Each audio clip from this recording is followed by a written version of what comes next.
Chapter 31. Italy. Sinbad the Sailor.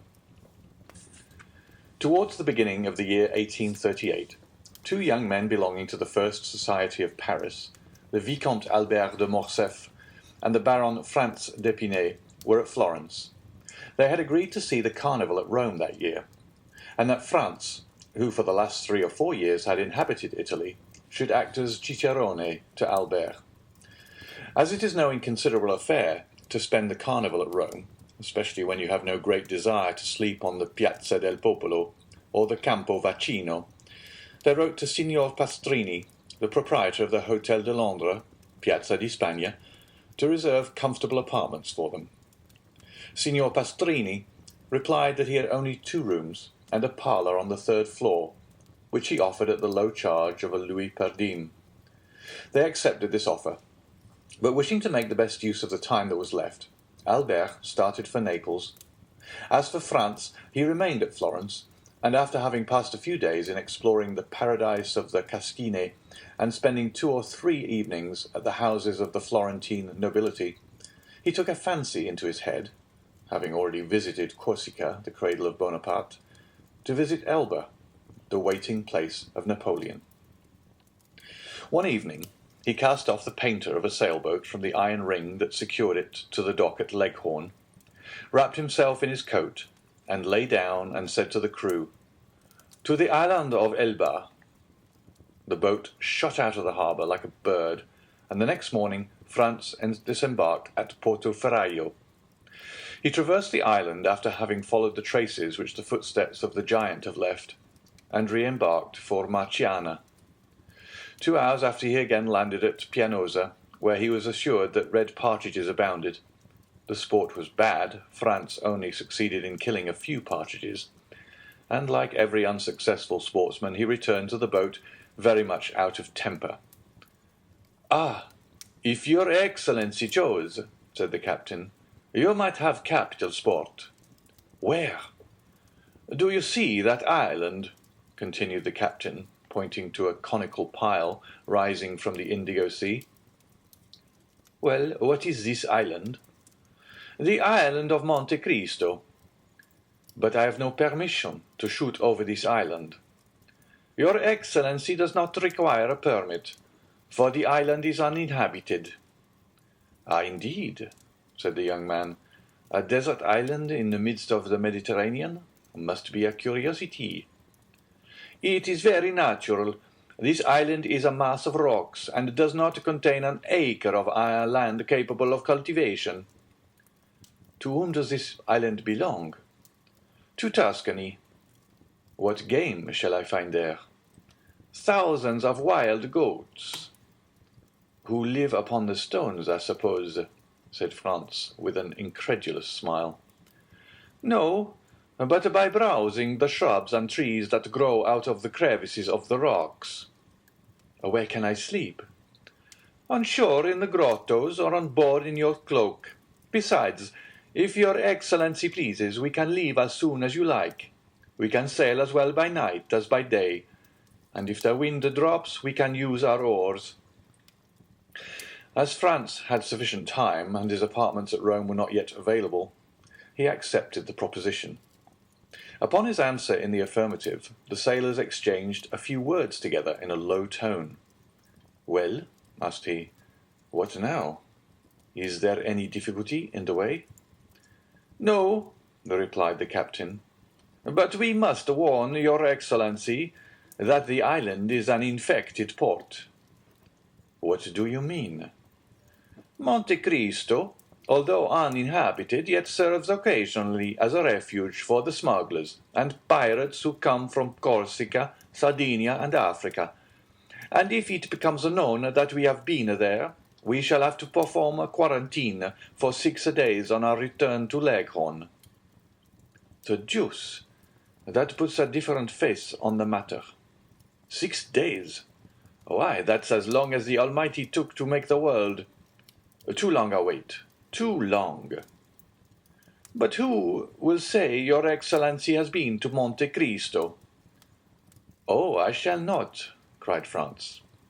Nor I, chorused the sailors. Then steer for Monte Cristo. The captain gave his orders. The helm was put up, and the boat was soon sailing in the direction of the island. Franz waited until all was in order, and when the sail was filled and the 4 sailors had taken their places, 3 forward and 1 at the helm, he resumed the conversation. "Gaetano," said he to the captain, "you tell me Monte Cristo serves as a refuge for pirates, who are, it seems to me, a very different kind of game from the goats." "Yes, your Excellency, and it is true." "I knew there were smugglers, but I thought that since the capture of Algiers and the destruction of the Regency, pirates existed only in the romances of Cooper and Captain Marryat." "Your Excellency is mistaken. There are pirates like the bandits, who were believed to have been exterminated by Pope Leo XII, and who yet every day rob travellers at the gates of Rome. Has not your Excellency heard that the French chargé d'affaires was robbed 6 months ago with 500 pieces of velletri?"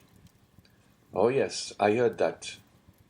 "Well then, if, like us, your Excellency lived at Leghorn, you would hear from time to time that a little merchant vessel or an English yacht that was expected at Bastia, at Portoferraio, or at Civitavecchia has not arrived. No one knows what has become of it, but doubtless it has struck on a rock and foundered. Now this rock it has met has been a long and narrow boat, manned by 6 or 8 men, who have surprised and plundered it. Some dark and stormy night near some desert and gloomy island, as bandits plunder a carriage in the recesses of a forest." "But," asked Franz, who lay wrapped in his cloak at the bottom of the boat, "why do not those who have been plundered complain to the French, Sardinian, or Tuscan governments?" "Why?" said Gaetano with a smile. "Yes, why?" "Because in the first place they transfer from the vessel to their own boat whatever they think worth taking. Then they bind the crew hand and foot. They attach to everyone's neck a 24-pound ball. A large hole is chopped in the vessel's bottom, and then they leave her. At the end of 10 minutes, the vessel begins to roll heavily and settle down. First one gunwale goes under, then the other. Then they lift and sink again, and both go under at once. All at once there's a noise like a cannon. That's the air blowing up the deck. Soon the water rushes out of the scupper holes like a whale spouting.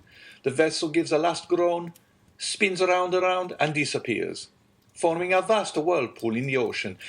And then all is over, so that in 5 minutes nothing but the eye of God can see the vessel where she lies at the bottom of the sea." "Do you understand now?" said the captain. "Why no complaints are made to the government, and why the vessel never reaches port?" It is probable that if Gaetano had related the previous to proposing the expedition, Franz would have hesitated.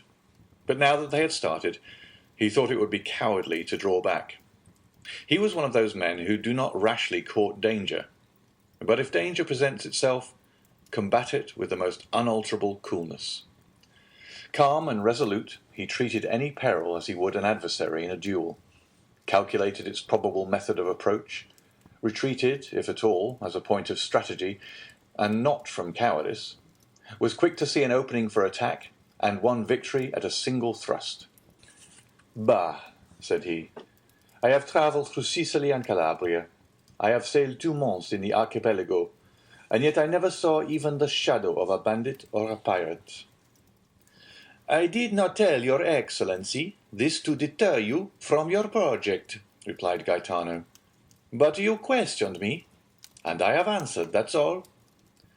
"Yes, and your conversation is most interesting, and as I wish to enjoy it as long as possible, steer for Monte Cristo." The wind blew strongly. The boat made 6 or 7 knots an hour, and they were rapidly reaching the end of their voyage. As they drew near, the island seemed to lift from the sea, and the air was so clear that they could already distinguish the rocks heaped on one another, like cannonballs in an arsenal, with green bushes and trees growing in the crevices. As for the sailors, although they appeared perfectly tranquil, yet it was evident that they were on the alert, and that they carefully watched the glassy surface over which they were sailing, and on which a few fishing boats, with their white sails, were alone visible. They were within 15 miles of Monte Cristo when the sun began to set behind Corsica, whose mountains appeared against the sky, showing their rugged peaks in bold relief. This mass of rock, like the giant Adamastor, rose dead ahead, a formidable barrier, and intercepting the light that gilded its massive peaks, so that the voyagers were in shadow. Little by little, the shadow rose higher, and seemed to drive before it the last rays of the expiring day. At last, the reflection rested on the summit of the mountain, where it paused an instant, like the fiery crest of a volcano. Then gloom gradually covered the summit, as it had covered the base, and the island now only appeared to be a grey mountain that grew continually darker. Half an hour after, the night was quite dark. Fortunately, the mariners were used to these latitudes and knew every rock in the Tuscan archipelago, for in the midst of this obscurity France was not without uneasiness. Corsica had long since disappeared, and Monte Cristo itself was invisible. But the sailors seemed, like the lynx, to see in the dark, and the pilot, who steered, did not evince the slightest hesitation. An hour had passed since the sun had set, when Franz fancied he saw at a quarter of a mile to the left a dark mass, but he could not precisely make out what it was, and fearing to excite the mirth of the sailors by mistaking a floating cloud for land, he remained silent. Suddenly, a great light appeared on the strand. Land might resemble a cloud, but the fire was not a meteor. "What is this light?" asked he. "Hush," said the captain. "It is a fire." "But you told me the island was uninhabited." "I said there were no fixed habitations on it, but I said also that it served sometimes as a harbor for smugglers." "And for pirates?" "And for pirates," returned Gaetano, repeating Franz's words. "It is for that reason I have given orders to pass the island, for, as you see, the fire is behind us." "But this fire," continued Franz, "it seems to me rather reassuring than otherwise. Men who did not wish to be seen would not light a fire." "Oh, that goes for nothing," said Gaetano. "If you can guess the position of the island in the darkness, you will see that the fire cannot be seen from the side or from Pianosa, but only from the sea." "You think, then, this fire indicates the presence of unpleasant neighbors?" "That is what we must find out," returned Gaetano, fixing his eyes on this terrestrial star. "How can you find out?" "You shall see." Gaetano consulted with his companions, and after 5 minutes' discussion, a manoeuvre was executed which caused the vessel to tack about. They returned the way they had come, and in a few minutes the fire disappeared, hidden by an elevation of the land. The pilot again changed the course of the boat, which rapidly approached the island, and was soon within 50 paces of it. Gaetano lowered the sail, and the boat came to rest. All this was done in silence, and from the moment that their course was changed, not a word was spoken. Gaetano, who had proposed the expedition, had taken all the responsibility on himself. The 4 sailors fixed their eyes on him, while they got out their oars and held themselves in readiness to row away, which, thanks to the darkness, would not be difficult. As for Franz, he examined his arms with the utmost coolness. He had 2 double-barreled guns and a rifle. He loaded them, looking at the priming, and waited quietly. During this time the captain had thrown off his vest and shirt, and secured his trousers round his waist. His feet were naked, so he had no shoes and stockings to take off. After these preparations, he placed his finger on his lips, and lowering himself noiselessly into the sea, swam towards the shore with such precaution that it was impossible to hear the slightest sound. He could only be traced by the phosphorescent line in his wake. This track soon disappeared. It was evident that he had touched the shore. Every one on board remained motionless for half an hour, when the same luminous track was again observed, and the swimmer was soon on board. "Well?" exclaimed Franz and the sailors in unison. "They are Spanish smugglers," said he. "They have with them 2 Corsican bandits." "And what are these Corsican bandits doing here with the Spanish smugglers?" "Alas," returned the captain with an accent of the most profound pity, "we ought always to help one another. Very often the bandits are hard-pressed by the gendarme or carabinieri. Well, they see a vessel and good fellows like us on board. They come and demand hospitality of us. You can't refuse help to a poor hunted devil. We receive them, and for greater security we stand out to sea. This costs us nothing, and saves the life, or at least the liberty, of a fellow creature, who on the first occasion returns the service by pointing out some safe spot where we can land our goods without interruption." "Ah," said Franz, "then you are a smuggler occasionally, Gaetano." "Your Excellency, we must live somehow," returned the other, smiling impenetrably. "Then you know the men who are now on Monte Cristo?" "Oh, yes. We sailors are like Freemasons, and recognize each other by signs." "And do you think we have nothing to fear if we land?" "Nothing at all. Smugglers are not thieves." "But these 2 Corsican bandits," said Franz, calculating the chances of peril. "It is not their fault that they are bandits, but that of the authorities." "How so?" "Because they are pursued for having made a stiff, as if it was not in Corsican's nature to revenge himself." "And what do you mean by having made a stiff? Having assassinated a man?" said Franz, continuing his investigation. "I mean that they have killed an enemy, which is a very different thing," returned the captain. "Well," said the young man, "let us demand hospitality of these smugglers and bandits. Do you think they will grant it?" "Without a doubt."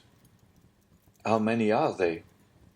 "4, and the 2 bandits make 6. "Just our number, so that if they prove troublesome, we shall be able to hold them in check. So for the last time, steer to Monte Cristo." "Yes, but your Excellency will permit us to take all due precautions." "By all means. Be as wise as Nestor and as prudent as Ulysses. I do more than permit. I exhort you." "Silence, then," said Gaetano. Every one obeyed. For a man who, like Franz, viewed his position in its true light, it was a grave one. He was alone in the darkness, with sailors whom he did not know, and who had no reason to be devoted to him, who knew that he had several thousand francs in his belt, and who had often examined his weapons, which were very beautiful, if not with envy, at least with curiosity. On the other hand, he was about to land, without any other escort than these men, on an island which had indeed a very religious name, but which did not seem to Franz likely to afford him much hospitality, thanks to the smugglers and bandits. The history of the scuttled vessels, which had appeared improbable during the day, seemed very probable at night. Placed as he was between 2 possible sources of danger, he kept his eye on the crew and his gun in his hand. The sailors had again hoisted sail, and the vessel was once more cleaving the waves. Through the darkness, Franz, whose eyes were now more accustomed to it, could see the looming shore along which the boat was sailing, and then, as they rounded a rocky point, he saw the fire more brilliant than ever, and about it 5 or 6 persons seated. The blaze illumined the sea for 100 paces around. Gaetano skirted the light, carefully keeping the boat in the shadow. Then, when they were opposite the fire, he steered to the centre of the circle, singing a fishing song, of which his companions sung the chorus. At the first words of the song, the men seated around the fire arose and approached the landing place, their eyes fixed on the boat, evidently seeking to know who the newcomers were and what were their intentions. They soon appeared satisfied and returned, with the exception of one who remained at the shore, to their fire, at which the carcass of a goat was roasting. When the boat was within 20 paces of the shore, the man on the beach, who carried a carbine, presented arms after the manner of a sentinel, and cried, "Who comes here?" in Sardinian. Franz coolly cocked both barrels. Gaetano then exchanged a few words with this man, which the traveller did not understand, but which evidently concerned him. "Will your Excellency give your name, or remain incognito?" asked the captain. "My name must rest unknown. Merely say I am a Frenchman, travelling for pleasure." As soon as Gaetano had transmitted this answer, the sentinel gave an order to one of the men seated round the fire, who rose and disappeared among the rocks. Not a word was spoken. Everyone seemed occupied. Franz with his disembarkment, the sailors with their sails, the smugglers with their goat. But in the midst of all this carelessness it was evident that they mutually observed each other. The man who had disappeared returned suddenly on the opposite side to that by which he had left. He made a sign with his head to the sentinel, who, turning to the boat, said, "S'accomodi." The Italian "s'accomodi" is untranslatable. It means at once. "Come, enter, you are welcome. Make yourself at home. You are the master." It is like that Turkish phrase of Molière's that so astonished the bourgeois gentleman by the number of things implied in its utterance. The sailors did not wait for a second invitation. 4 strokes of the oar brought them to land. Gaetano sprang to shore, exchanged a few words with the sentinel, then his comrades disembarked, and lastly came Franz. One of his guns was swung over his shoulder. Gaetano had the other, and a sailor held his rifle. His dress, half artist, half dandy, did not excite any suspicion, and consequently no disquietude. The boat was moored to the shore, and they advanced a few paces to find a comfortable bivouac.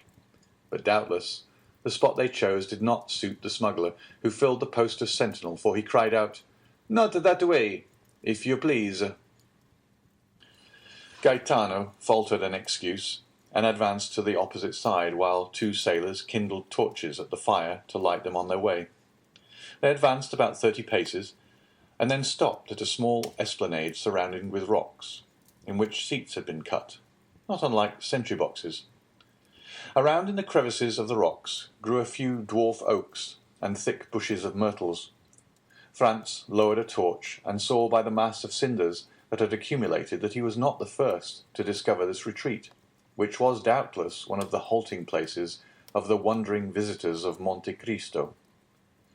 As for his suspicions, once on terra firma, once that he had seen the indifferent if not friendly appearance of his hosts, his anxiety had quite disappeared, or rather at sight of the goat had turned to appetite. He mentioned this to Gaetano, who replied that nothing could be more easy than to prepare a supper, when they had in their boat bread, wine, 6 partridges, and a good fire to roast them by. "Besides," added he, "if the smell of their roast meat tempts you, I will go and offer them 2 of our birds for a slice." "You are a born diplomat," returned Franz. "Go and try." Meanwhile the sailors had collected dried sticks and branches with which they made a fire. Franz waited impatiently, inhaling the aroma of the roasted meat, when the captain returned with a mysterious air. "Well," said Franz, "anything new? Do they refuse?" "On the contrary," returned Gaetano. "The chief, who has told you were a young Frenchman, invites you to supper with him." "Well," observed Franz, "this chief is very polite, and I see no objection. The more so as I bring my share of the supper." "Oh, it is not that. He has plenty, and to spare for supper. But he makes one condition, and rather a peculiar one, before he will receive you at his house." "His house? Has he built one here, then?" "No, but he has a very comfortable one all the same, so they say." "You know this chief, then?" I have heard talk of him. Favourable or otherwise? Both. The deuce, and what is this condition?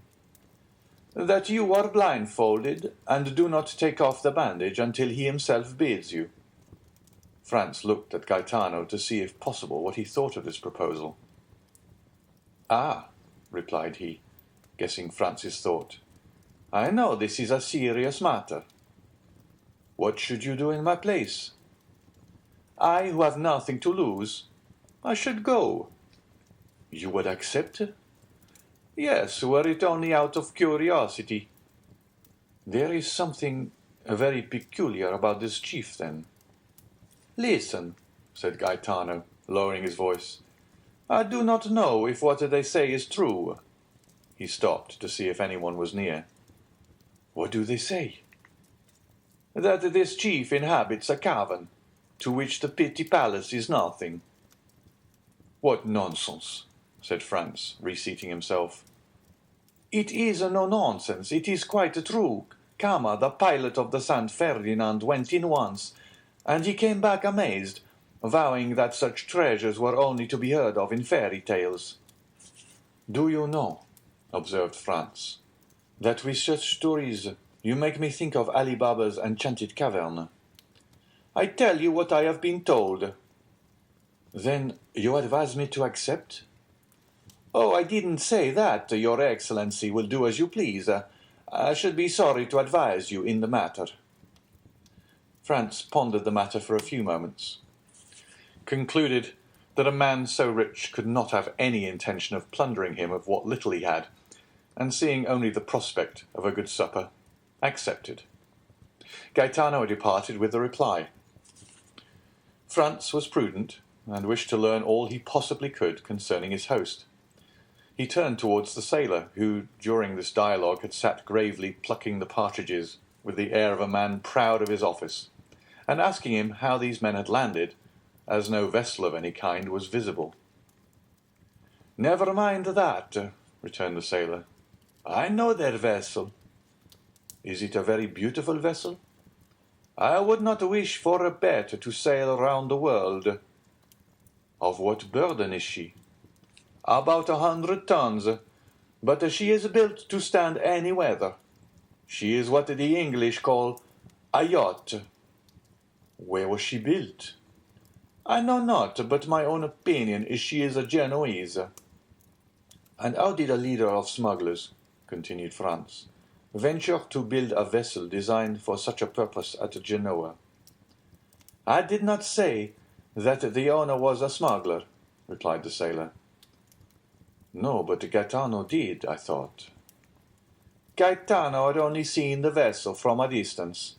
He had not then spoken to anyone." "And if this person be not a smuggler, who is he?" "A wealthy signor who travels for his pleasure." "Come," thought Franz, "he is still more mysterious, since the two accounts do not agree. What is his name?" "If you ask him, he says Sinbad the sailor, but I doubt if it be his real name." "Sinbad the sailor?" "Yes." "And where does he reside?" "On the sea." "What country does he come from?" "I do not know." "Have you ever seen him?" "Sometimes." "What sort of man is he?" "Your Excellency will judge for yourself." "Where will he receive me?" "No doubt in the subterranean palace Gaetano told you of." "Have you never had the curiosity, when you have landed, and found this island deserted, to seek for this enchanted palace?"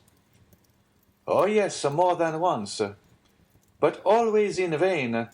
We examined the grotto all over, but we could never find the slightest trace of any opening. They say that the door is not opened by a key, but a magic word." "Decidedly," muttered Franz, "this is an Arabian Nights adventure." "His Excellency awaits you," said a voice, which he recognized as that of the sentinel. He was accompanied by two of the yacht's crew. Franz drew his handkerchief from his pocket and presented it to the man who had spoken to him. Without uttering a word, they bandaged his eyes with a care that showed their apprehension of his committing some indiscretion. Afterwards, he was made to promise that he would not make the least attempt to raise the bandage. He promised. Then his two guides took his arms, and he went on, guided by them, and preceded by the sentinel. After going about 30 paces, he smelt the appetizing odour of the kid that was roasting, and knew thus that he was passing the bivouac. They then led him on about 50 paces farther, evidently advancing towards that part of the shore where they would not allow Gaetano to go, a refusal he could now comprehend. Presently, by a change in the atmosphere, he knew that they were entering a cave. After going on for a few seconds more, he heard a crackling, and it seemed to him as though the atmosphere again changed and became balmy and perfumed. At length his feet touched on a thick and soft carpet, and his guides let go their hold of him. There was a moment's silence, and then a voice in excellent French, although with a foreign accent, said, "Welcome, sir. I beg you will remove your bandage." It may be supposed, then, Franz did not wait for a repetition of this permission, but took off the handkerchief and found himself in the presence of a man from 38 to 40 years of age, dressed in a Tunisian costume, that is to say, a red cap with a long blue silk tassel, a vest of black cloth embroidered with gold, pantaloons of deep red, large and full gaiters of the same colour, embroidered with gold like the vest, and yellow slippers. He had a splendid cashmere round his waist, and a small, sharp and crooked khanjar was passed through his girdle. Although of a paleness that was almost livid, this man had a remarkably handsome face. His eyes were penetrating and sparkling. His nose, quite straight, and projecting direct from the brow, was of the pure Greek type, while his teeth, as white as pearls, were set off to admiration by the black moustache that encircled them. His pallor was so peculiar that it seemed to pertain to one who had been long entombed, and who was incapable of resuming the healthy glow and hue of life. He was not particularly tall, but extremely well made, and, like the men of the south, had small hands and feet. But what astonished Franz, who had treated Gaetano's description as a fable, was the splendour of the apartment in which he found himself. The entire chamber was lined with crimson brocade, worked with flowers of gold. In a recess was a kind of divan, surmounted with a stand of Arabian swords in silver scabbards, and the handles resplendent with gems. From the ceiling hung a lamp of Venetian glass, of beautiful shape and colour, while the feet rested on a Turkey carpet, in which they sunk to the instep. Tapestry hung before the door by which Franz had entered, and also in front of another door, leading into a second apartment which seemed to be brilliantly illuminated. The host gave Franz time to recover from his surprise, and moreover returned look for look, not even taking his eyes off him. "Sir," he said after a pause, "1,000 excuses for the precautions taken in your introduction hither. But as, during the greater portion of the year, this island is deserted, if the secret of this abode were discovered, I should doubtless find on my return my temporary retirement in a state of great disorder, which would be exceedingly annoying, not for the loss it occasioned me, but because I should not have the certainty I now possess of separating myself from all the rest of mankind at pleasure. Let me now endeavour to make you forget this temporary unpleasantness, and offer you what no doubt you did not expect to find here, that is to say, a tolerable supper, and pretty comfortable beds." "Ma foi, my dear sir," replied Franz, "make no apologies. I have always observed that they bandage people's eyes who penetrate enchanted palaces. For instance, those of Raoul in the Huguenot, and really I have nothing to complain of, for what I see makes me think of the wonders of the Arabian Nights." "Alas, I may say with Lucullus, if I could have anticipated the honour of your visit, I would have prepared for it. But such as is my hermitage, it is at your disposal, such as is my supper. It is yours to share, if you will. Ali, is the supper ready?" At this moment the tapestry moved aside, and a Nubian, black as ebony and dressed in a plain white tunic, made a sign to his master that all was prepared in the dining-room. "Now," said the unknown to Franz, "I do not know if you are of my opinion, but I think nothing is more annoying than to remain 2 or 3 hours together without knowing by name or appellation how to address one another. Pray observe that I too must respect the laws of hospitality to ask your name or title. I only request you to give me one by which I may have the pleasure of addressing you. As for myself, that I may put you at your ease, I tell you that I am generally called Sinbad the Sailor." "And I," replied Franz, "will tell you, as I only require this wonderful lamp to make me precisely like Aladdin, that I see no reason why at this moment I should not be called Aladdin. That will keep us from going away from the East, whither I am tempted to think I have been conveyed by some good genius." "Well then, Signor Aladdin," replied the singular amphitryon, "you heard our repast announced. Will you now take the trouble to enter the dining-room, your humble servant going first, to show the way?" At these words, moving aside the tapestry, Sinbad preceded his guest. Franz now looked upon another scene of enchantment. The table was splendidly covered, and once convinced of this important point, he cast his eyes around him. The dining-room was scarcely less striking than the room he had just left. It was entirely of marble, with antique bas-relief of priceless value, and at the 4 corners of his apartment, which was oblong, were 4 magnificent statues, having baskets in their hands. These baskets contained 4 pyramids of most splendid fruit. There were Sicily pine-apples, pomegranates from Malaga, oranges from the Balearic Islands, peaches from France, and dates from Tunis. The supper consisted of a roast pheasant garnished with Corsican blackbirds, a boar's ham with jelly, a quarter of a kid with tartar sauce, a glorious turbot, and a gigantic lobster. Between these large dishes were smaller ones containing various dainties. The dishes were of silver, and the plates of Japanese china. Franz rubbed his eyes in order to assure himself that this was not a dream. Ali alone was present to wait at table, and acquitted himself so admirably that the guest complimented his host thereupon. "Yes," replied he, while he did the honours of the supper with much ease and grace. "Yes, he is a poor devil who is much devoted to me, and does all he can to prove it. He remembers that I saved his life, and as he has a regard for his head, he feels some gratitude towards me for having kept it on his shoulders." Ali approached his master, took his hand, and kissed it. "Would it be impertinent, Signor Sinbad," said Franz, "to ask you the particulars of this kindness?" "Oh, they are simple enough," replied the host.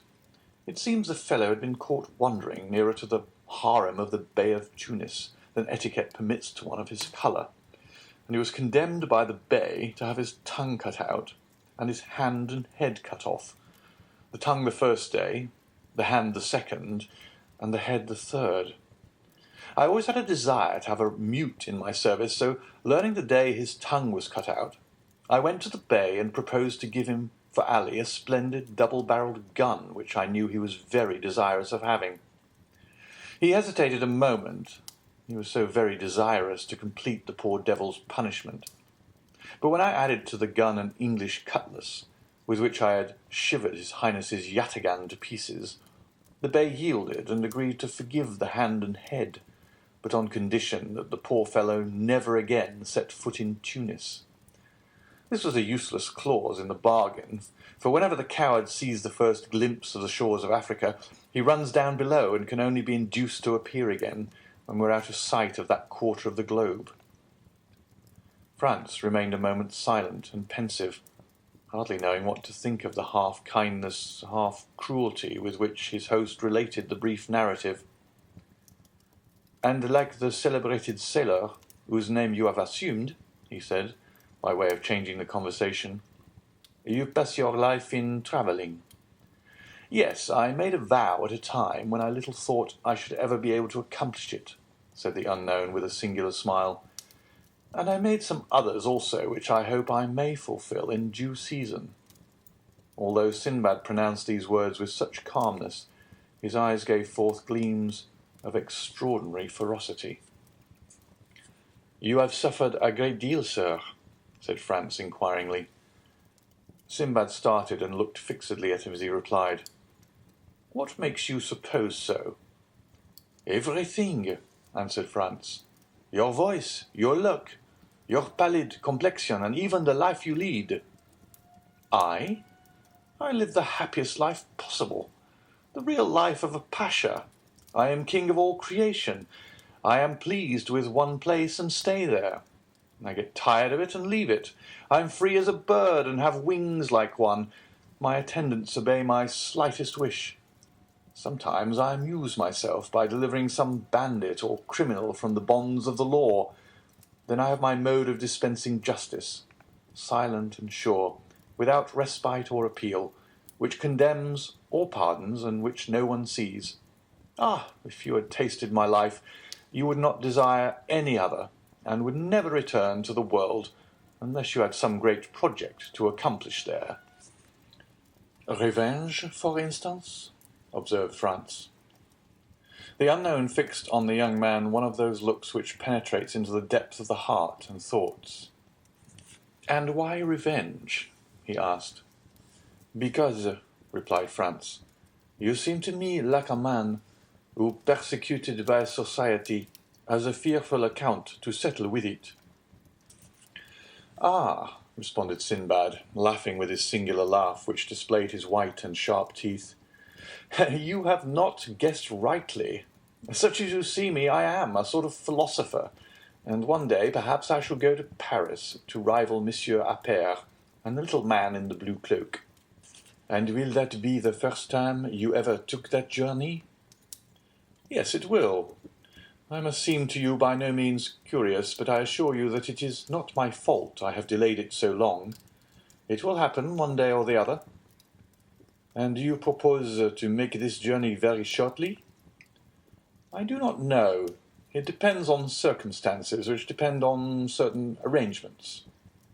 "I should like to be there at the time you come, and I will endeavor to repay you as far as lies in my power for your liberal hospitality displayed to me at Monte Cristo." "I should avail myself of your offer with pleasure," replied the host. "But unfortunately, if I go there, it'll be in all probability incognito." The supper appeared to have been supplied solely for Franz, for the unknown scarcely touched one or two dishes of the splendid banquet to which his guest did ample justice. Then Ali brought on the dessert, or rather took the baskets from the hands of the statues and placed them on the table. Between the two baskets he placed a small silver cup with a silver cover. The care with which Ali placed this cup on the table roused Franz's curiosity. He raised the cover and saw a kind of greenish paste, something like preserved angelica, but which was perfectly unknown to him. He replaced the lid, as ignorant of what the cup contained as he was before he had looked at it, and then casting his eyes towards his host, he saw him smile at his disappointment. "You cannot guess," said he, "what there is in that small vase, can you?" "No, I really cannot." "Well then, that green preserve is nothing less than the ambrosia which Hebe served at the table of Jupiter." "But," replied Franz, "this ambrosia, no doubt, in passing through mortal hands, has lost its heavenly appellation, and assumed a human name. In vulgar phrase, what may you term this composition, for which, to tell the truth, I do not feel any particular desire." "Ah, thus it is that our material origin is revealed," cried Sinbad. "We frequently pass so near to happiness, without seeing, without regarding it, or if we do see and regard it, yet without recognizing it. Are you a man for the substantials, and is gold your god? Taste this, and the mines of Peru, Gujarat, and Golconda are open to you. Are you a man of imagination, a poet, taste this, and the boundaries of possibility disappear. The fields of infinite space open to you.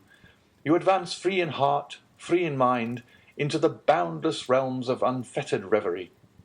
Are you ambitious, and do you seek after the greatness of the earth?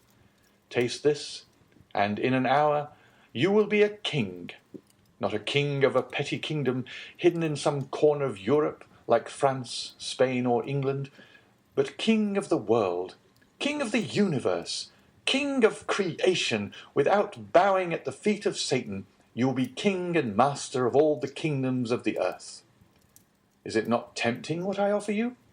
And is it not an easy thing, since it is only to do thus? Look!" At these words he uncovered the small cup which contained the substance so lauded, took a teaspoonful of the magic sweetmeat, raised it to his lips, and swallowed it slowly, with his eyes half shut and his head bent backwards. Franz did not disturb him whilst he absorbed his favourite sweetmeat, but when he had finished, he inquired, "What then is this precious stuff?" "Did you ever hear," he replied, "of the old man of the mountain who attempted to assassinate Philip Augustus?" "Of course I have."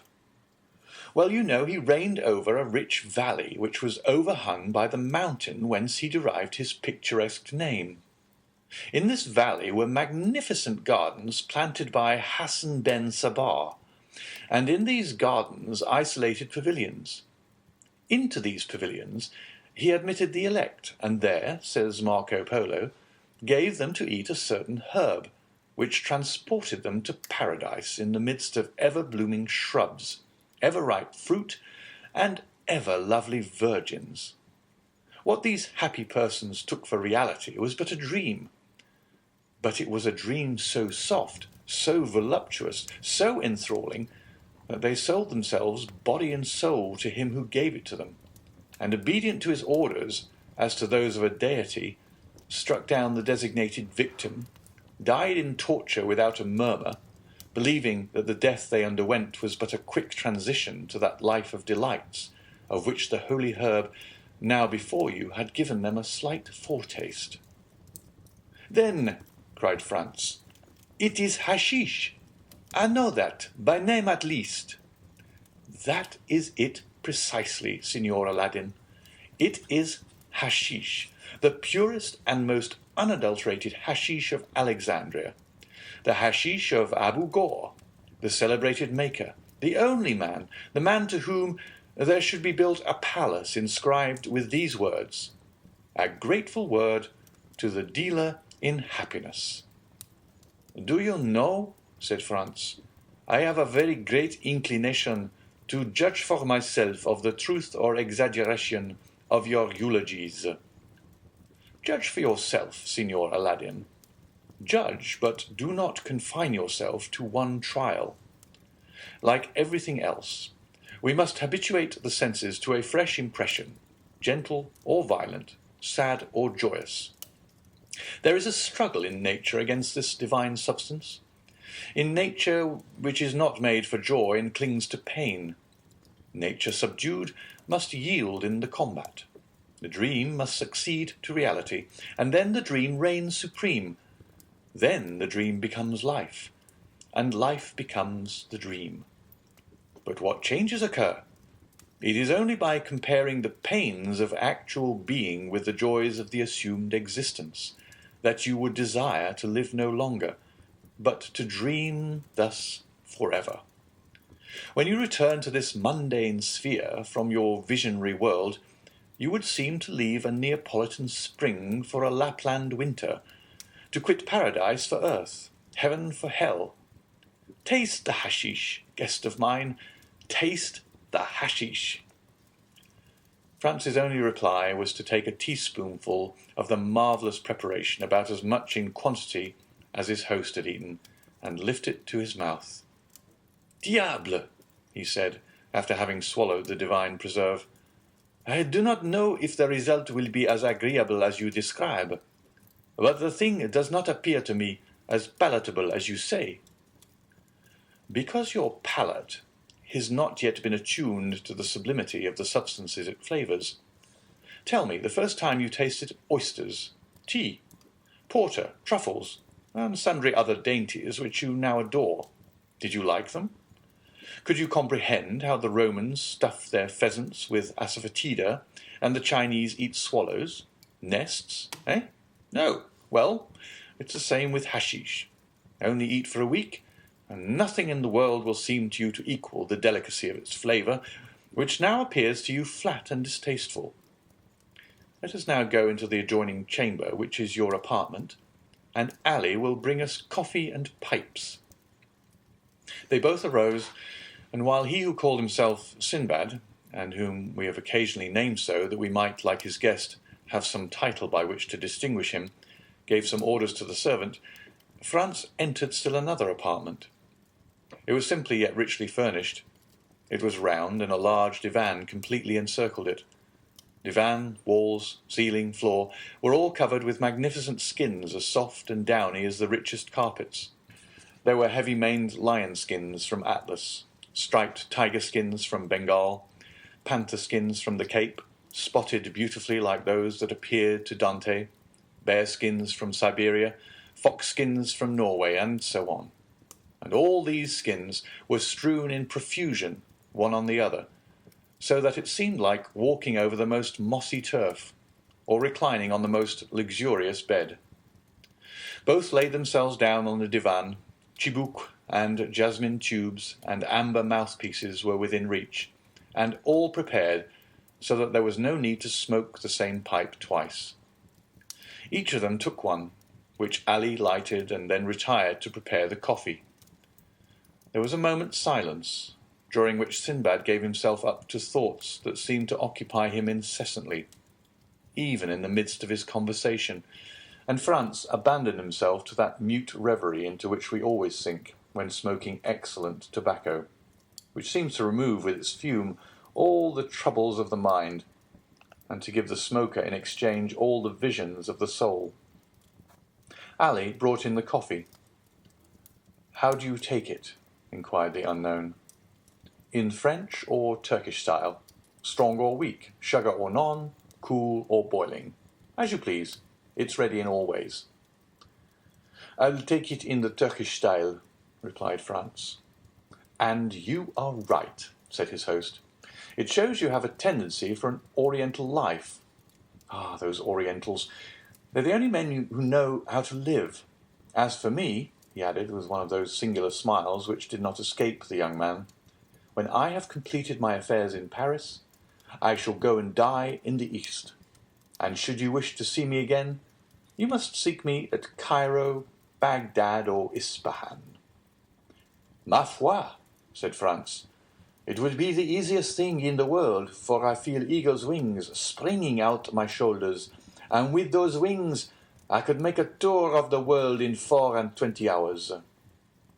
"Ah, yes, the hashish is beginning its work. Well, unfurl your wings and fly into superhuman regions. Fear nothing. There is a watch over you, and if your wings, like those of Icarus, melt before the sun, we are here to ease your fall." He then said something in Arabic to Ali, who made a sign of obedience and withdrew, but not to any distance. As to Franz, a strange transformation had taken place in him. All the bodily fatigue of the day, all the preoccupation of mind which the events of the evening had brought on, disappeared as they do at the first approach of sleep, when we are still sufficiently conscious to be aware of the coming of slumber.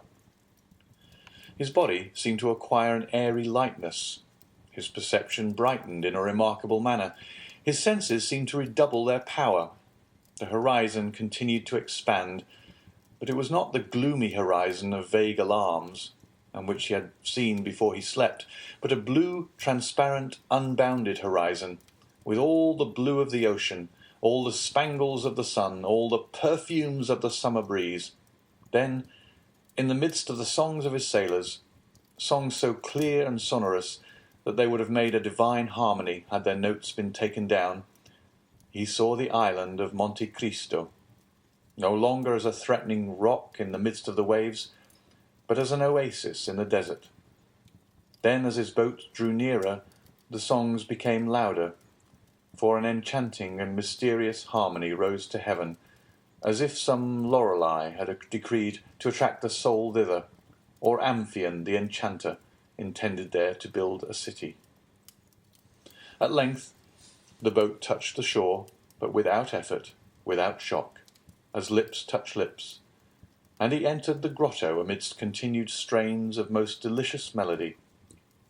He descended, or rather seemed to descend, several steps, inhaling the fresh and balmy air, like that which may be supposed to reign around the grotto of Circe, formed from such perfumes as set the mind a-dreaming, and such fires as burn the very senses. And he saw again all he had seen before his sleep from Sinbad, his singular host, to Ali, the mute attendant. Then all seemed to fade away, and become confused before his eyes, like the last shadows of the magic lantern before it is extinguished, and he was again in the chamber of statues, lighted only by one of those pale and antique lamps which watch in the dead of the night over the sleep of pleasure.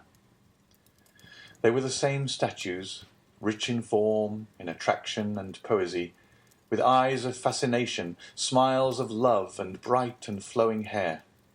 They were Phryne, Cleopatra, Messalina, those three celebrated courtesans. Then among them glided like a pure ray, like a Christian angel in the midst of Olympus, one of those chaste figures, those calm shadows, those soft visions, which seemed to veil its virgin brow before those marble wantons. Then the three statues advanced towards him with looks of love, and approached the couch on which he was reposing, their feet hidden in their long white tunics, their throats bare, hair flowing like waves and assuming attitudes which the gods could not resist, but which saints withstood, and looks inflexible and ardent like those which the serpent charms the bird.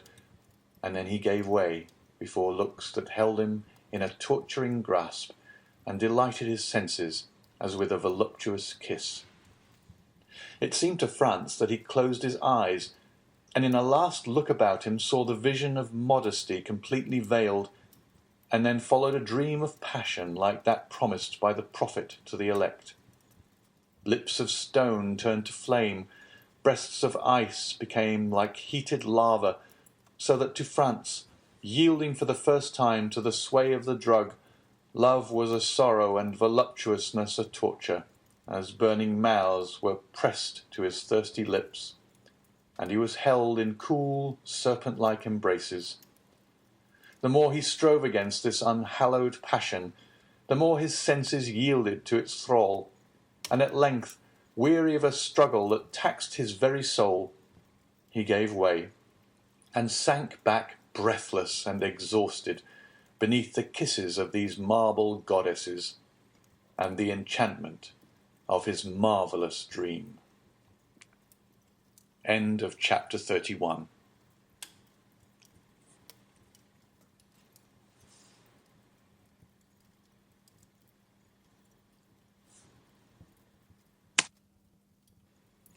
Chapter 32.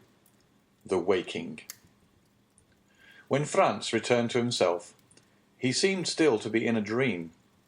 He thought himself in a sepulchre into which a ray of sunlight in pity scarcely penetrated. He stretched forth his hand and touched stone.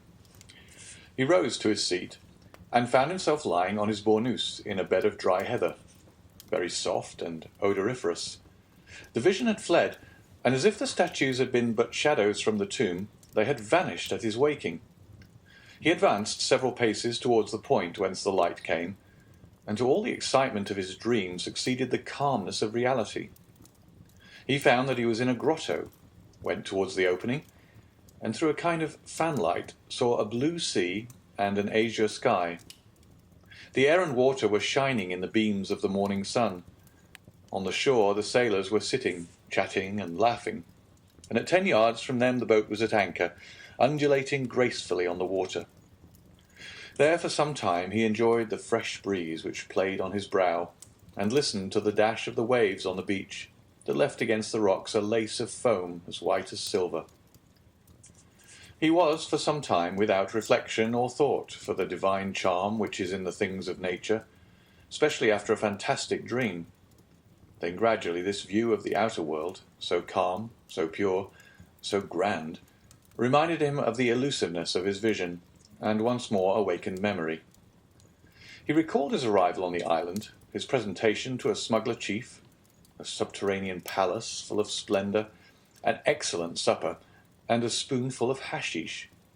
It seemed, however, even in the very face of open day, that at least a year had elapsed since all these things had passed, so deep was the impression made in his mind by the dream, and so strong a hold had it taken over his imagination. Thus, every now and then, he saw in fancy amid the sailors, seated on a rock or undulating in the vessel, one of the shadows which had shared his dream with looks and kisses. Otherwise his head was perfectly clear, and his body refreshed. He was free from the slightest headache. On the contrary, he felt a certain degree of lightness, a faculty for absorbing the pure air and enjoying the bright sunshine more vividly than ever. He went gaily up to the sailors, who rose as soon as they perceived him, and the patron, accosting him, said, "The Signor Sinbad has left his compliments for your Excellency, and desires us to express a regret he feels at not being able to take his leave in person. But he trusts you will excuse him, as very important business calls him to Malaga." "So then, Gaetano," said Franz, "this is then all reality. There exists a man who has received me in this island, entertained me right royally, and is departed while I was asleep. He exists as certainly as that you may see his small yacht with all her sails spread, and if you will use your glass, you will, in all probability, recognize your host in the midst of his crew." So saying, Gaetano pointed in a direction in which a small vessel was making sail towards the southern point of Corsica. Franz adjusted his telescope and directed it towards the yacht. Gaetano was not mistaken. At the stern, the mysterious stranger was standing up, looking towards the shore, and holding a spyglass in his hand. He was attired as he had been on the previous evening, and waved his pocket handkerchief to his guest in token of adieu. Franz returned the salute by shaking his handkerchief, as an exchange of signals. After a second, a slight cloud of smoke was seen at the stern of the vessel, which rose gracefully as it expanded in the air, and then Franz heard a slight report. "There, do you hear?" observed Gaetano. "He is bidding you adieu." The young man took his carbine and fired it in the air, but without any idea that the noise could be heard at the distance which separated the yacht from the shore. "What are your Excellency's orders?" inquired Gaetano. "In the first place, light me a torch." "Ah, yes, I understand," replied the patron. "To find the entrance to the enchanted apartment. With much pleasure, your Excellency. If it would amuse you, I will get you the torch you ask for. But I too have had the idea you have, and 2 or 3 times the same fancy has come over me. But I have always given it up. Giovanni, light a torch," he added, "and give it to His Excellency." Giovanni obeyed. Franz took the lamp and entered the subterranean grotto, followed by Gaetano. He recognized the place where he had awakened by the bed of heather that was there, but it was in vain that he carried his torch all around the exterior surface of the grotto. He saw nothing, unless that by traces of smoke others had before him attempted the same thing, and like him in vain.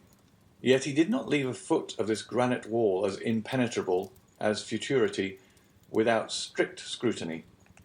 He did not see a fissure without introducing the blade of his hunting sword into it, or a projecting point on which he did not lean and press in the hopes it would give way.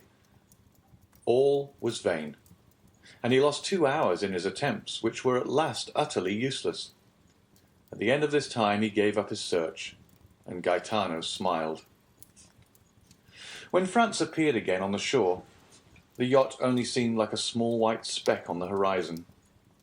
He looked again through his glass, but even then he could not distinguish anything. Gaetano reminded him that he had come for the purpose of shooting goats, which he had utterly forgotten.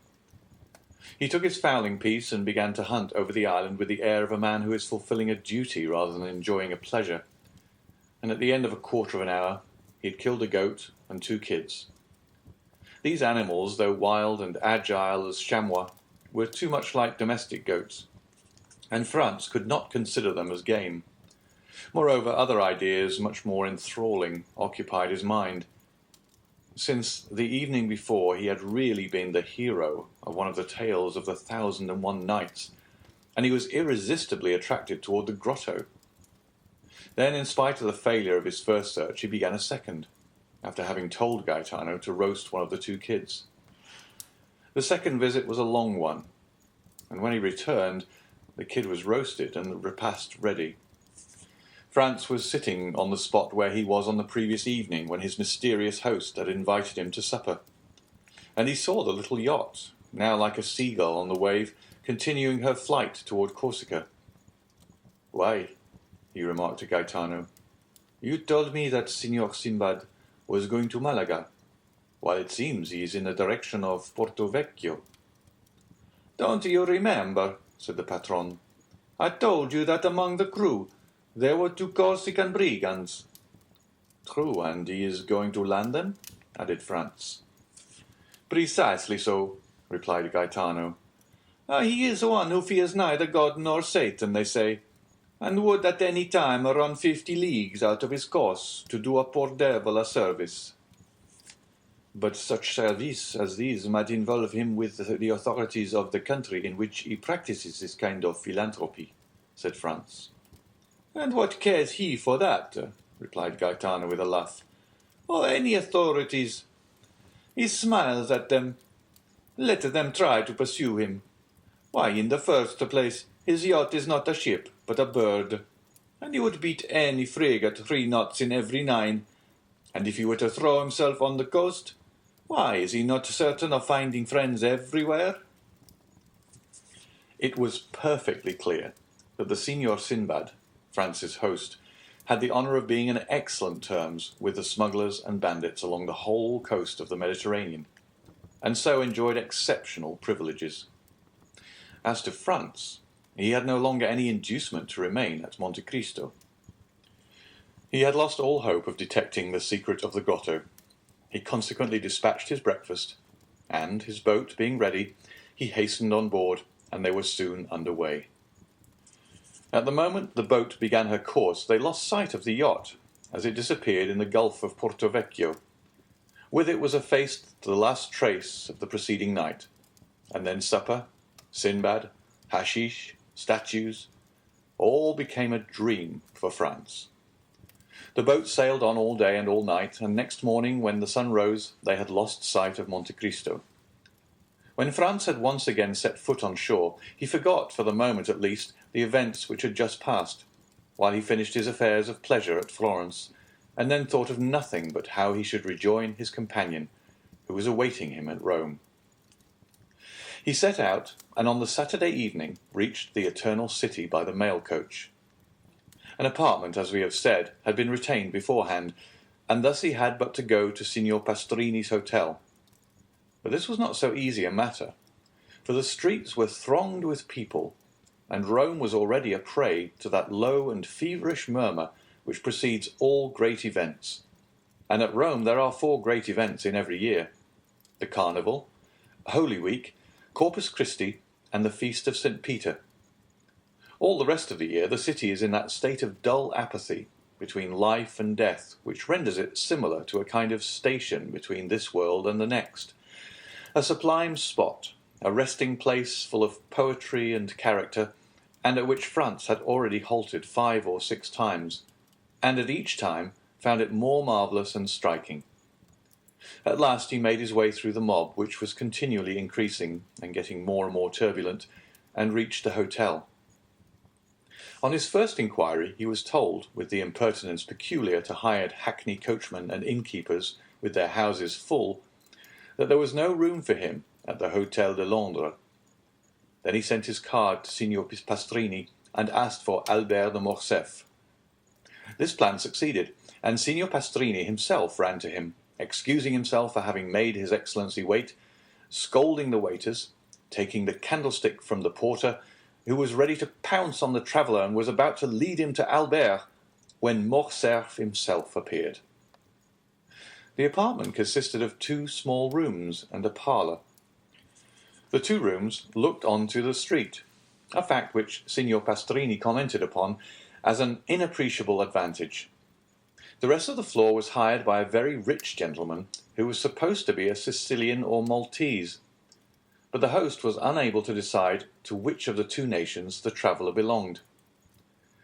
"Very good, Signor Pastrini," said Franz, "but we must have some supper instantly, and a carriage for tomorrow and the following days." "As to supper," replied the landlord, "you shall be served immediately. But as for the carriage—" "What as to the carriage?" exclaimed Albert. "Come, come, Signor Pastrini, no joking. We must have a carriage."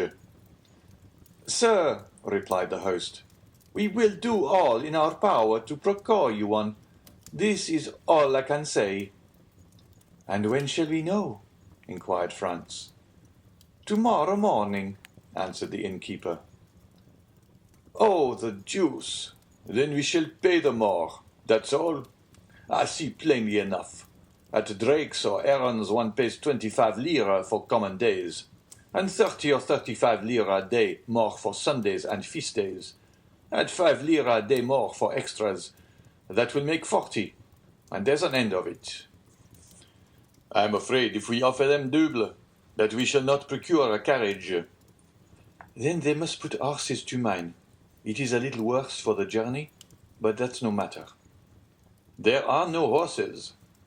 Albert looked at Franz like a man who hears a reply he does not understand. "Do you understand that, my dear Franz? No horses," he said. "But can't we have post horses?" "They have been all hired this fortnight, and there are none left but those absolutely requisite for posting." "What are we to say to this?" asked Franz. "I say that when a thing completely surpasses my comprehension, I am accustomed not to dwell on that thing, but to pass to another. Is supper ready, Signor Pastrini?" "Yes, your Excellency." "Well then, let us sup." "But the carriage and the horses," said Franz. "Be easy, my dear boy. They will come in due season. It is only a question of how much shall be charged for them." Morcerf, then with that delighted philosophy which believes that nothing is impossible to a full purse or well-lined pocket-book, supped, went to bed, slept soundly, and dreamed he was racing all over Rome at carnival time in a coach with 6 horses. End of chapter 32.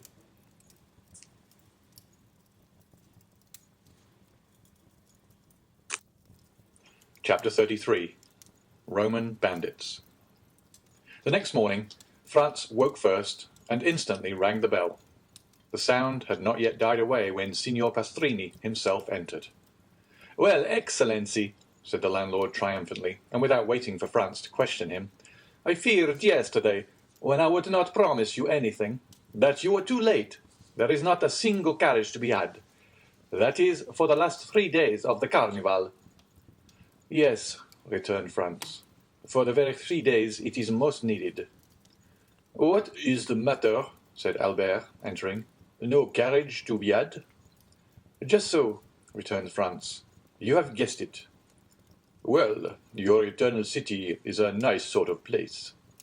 "That is to say, Excellency," replied Pastrini, who was desirous of keeping up the dignity of the capital of the Christian world in the eyes of his guest, "that there are no carriages to be had from Sunday to Tuesday evening. But from now till Sunday you can have 50, if you please." "Ah, that is something," said Albert. "Today is Thursday, and who knows what may arrive between this and Sunday?" 10 or 12,000 travellers will arrive," replied Franz, "which will make it still more difficult." "My friend," said Morcerf, "let us enjoy the present without gloomy forebodings for the future." "At least we can have a window." Where? In the Corso. Ah, a window! exclaimed Signor Pastrini. Utterly impossible. There was only one left on the 5th floor of the Doria Palace, and that has been let to a Russian prince for 20 sequins a day.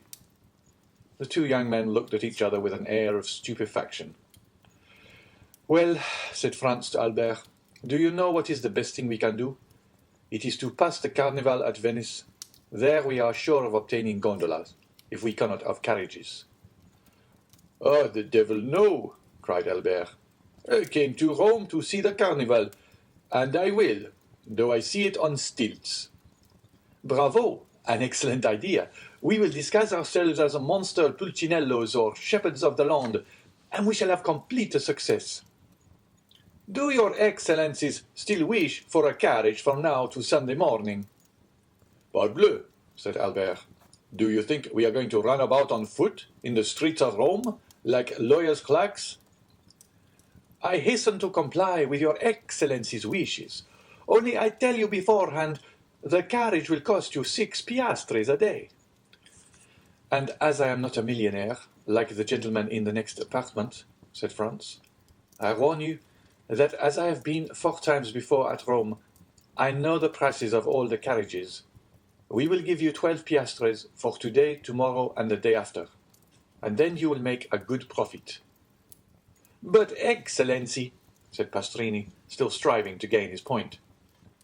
Now go, returned Franz, or I shall go myself and bargain with your affettatore, who is mine also. He is an old friend of mine, who has plundered me pretty well already, and in the hope of making more out of me, he will take a less price than the one I offer you. You will lose the preference, and that will be your fault. Do not give yourselves the trouble, excellency, returned Signor Pastrini with the smile peculiar to the Italian speculator when he confesses defeat. I will do all I can, and I hope you will be satisfied. And now we understand each other. When do you wish the carriage to be here? In an hour. In an hour it will be at the door. An hour after the vehicle was at the door, it was a hack conveyance which was elevated to the rank of a private carriage in honour of the occasion, but in spite of its humble exterior, the young men would have thought themselves happy to have secured it for the last 3 days of the carnival. Excellency, cried the cicerone, seeing Franz approach the window, shall I bring the carriage near to the palace? Accustomed as Franz was to the Italian phraseology, his first impulse was to look around him, but these words were addressed to him. Franz was the excellency, the vehicle was the carriage, and the Hôtel de Londres was the palace. The genius for laudation characteristic of the race was in that phrase. Franz and Albert descended. The carriage approached the palace. Their excellencies stretched their legs along the seats. The cicerone sprang into the seat behind. "Where do your excellencies wish to go?" asked he. "To St. Peter's first, and then to the Colosseum," returned Albert. But Albert did not know that it takes a day to see St. Peter's, and a month to study it. The day was passed at St. Peter's alone. Suddenly the daylight began to fade away. Franz took out his watch. It was 4:30.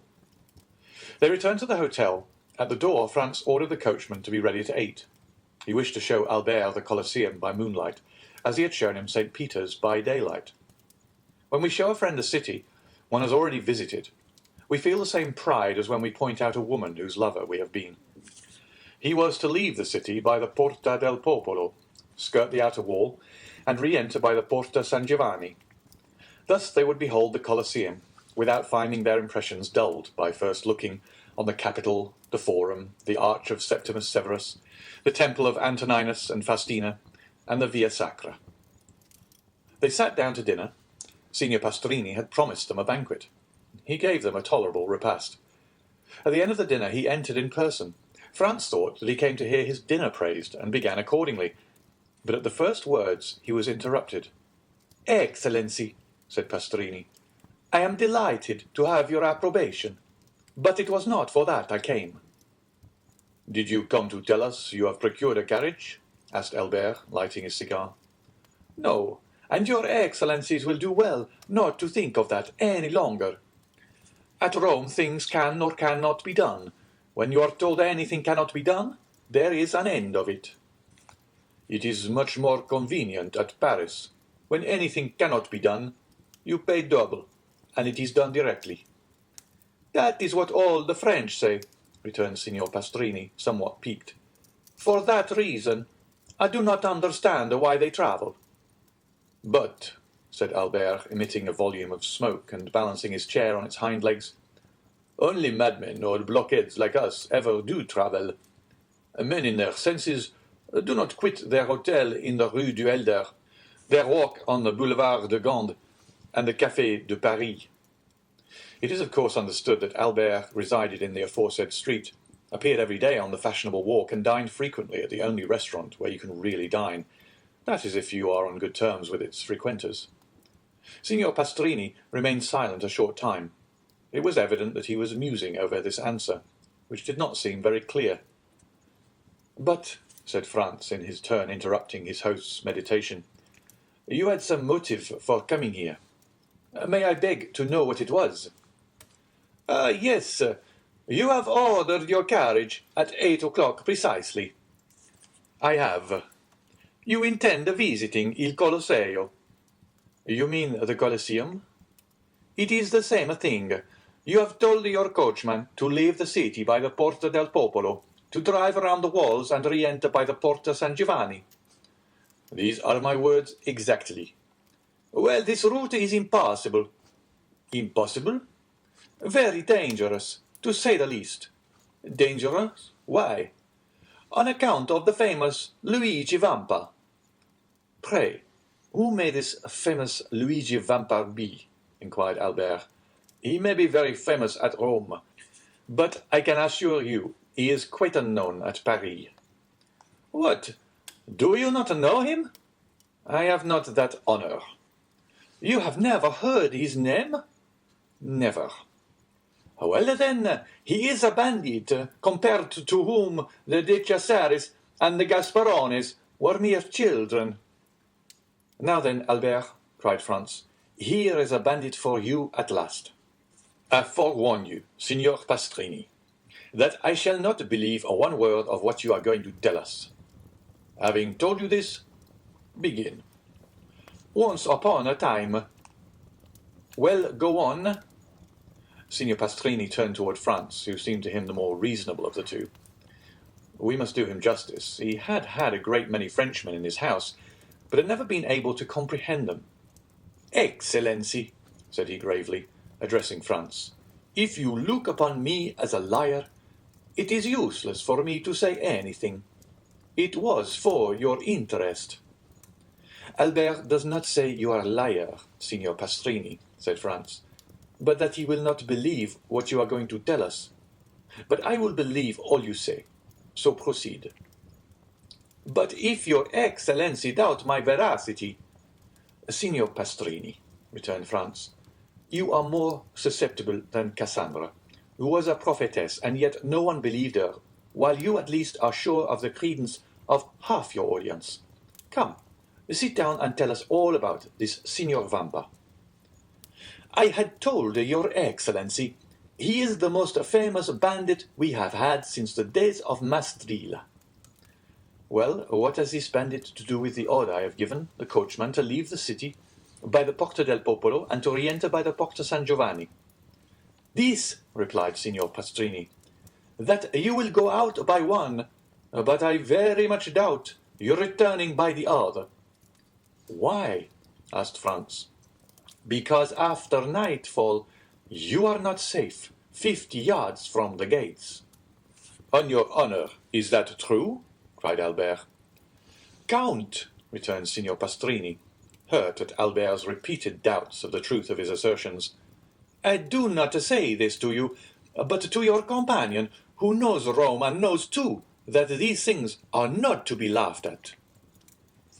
My dear fellow, said Albert, turning to Franz, here is an admirable adventure.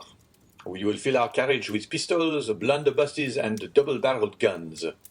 Luigi Vampa comes to take us, and we take him. We bring him back to Rome and present him to His Holiness the Pope, who asks how he can repay so great a service Then we merely ask for a carriage and a pair of horses, and we see the carnival in the carriage, and doubtless the Roman people will crown us at the Capitol and proclaim us like Curtius and the veiled Horatius, the preservers of their country." Whilst Albert proposed this scheme, Signor Pastrini's face assumed an expression impossible to describe. "And pray," asked Franz, "where are these pistols, blunderbusses, and other deadly weapons with which you intend filling the carriage?" "Not out of my armory, for at Terracina I was plundered even of my hunting knife. I shared the same fate at Aquapendente." "Do you know, Signor Pastrini," said Albert, lighting a second cigar at the first, "that this practice is very convenient for bandits, and that it seems to be due to an arrangement of their own?" Doubtless Signor Pastrini found this pleasantry compromising, for he only answered half the question, and then he spoke to Franz, as the only one likely to listen with attention. "Your Excellency knows that it is not customary to defend yourself when attacked by bandits." "What?" cried Albert, whose courage revolted at the idea of being plundered tamely. "Not make any resistance?" "No, for it would be useless.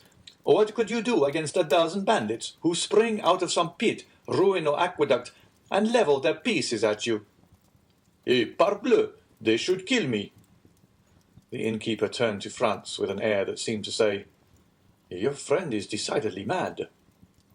"My dear Albert," returned Franz, "your answer is sublime and worthy the 'let him die' of Corneille. Only, when Horace made that answer, the safety of Rome was concerned, but as for us it is only to gratify a whim, and it would be ridiculous to risk our lives for so foolish a motive." Albert poured himself out a glass of Lacrima Christi, which he sipped at intervals, muttering some unintelligible words. "Well, Signor Pastrini," said Franz, "now that my companion is quieted, and you have seen how peaceful my intentions are, tell me, who is this Luigi Vampa? Is he a shepherd or a nobleman? Young or old? Tall or short? Describe him, in order that if we meet him by chance, like Bugaboo John or Lara, we may recognize him." "You could not apply to any one better able to inform you on all these points, for I knew him when he was a child, and one day that I fell into his hands, going from Ferentino to Altri, he, fortunately for me, recollected me and set me free, not only without a ransom, but made me a present of a very splendid watch, and related his history to me." "Let us see the watch," said Albert. Signor Pastrini drew from his fob a magnificent Breguet, bearing the name of its maker, of Parisian manufacture, and a count's coronet. "Here it is," said he. "Best," returned Albert. "I compliment you on it. I have its fellow." He took his watch from his waistcoat pocket. "And it cost me 3,000 francs." "Let us hear the history," said Franz, motioning Signor Pastrini to seat himself. "Your Excellencies permit it?" asked the host. "Bon Dieu!" cried Albert. "You are not a preacher to remain standing." The host sat down after having made each of them a respectful bow, which meant that he was ready to tell them all they wished to know concerning Luigi Vampa. "You tell me," said Franz, at the moment Signor Pastrini was about to open his mouth, "that you knew Luigi Vampa when he was a child. He is still a young man, then?" "A young man? He is only 22. He will gain himself a reputation." "What do you think of that, Albert? At 22 to be thus famous?" "Yes, and at his age, Alexandre, Caesar, and Napoleon, who have all made some noise in the world, were quite behind him." "So," continued Franz, "the hero of this history is only 22. "Scarcely so much." "Is he tall or short?" "Of the middle height, about the same stature as his Excellency," returned the host, pointing to Albert. "Thanks for the comparison," said Albert with a bow. "Go on, Signor Pastrini," continued Franz, smiling at his friend's susceptibility. "To what class of society does he belong?" "He was a shepherd boy, attached to the farm of the Count of San Felice, situated between Palestrina and the Lake of Gabri. He was born at Pampinara, and entered the Count's service when he was 5 years old. His father was also a shepherd who owned a small flock, and lived by the wool and milk which he sold at Rome. When quite a child, the little Vampa displayed a most extraordinary precocity. One day, when he was 7 years old, he came to the curate of Palestrina and asked to be taught to read. It was somewhat difficult, for he could not quit his flock, but the good curate went every day to say mass at a little hamlet, too poor to pay a priest, and which, having no other name, was called Borgo. He told Luigi that he might meet him on his return, and that then he would give him a lesson, warning him that it would be short, and that he must profit as much as possible by it. The child accepted joyfully. Every day Luigi led his flock to graze on the road that leads from Palestrina to Borgo. Every day at 9 o'clock in the morning the priest and the boy sat down on a bank by the wayside, and the little shepherd took his lesson out of the priest's breviary. At the end of 3 months he had learned to read. This was not enough. He must now learn to write.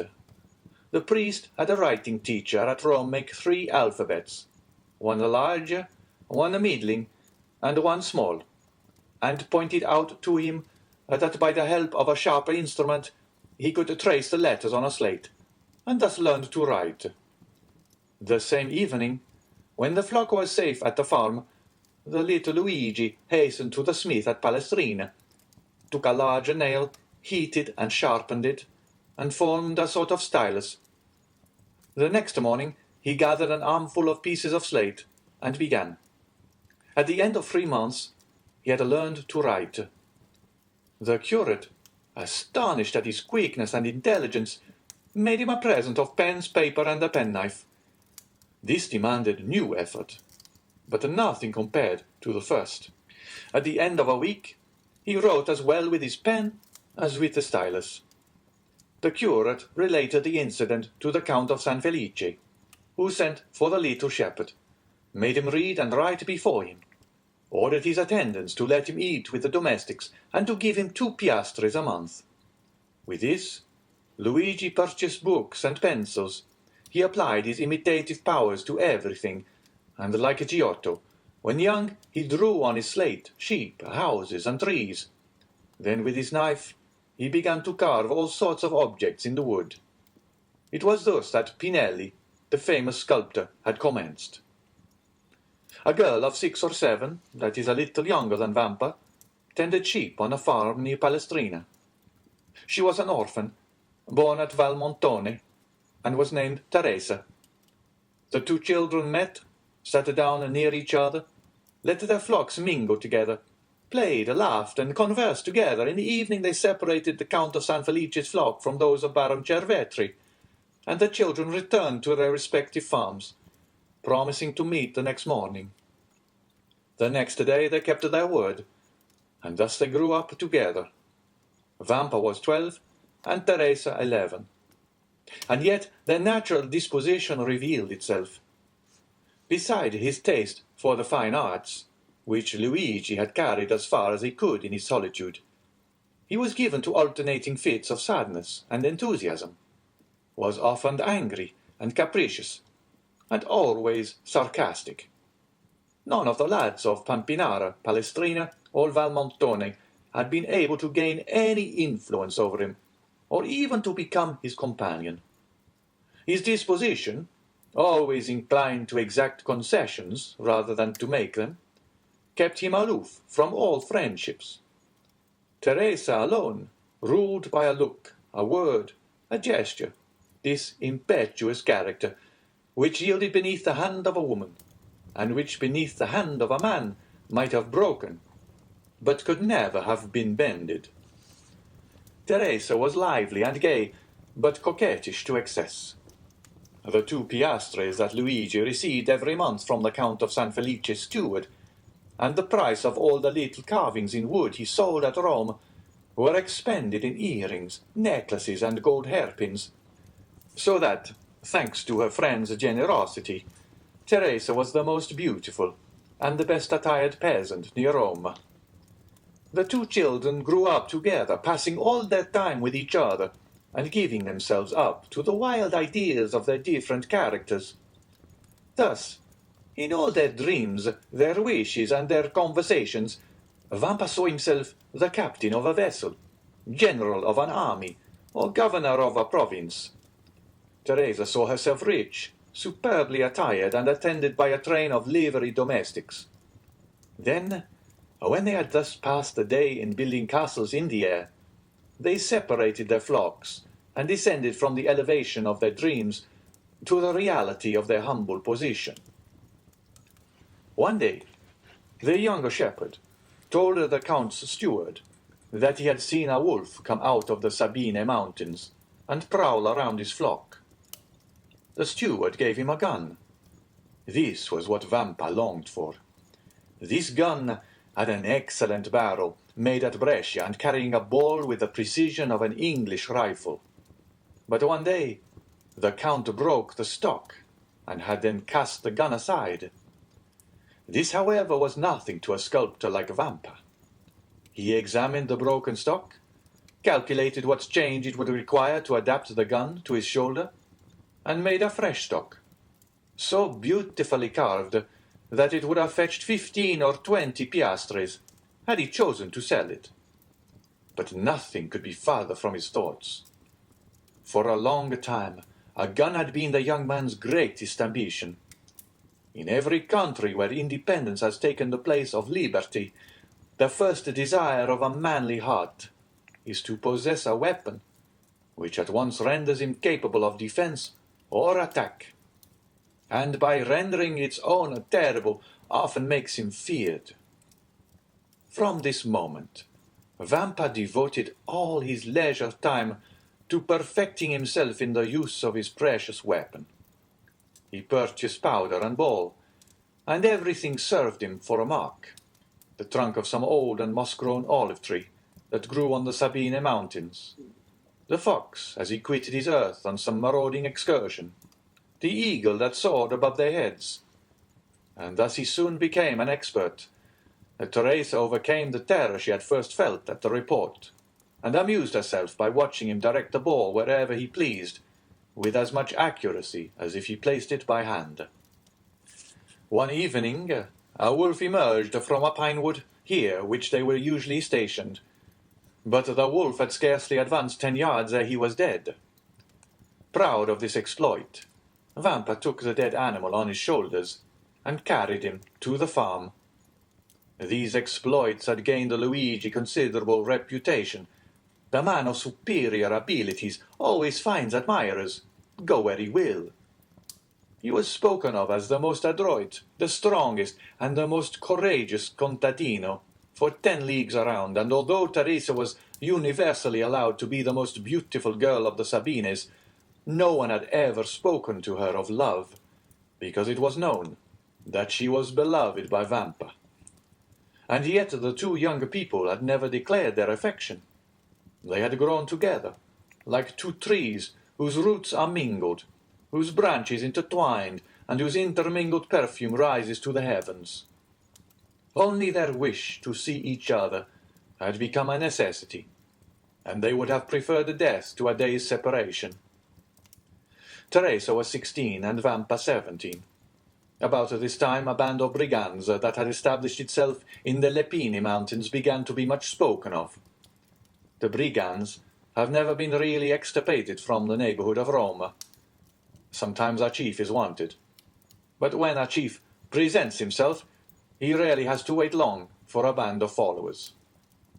The celebrated Cucumetto, pursued in the Abruzzo, driven out of the kingdoms of Naples where he had carried on a regular war, had crossed the Garigliano like Manfred, and had taken refuge on the banks of the Amasine, between Sonnino and Giuperno. He strove to collect a band of followers, and followed the footsteps of De Charis and Gasperone, whom he hoped to surpass. Many young men of Palestrina, Frascati, and Pappinara had disappeared. Their disappearance at first caused much disquietude, but it was soon known that they had joined Cucumetto. After some time, Cucumetto became the object of a universal attention. The most extraordinary traits of ferocious daring and brutality were related of him.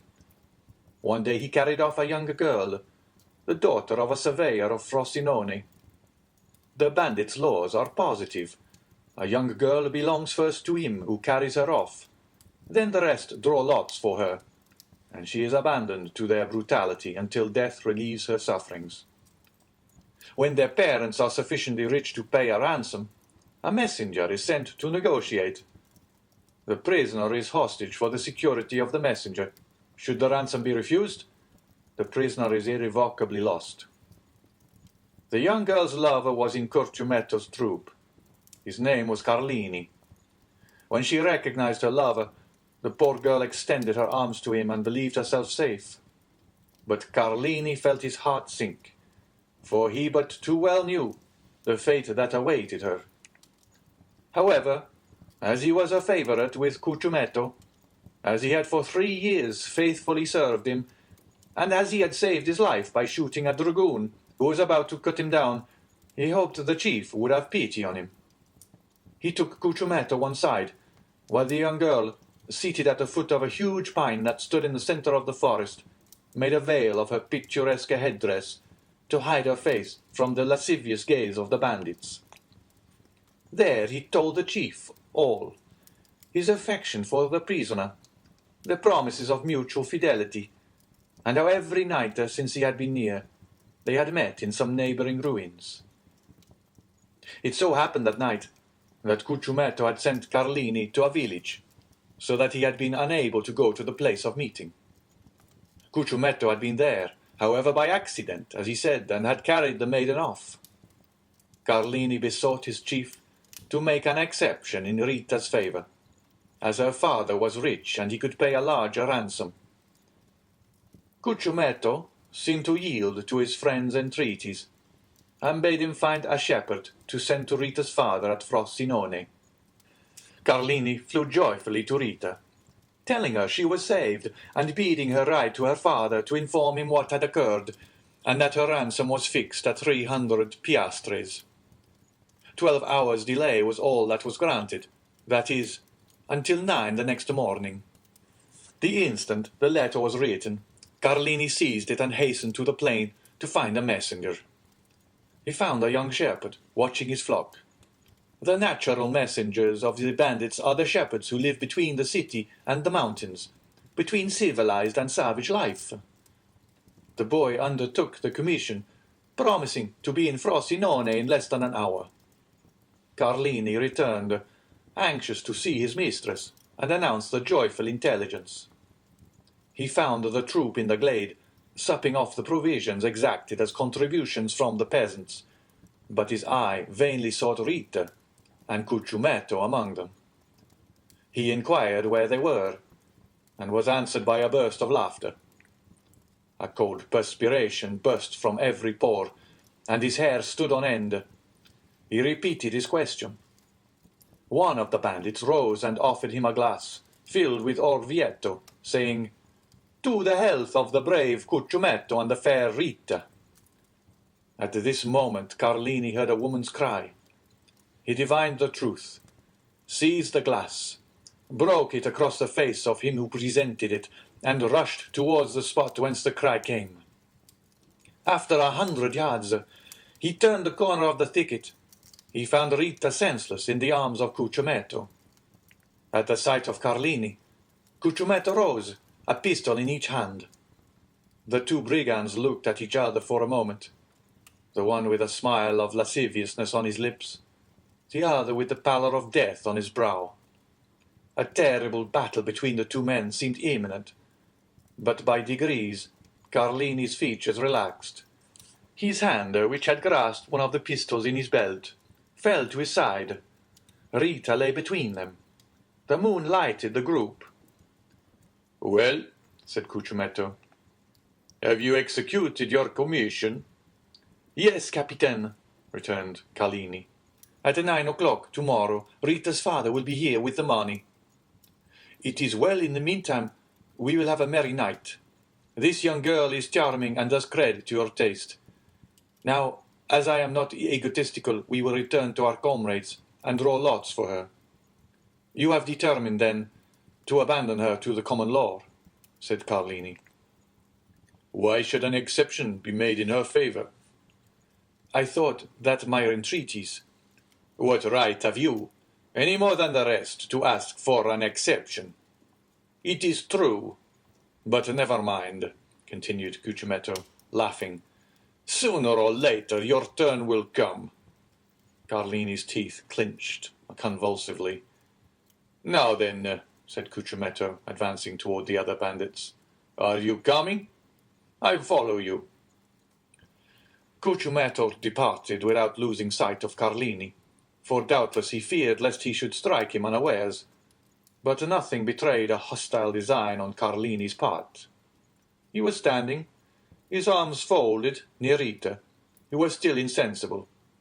Cucumetto fancied for a moment the young man was about to take her in his arms and fly. But this mattered little to him now. Rita had been his. And as for the money, 300 piastres, distributed among the band, was so small a sum that he cared little about it. He continued to follow the path to the glade. But to his great surprise, Carlini arrived almost as soon as himself. "Let us draw lots! Let us draw lots!" cried all the brigands when they saw the chief. Their demand was fair, and the chief inclined his head in sign of acquiescence. The eyes of all shone fiercely as they made their demand, and the red light of the fire made them look like demons. The names of all, including Carlini, were placed in a hat, and the youngest of the band drew forth a ticket. The ticket bore the name of Diavolaccio. He was the man who had proposed to Carlini the health of their chief, and to whom Carlini replied by breaking the glass across his face. A large wound extending from the temple to the mouth was bleeding profusely. Diavolaccio, seeing himself thus favoured by fortune, burst into a loud laugh. "Captain," said he, "just now Carlini would not drink your health when I proposed it to him. Propose mine to him, and let us see if he will be more condescending to you than to me." Every one except an explosion on Carlini's part. But to their great surprise he took a glass in one hand and a flask in the other, and filling it, "Your health, Diavolaccio," said he calmly, and he drank it off, without his hand trembling in the least. Then, sitting down by the fire, "My supper," said he. "My expedition has given me an appetite." "Well done, Carlini," cried the brigands. "That is acting like a good fellow." And they all formed a circle round the fire, while Diavolaccio disappeared. Carlini ate and drank as if nothing had happened. The bandits looked on with astonishment at this singular conduct, until they heard footsteps. They turned around and saw Diavolaccio bearing the young girl in his arms. Her head hung back, and her long hair swept the ground. As they entered the circle, the bandits could perceive by the firelight the unearthly pallor of the young girl and of Diavolaccio. This apparition was so strange and so solemn that everyone rose, with the exception of Carlini, who remained seated and ate and drank calmly. Diavolaccio advanced amidst the most profound silence, and laid Rita at the captain's feet. Then everyone could understand the cause of the unearthly pallor in the young girl and the bandit. A knife was plunged up to the hilt in Rita's left breast. Everyone looked at Carlini. The sheath at his belt was empty. "Ah," said the chief, "I now understand why Carlini stayed behind." All savage natures appreciate a desperate deed. No other of the bandits would, perhaps, have done the same. But they all understood what Carlini had done. "Now then," cried Carlini, rising in his turn, and approaching the corpse, his hand on the butt of one of his pistols. "Does anyone dispute the possession of this woman with me?" "No," returned the chief. "She is thine." Carlini raised her in his arms, and carried her out of the circle of firelight. Cucumetto placed his sentinels for the night, and the bandits wrapped themselves in their cloaks, and lay down before the fire. At midnight, the sentinel gave the alarm, and in an instant all were on the alert. It was Rita's father, who brought his daughter's ransom in person. "Here," said he to Cucciumetto, "here are the 300 piastres. Give me back my child." But the chief, without taking the money, made a sign to him to follow. The old man obeyed.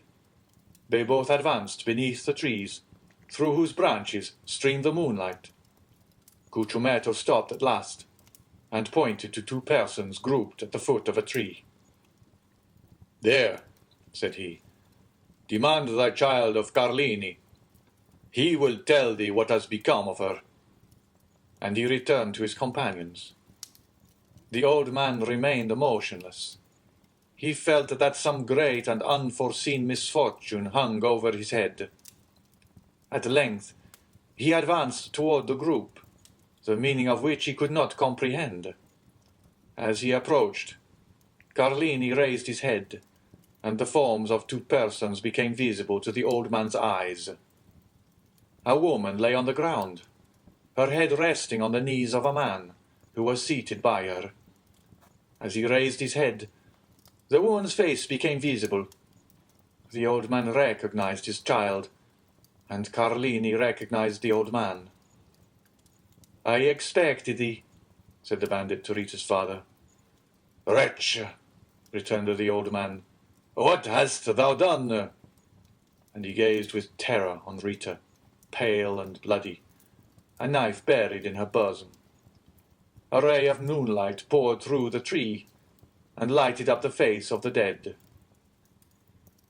"Cucciumetto had violated thy daughter," said the bandit.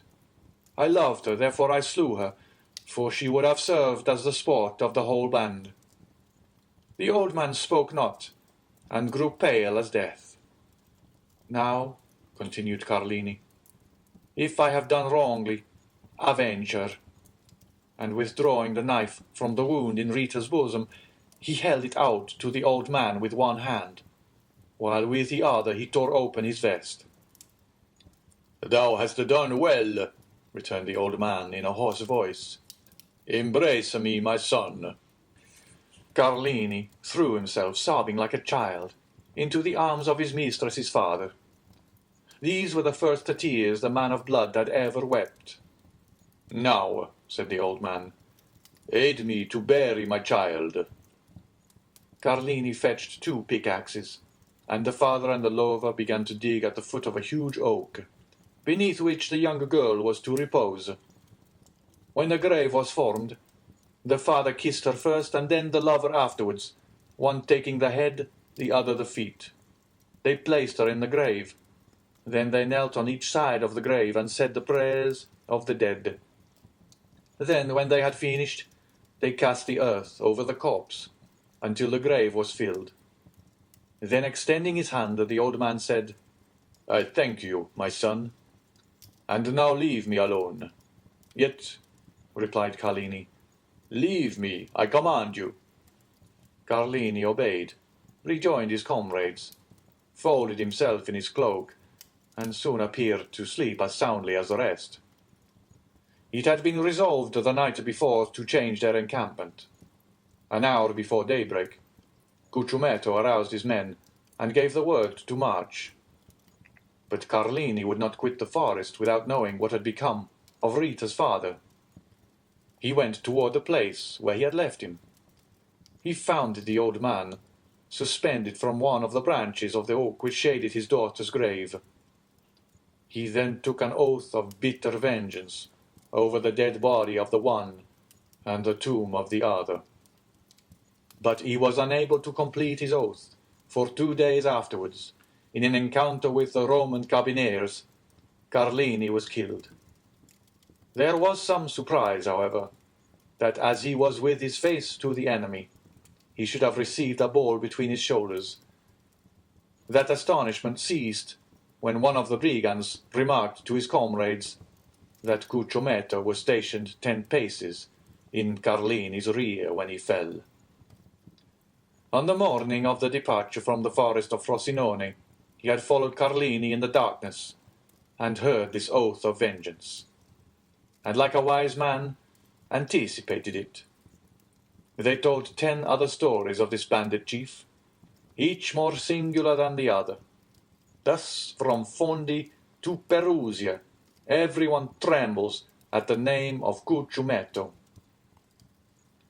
These narratives were frequently the theme of conversation between Luigi and Teresa.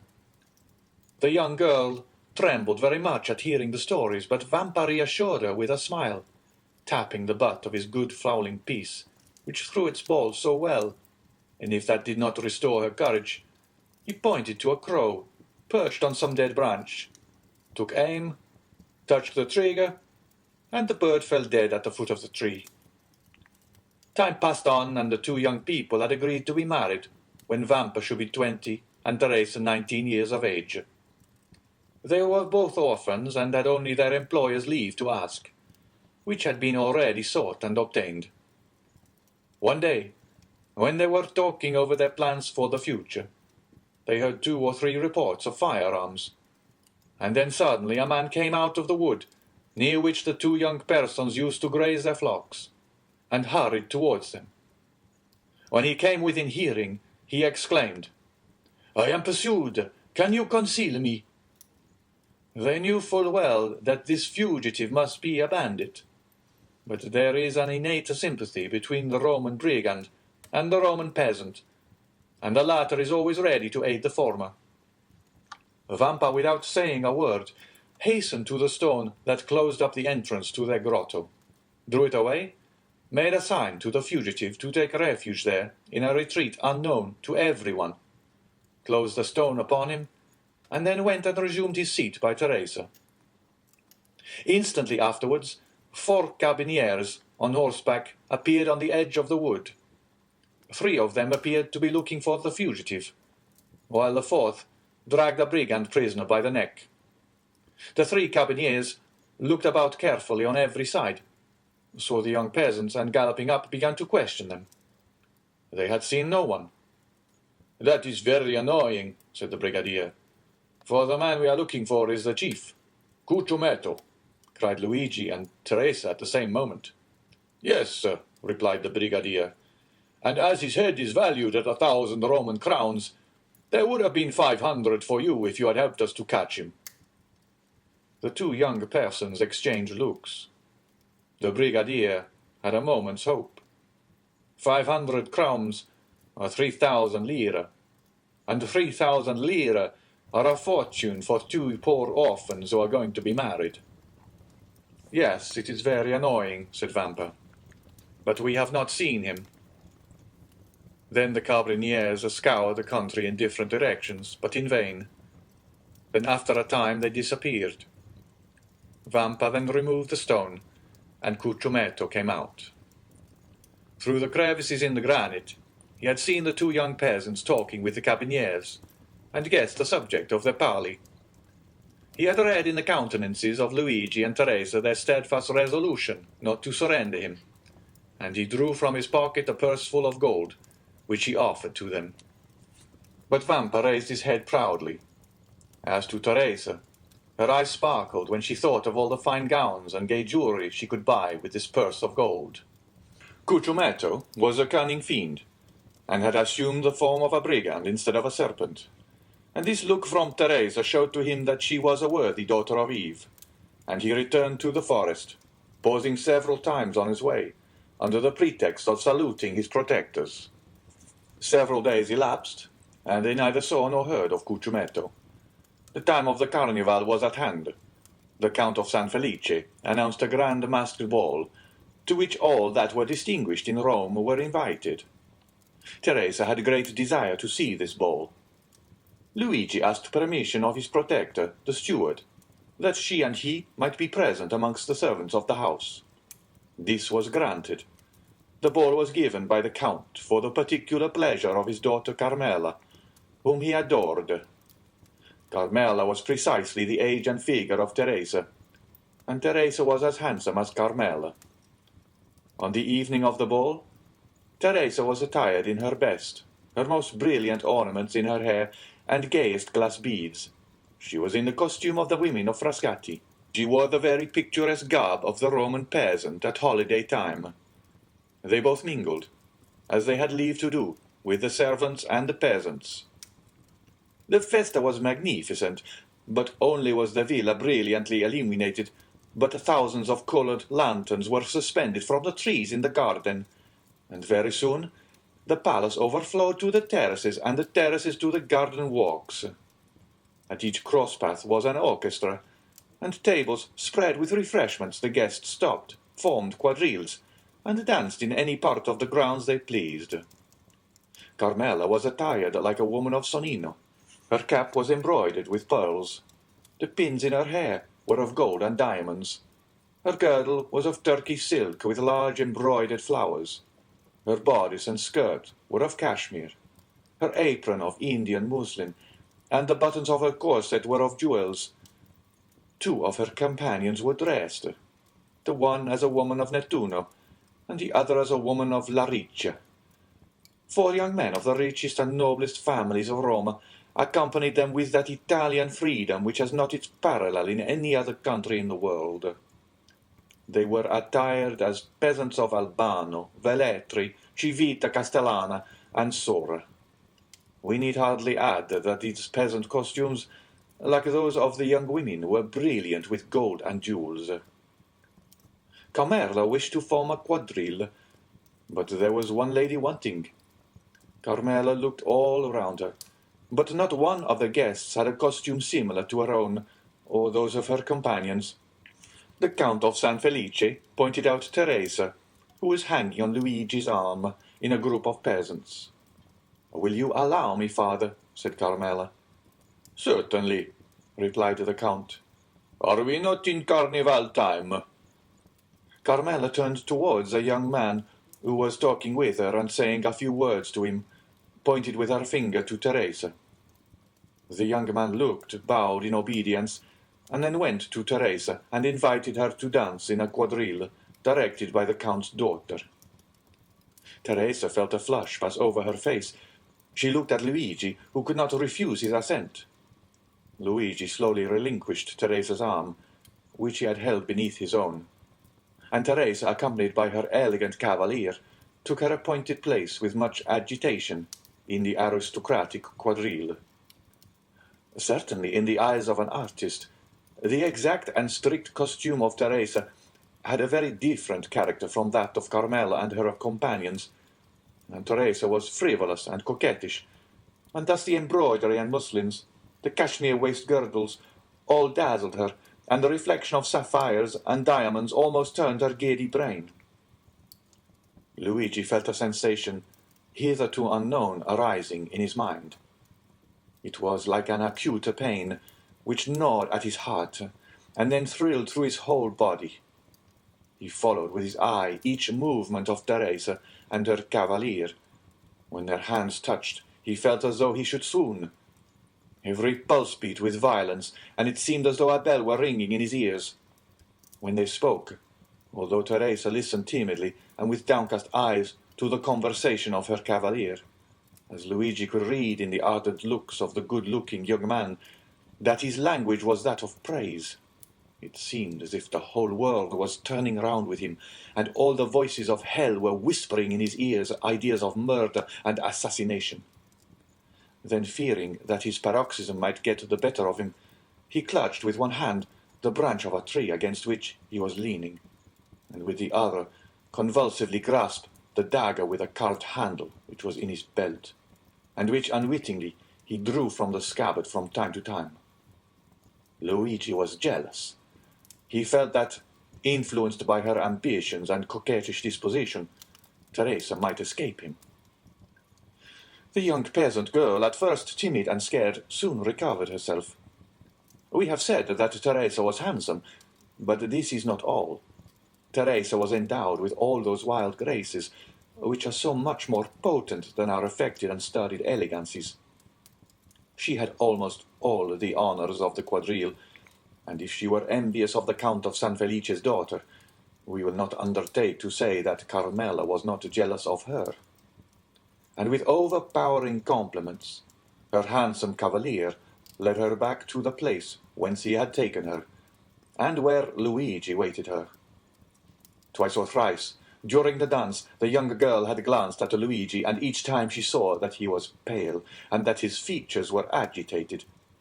Once even the blade of his knife, half drawn from its sheath, had dazzled her eyes with its sinister glare. Thus it was almost tremblingly that she resumed her lover's arm. The quadrille had been most perfect, and it was evident there was a great demand for a repetition, Carmela alone objecting to it. But the Count of San Felice besought his daughter so earnestly that she acceded. One of the cavaliers then hastened to invite Teresa, without whom it was impossible for the quadrille to be formed. But the young girl had disappeared. The truth was that Luigi had not felt the strength to support another such trial, and half by persuasion and half by force he had removed Teresa toward another part of the garden. Teresa had yielded in spite of herself, but when she looked at the agitated countenance of the young man, she understood by his silence and trembling voice that something strange was passing within him. She herself was not exempt from internal emotion, and without having done anything wrong, yet fully comprehended that Luigi was right in reproaching her. Why, she did not know, but yet she did not feel less that these reproaches were merited. However, to Teresa's great astonishment, Luigi remained mute, and not a word escaped his lips the rest of the evening. When the chill of the night had driven away the guests from the gardens, and the gates of the villa were closed on them for the festa indoors, he took Teresa quite away, and as he left her at her home he said, "Teresa, what were you thinking of as you danced opposite the young Countess of San Felice?" "I thought," replied the young girl, with all the frankness of her nature, "that I would give half my life for a costume such as she wore." "And what said your cavalier to you?"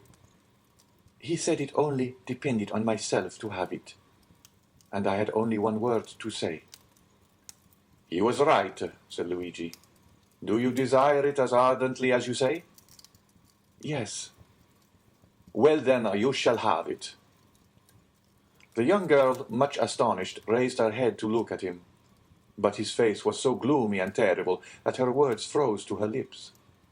As Luigi spoke thus, he left her. Teresa followed him with her eyes into the darkness, as long as she could.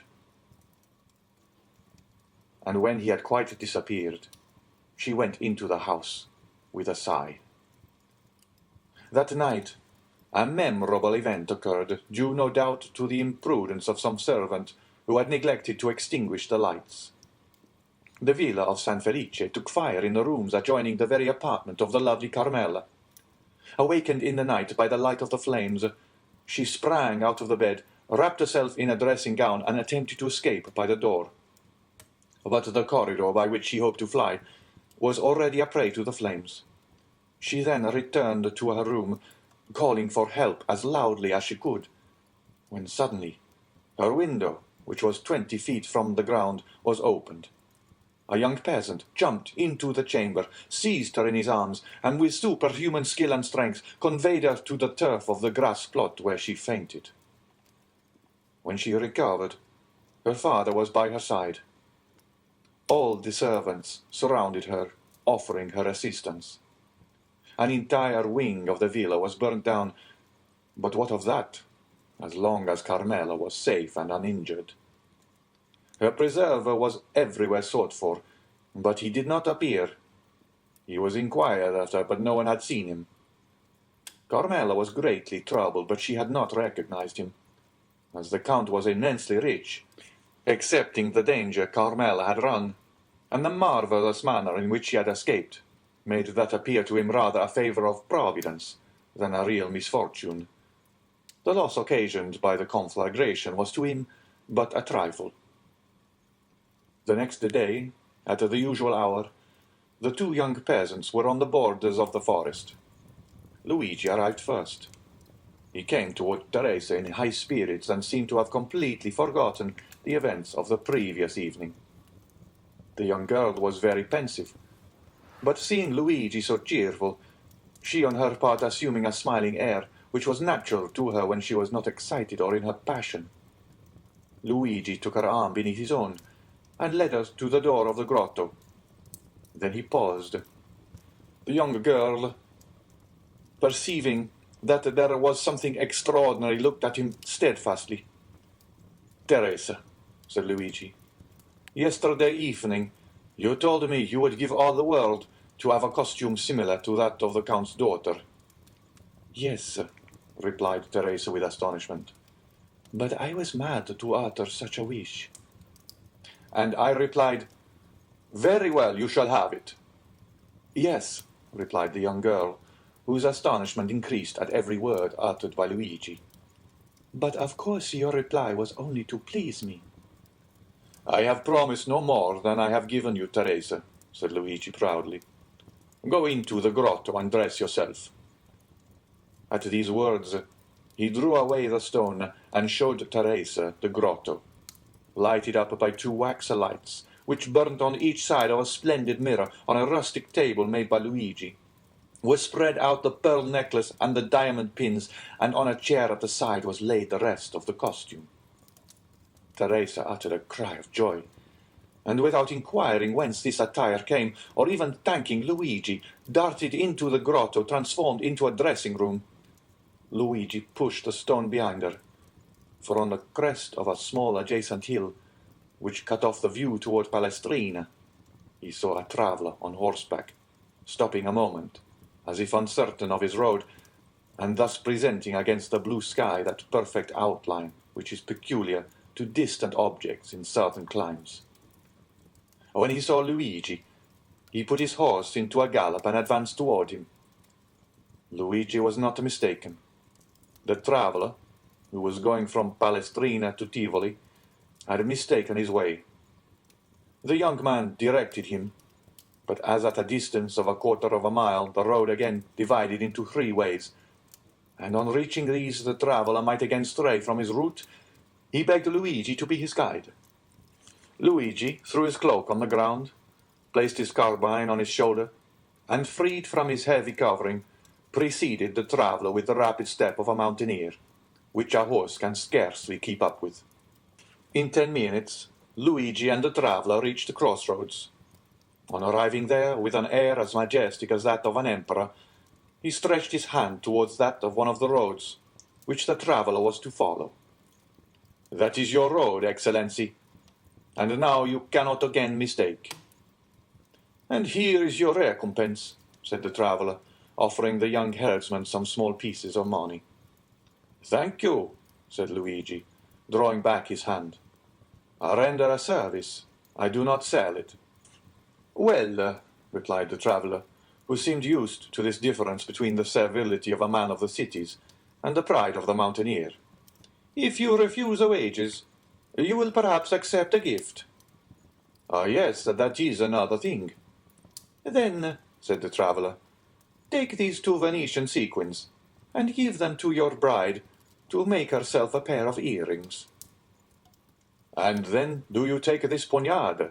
said the young herdsman. "You will not find one better carved between Albano and Civita Castellana." "I accept it," answered the traveller, "but then the obligation will be on my side, for this poniard is worth more than 2 sequins." "For a dealer, perhaps, but for me, who engraved it myself, it is hardly worth a piastre." "What is your name?" inquired the traveller. "Luigi Vampa," replied the shepherd, with the same air as he would have replied, "Alexander, King of Macedon." "And yours?" "I," said the traveller, "am called Sinbad the Sailor." Franz Epinay started with surprise. "Sinbad the Sailor?" he said. "Yes," replied the narrator. "That was the name which the traveller gave to Vampa as his own." "Well, and what may you have to say against this name?" inquired Albert. "It is a very pretty name, and the adventures of the gentleman of that name amused me very much in my youth, I must confess." Franz said no more. The name of Sinbad the Sailor, as may well be supposed, awakened in him a world of recollections, as had the name of the Count of Monte Cristo on the previous evening. Proceed, said he to the host. Vampa put the 2 sequins haughtily into his pocket, and slowly returned by the way he had gone. As he came within 200 or 300 paces of the grotto, he thought he heard a cry. He listened to know whence this sound could proceed. A moment afterwards, he thought he heard his own name pronounced distinctly. The cry proceeded from the grotto. He bounded like a chamois, cocking his carbine as he went, and in a moment reached the summit of a hill opposite to that on which he had perceived the traveller. 3 cries for help came more distinctly to his ear. He cast his eyes around him and saw a man carrying off Teresa, as Nessus the centaur carried Deianira.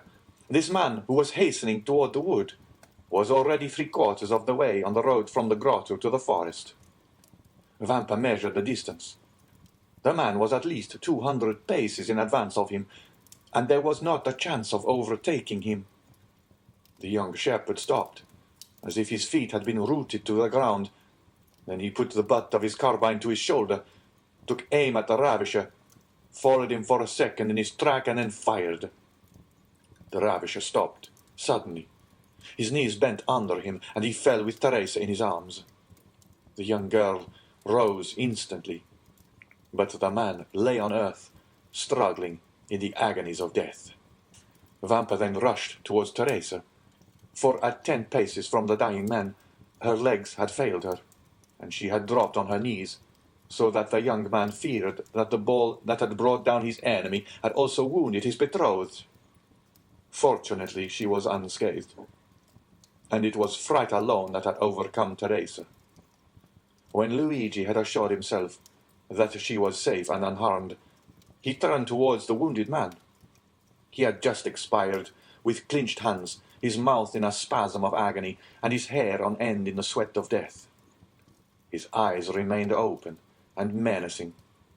Vampa approached the corpse and recognized Cucumetto, on which the bandit had been saved by the 2 young peasants. He had been enamored of Teresa, and had sworn she should be his. From that time he had watched them, and profiting by the moment when her love had left her alone, had carried her off, and believed he at length had her in his power, when the ball, directed by the unerring skill of the young herdsman, had pierced his heart.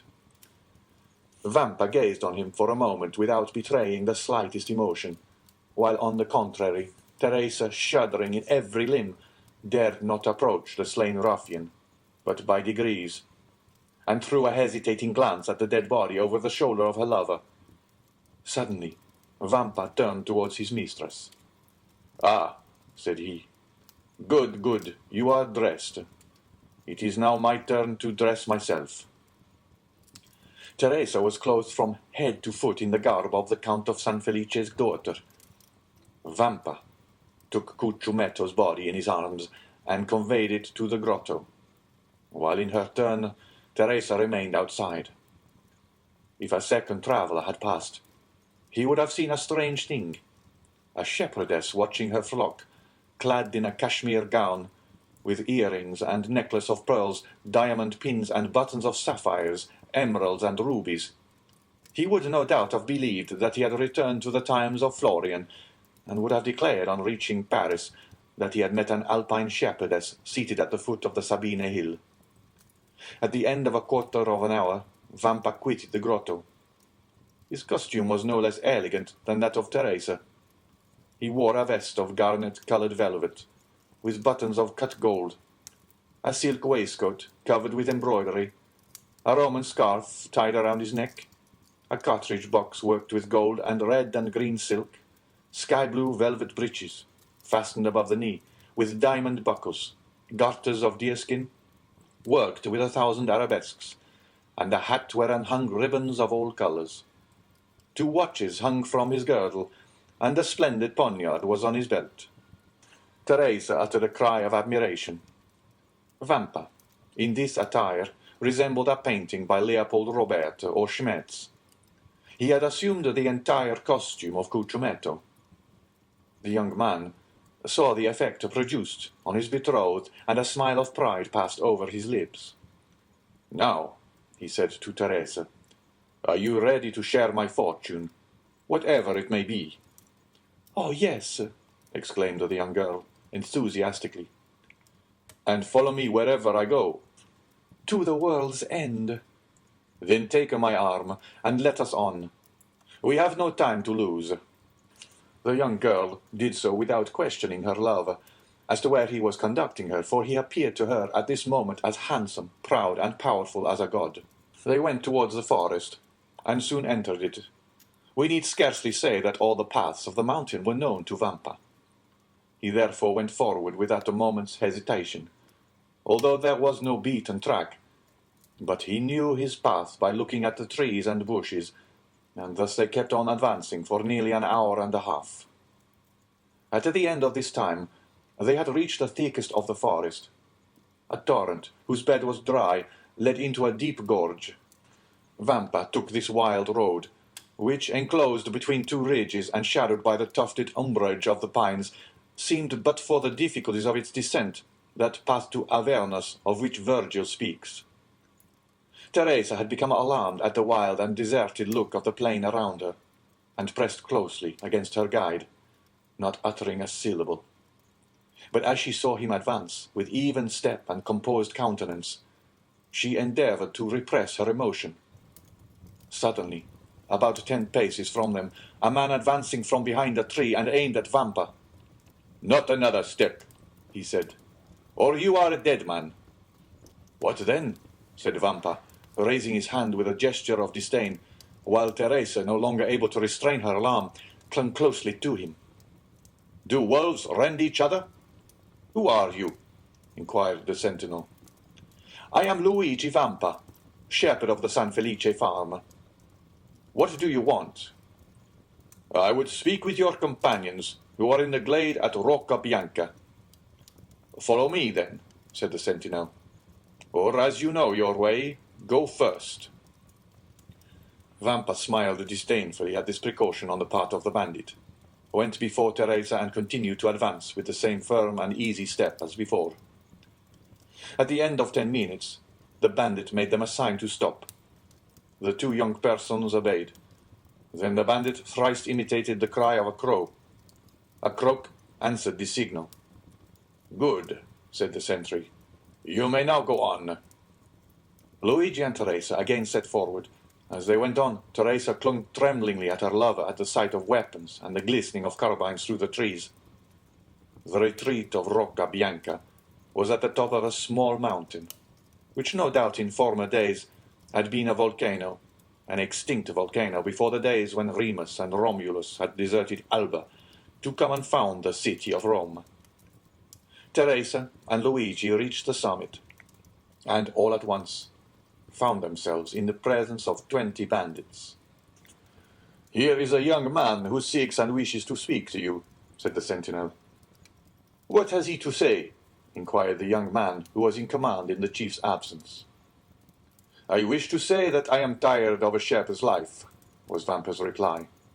"Ah, I understand," said the lieutenant. "And you seek admittance into our ranks."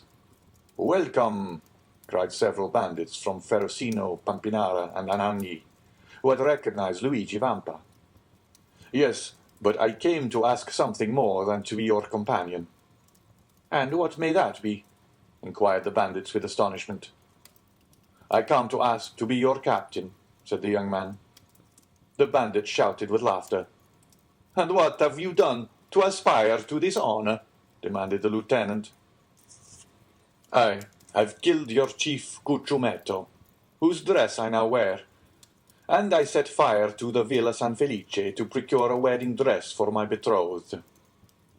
An hour afterwards Luigi Vampa was chosen captain. Vice Cucciumetto deceased. "Well, my dear Albert," said Franz, turning towards his friend, "what think you of citizen Luigi Vampa?" "I say he is a myth," replied Albert, "and never had an existence." "And what may a myth be?" inquired Pastrini.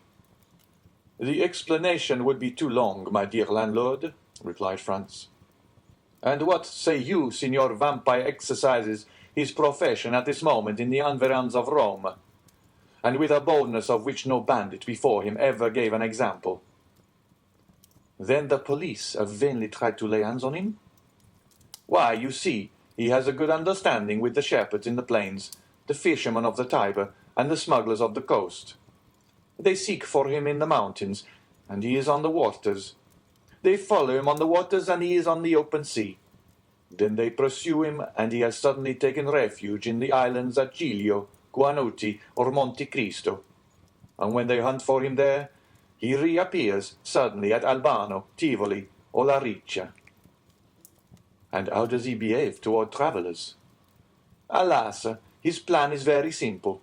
It depends on the distance he may be from the city, whether he gives 8 hours, 12 hours, or a day wherein to pay their ransom.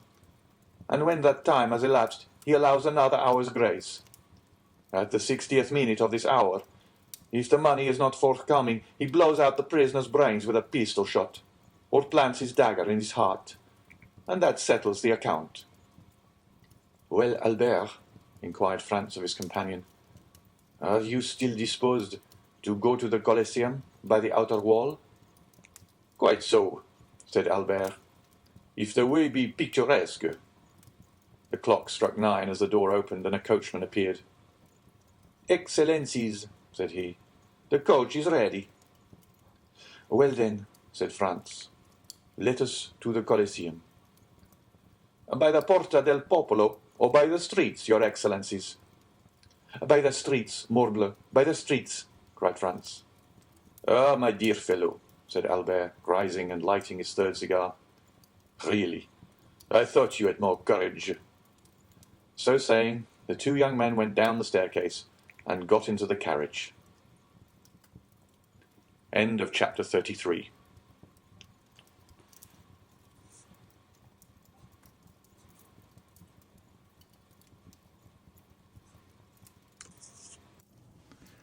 Chapter 34. The Colosseum. Franz had so managed his route that during the ride to the Colosseum they passed not a single ancient ruin, so that no preliminary impression interfered to mitigate the colossal proportions of the gigantic building they came to admire. The road selected was a continuation of the Via Sistina.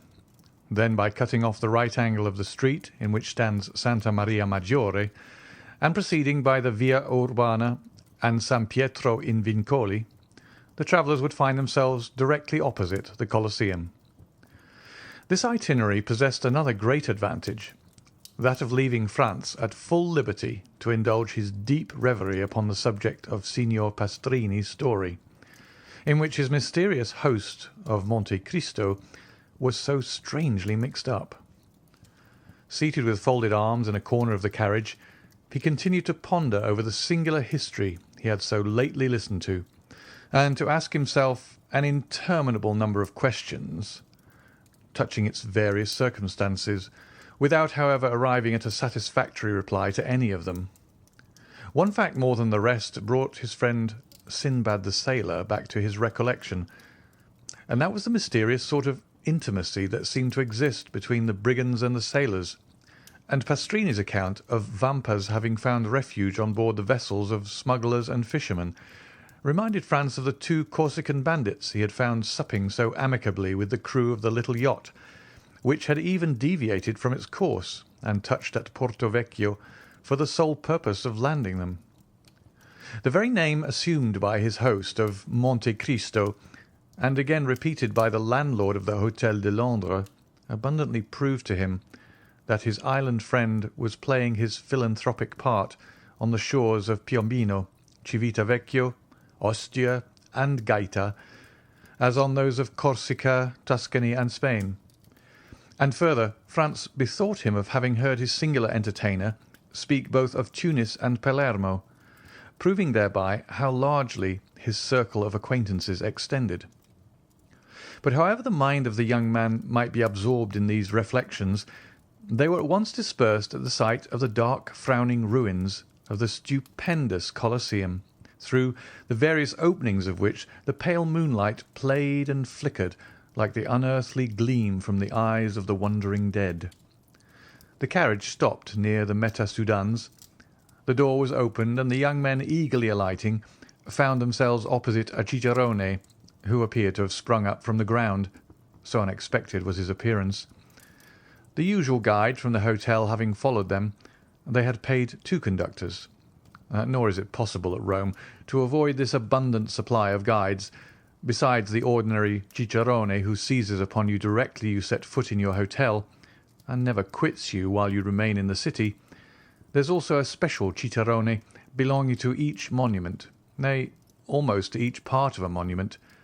It may therefore be easily imagined there is no scarcity of guides at the Colosseum, that wonder of all ages, which Martial thus eulogizes: "Let Memphis cease to boast the barbarous miracles of her pyramids, and the wonders of Babylon be talked of no more among us.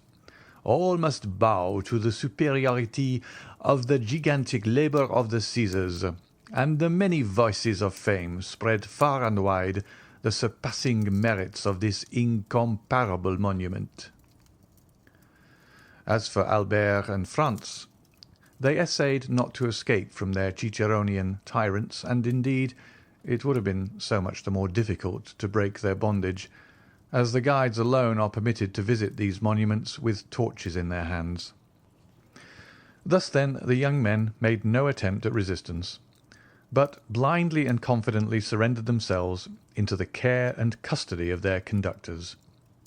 Albert had already made 7 or 8 similar excursions to the Colosseum, while his less favoured companion trod for the first time in his life the classic ground forming the monument of Flavius Vespasian, and to his credit, be it spoken, his mind, even amid the glib loquacity of the guides, was duly and deeply touched with awe and enthusiastic admiration of all he saw, and certainly no adequate notion of these stupendous ruins can be formed save by such as have visited them, and more especially by moonlight, at which time the vast proportions of the building appear twice as large when viewed by the mysterious beams of a southern moonlit sky, whose rays are sufficiently clear and vivid to light the horizon with a glow equal to the soft twilight of an eastern clime.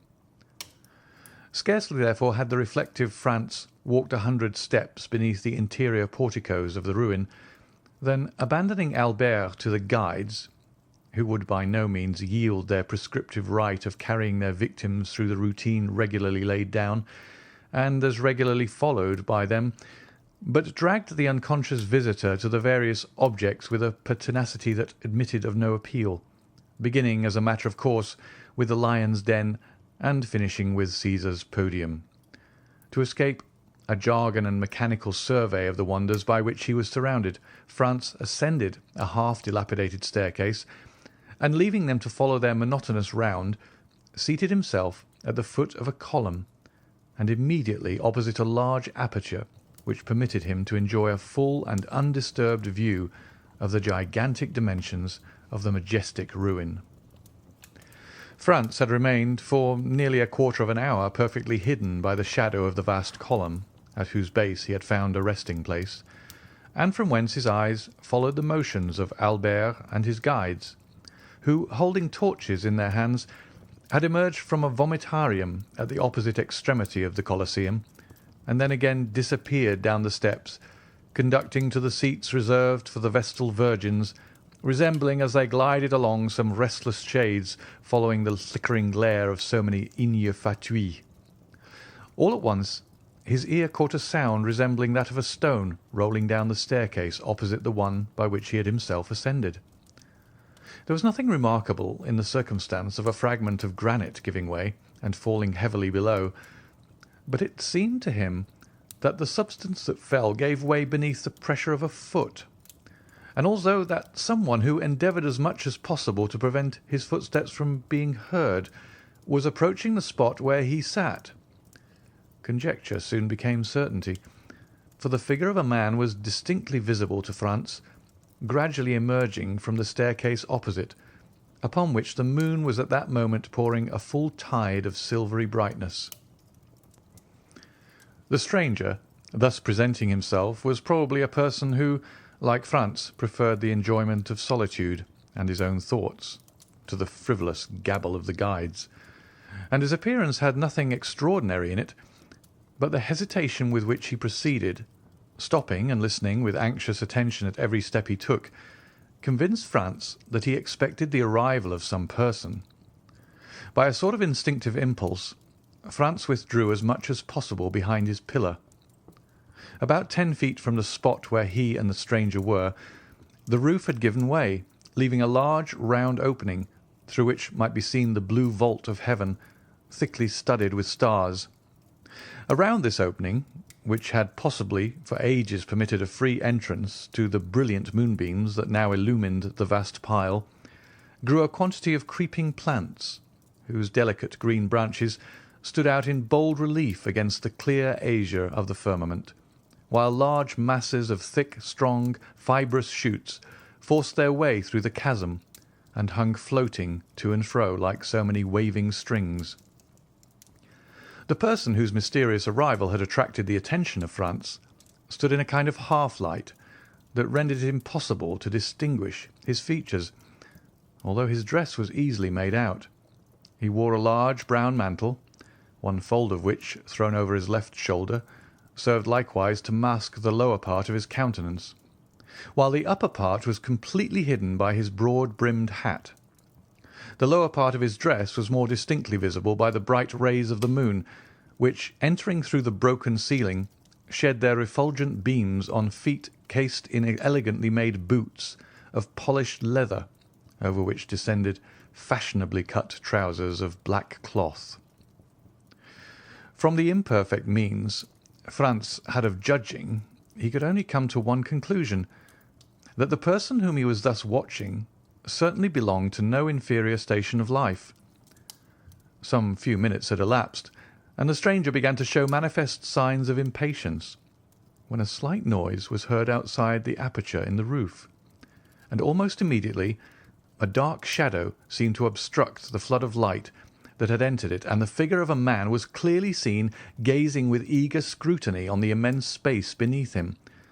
Then, as his eye caught sight of him in the mantle, he grasped a floating mass of thickly matted boughs and glided down by their help to within 3 or 4 feet of the ground, and then leapt lightly on his feet. The man who had performed this daring act with so much indifference wore the Trastevere costume. "I beg your Excellency's pardon for keeping you waiting," said the man in the Roman dialect, "but I don't think I'm many minutes after my time. 10 o'clock has just struck on the Lateran." "Say not a word about being late," replied the stranger in purest Tuscan. "'Tis I who am too soon. But even if you had caused me to wait a little while, I should have felt quite sure that the delay was not occasioned by any fault of yours." "Your Excellency is perfectly right in so thinking," said the man. "I came here direct from the castle of Sant'Angelo, and I had an immense deal of trouble before I could get a chance to speak to Beppo." "And who is Beppo?" "Oh, Beppo is employed in the prison, and I give him so much a year to let me know what is going on with His Holiness's castle." "Indeed. You are a provident person, I see." "Why, you see, no one knows what may happen. Perhaps some of these days I may be entrapped like poor Peppino, and may be very glad to have some little nibbling mouse to gnaw the meshes of my net, and so help me out of prison." "Briefly, what did you glean?" "That 2 executions of considerable interest will take place the day after tomorrow, at 2 o'clock, as is customary at Rome at the commencement of all great festivals. One of the culprits will be Mazzolato. He is an atrocious villain, who murdered the priest who brought him up, and deserves not the smallest pity. The other sufferer is sentenced to be decapitato, and he, your Excellency, is poor Peppino. The fact is that you have inspired not only the pontifical government, but also the neighbouring states with such extreme fear that they are glad of all opportunity of making an example." "But Peppino did not even belong to my band. He was merely a poor shepherd whose only crime consisted in furnishing us with provisions." which makes him your accomplice to all intents and purposes. But mark the distinction with which he is treated. Instead of being knocked on the head as you would be if once they caught hold of you, he is simply sentenced to be guillotined, by which means too the amusements of the day are diversified, and there is a spectacle to please every spectator. Without reckoning the wholly unexpected one I am preparing to surprise them with." "My good friend," said the man in the cloak, "excuse me for saying that you seem to me precisely in the mood to commit some wild or extravagant act." "Perhaps I am, but one thing I have resolved on, and that is, to stop at nothing to restore a poor devil to liberty, who has got into this scrape solely from having saved me. I should hate and despise myself as a coward did I desert the brave fellow in his present extremity." "And what do you mean to do?" "To surround the scaffold with 20 of my best men, who at a signal from me will rush forward directly Peppino is brought for execution, and by the assistance of their stilettos drive back the guard and carry off the prisoner." "That seems to me as hazardous as uncertain, and convinces me that my scheme is far better than yours." "And what is your Excellency's project?" "Just this. I will so advantageously bestow 2,000 piastres that the person receiving them shall obtain a respite till next year for Peppino, and during that year another skilfully placed 1,000 piastres will afford him the means of escaping from his prison." "And do you feel sure of succeeding?" "Pardieu!" exclaimed the man in the cloak, suddenly expressing himself in French. "What did your Excellency say?" inquired the other. "I said, my good fellow, that I would do more single-handedly by the means of gold than you and all your troop could effect with stilettos, pistols, carbines, and blunderbusses included. Leave me, then, to act, and have no fears for the result." "At least there can be no harm in myself and party being in readiness in case your Excellency should fail." "None whatever. Take what precautions you please, if it is any satisfaction to you to do so. But rely upon my obtaining the reprieve I seek." "Remember, the execution is fixed for the day after tomorrow, and that you have but one day to work in." "And what of that? Is not a day divided into 24 hours, each hour into 60 minutes, and every minute subdivided into 60 seconds? Now in 86,400 seconds very many things can be done." "And how shall I know whether your Excellency has succeeded or not?" "Oh, that is very easily arranged. I have engaged the 3 lower windows at the Café Rospoli. Should I have obtained the requisite pardon for Peppino, the 2 outside windows will be hung with yellow damasks, and the centre with white, having a large cross in red marked on it." "And whom will you employ to carry the reprieve to the officer directing the execution?" "Send one of your men, disguised as a penitent friar, and I will give it to him.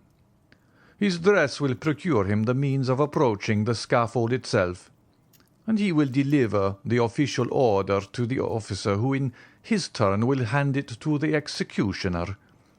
In the meantime, it will be as well to acquaint Peppino with what we have determined on, if it be only to prevent his dying of fear, or losing his senses, because in either case a very useless expense will have been incurred."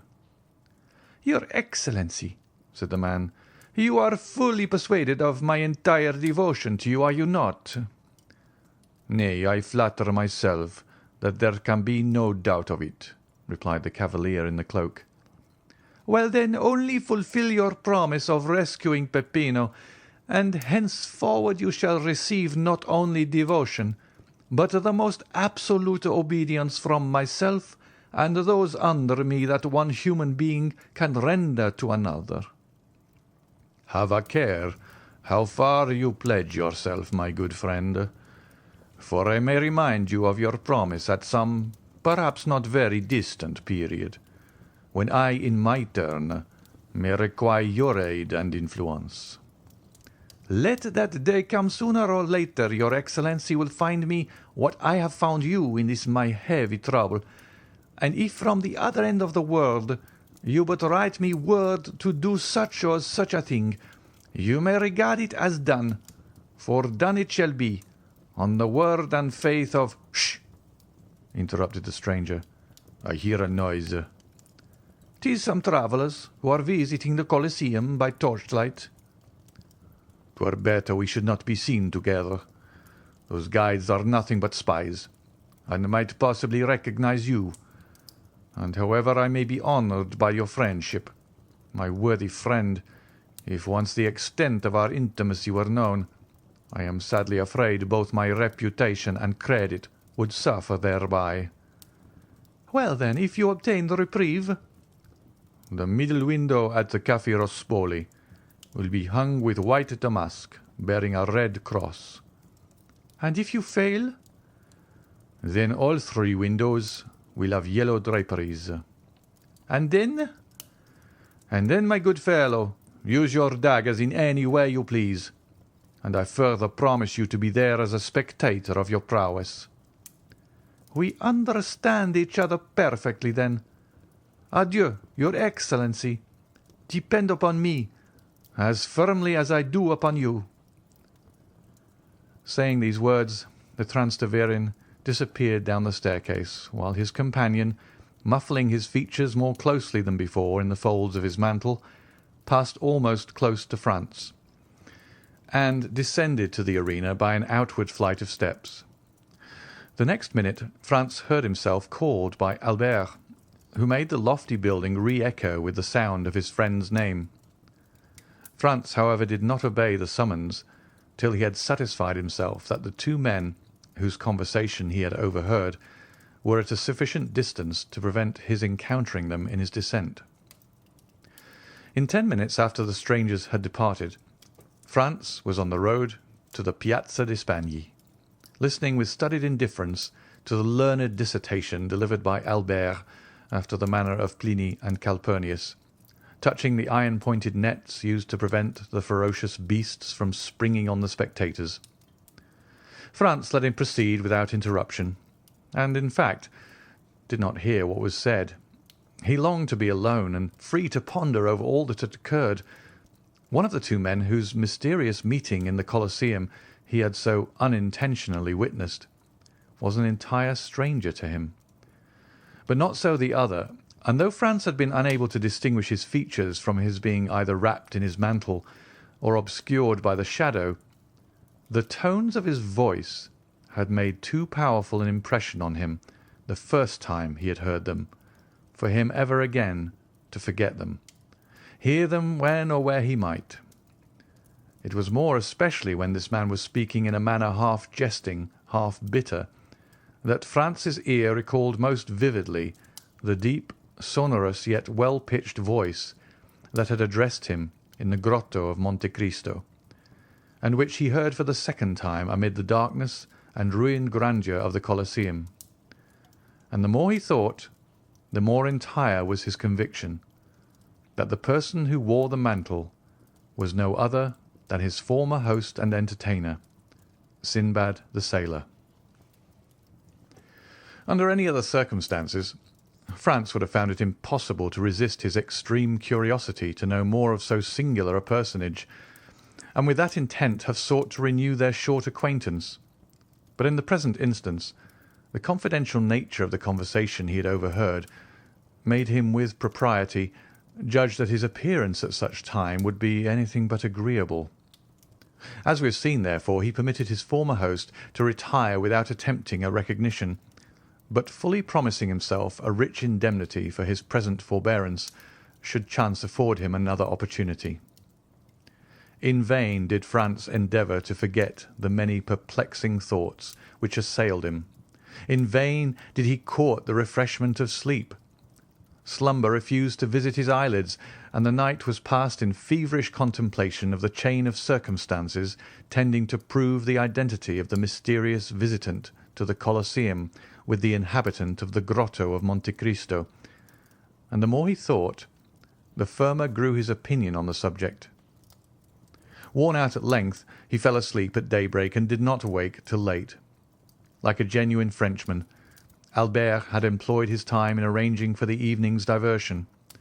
He had sent to engage a box at the Teatro Argentino, and Franz, having a number of letters to write, relinquished the carriage to Albert for the whole of the day. At 5 o'clock Albert returned, delighted with his day's work. He had been occupied in leaving his letters of introduction, and had received in return more invitations to balls and routs than it would be possible for him to accept. Besides this, he had seen, as he called it, all the remarkable sights at Rome.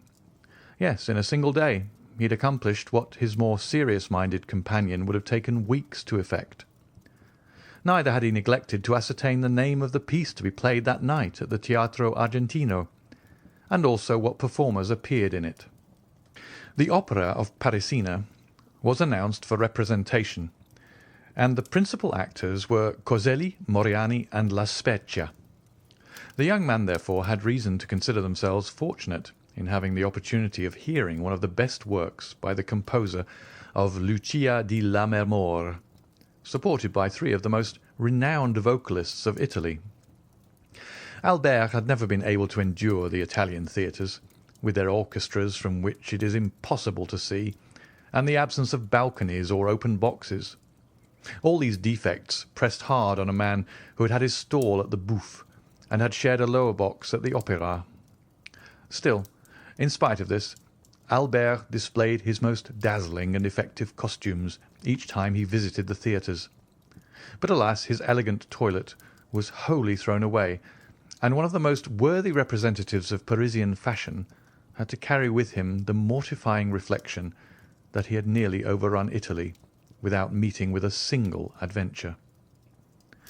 Sometimes Albert would affect to make a joke of his want of success, but internally he was deeply wounded, and his self-love immensely piqued to think that Albert de Morcerf, the most admired and most sought after of any young person of his day, should thus be passed over, and merely have his labour for his pains. And the thing was so much the more annoying, as according to the characteristic modesty of a Frenchman, Albert had quitted Paris with the full conviction that he had only to show himself in Italy to carry all before him, and that upon his return he should astonish the Parisian world with the recital of his numerous love affairs. Alas, poor Albert! None of these interesting adventures fell in his way. The lovely Genoese, Florentine, and Neapolitans were all faithful, if not to their husbands, at least to their lovers, and thought not of changing even for the splendid appearance of Albert de Morcerf, and all he gained was the painful conviction that the ladies of Italy have this advantage over those of France, that they are faithful even in their infidelity. Yet he could not restrain a hope that in Italy, as elsewhere, there might be an exception to the general rule. Albert, besides being an elegant, well-looking young man, was also possessed of considerable talent and ability.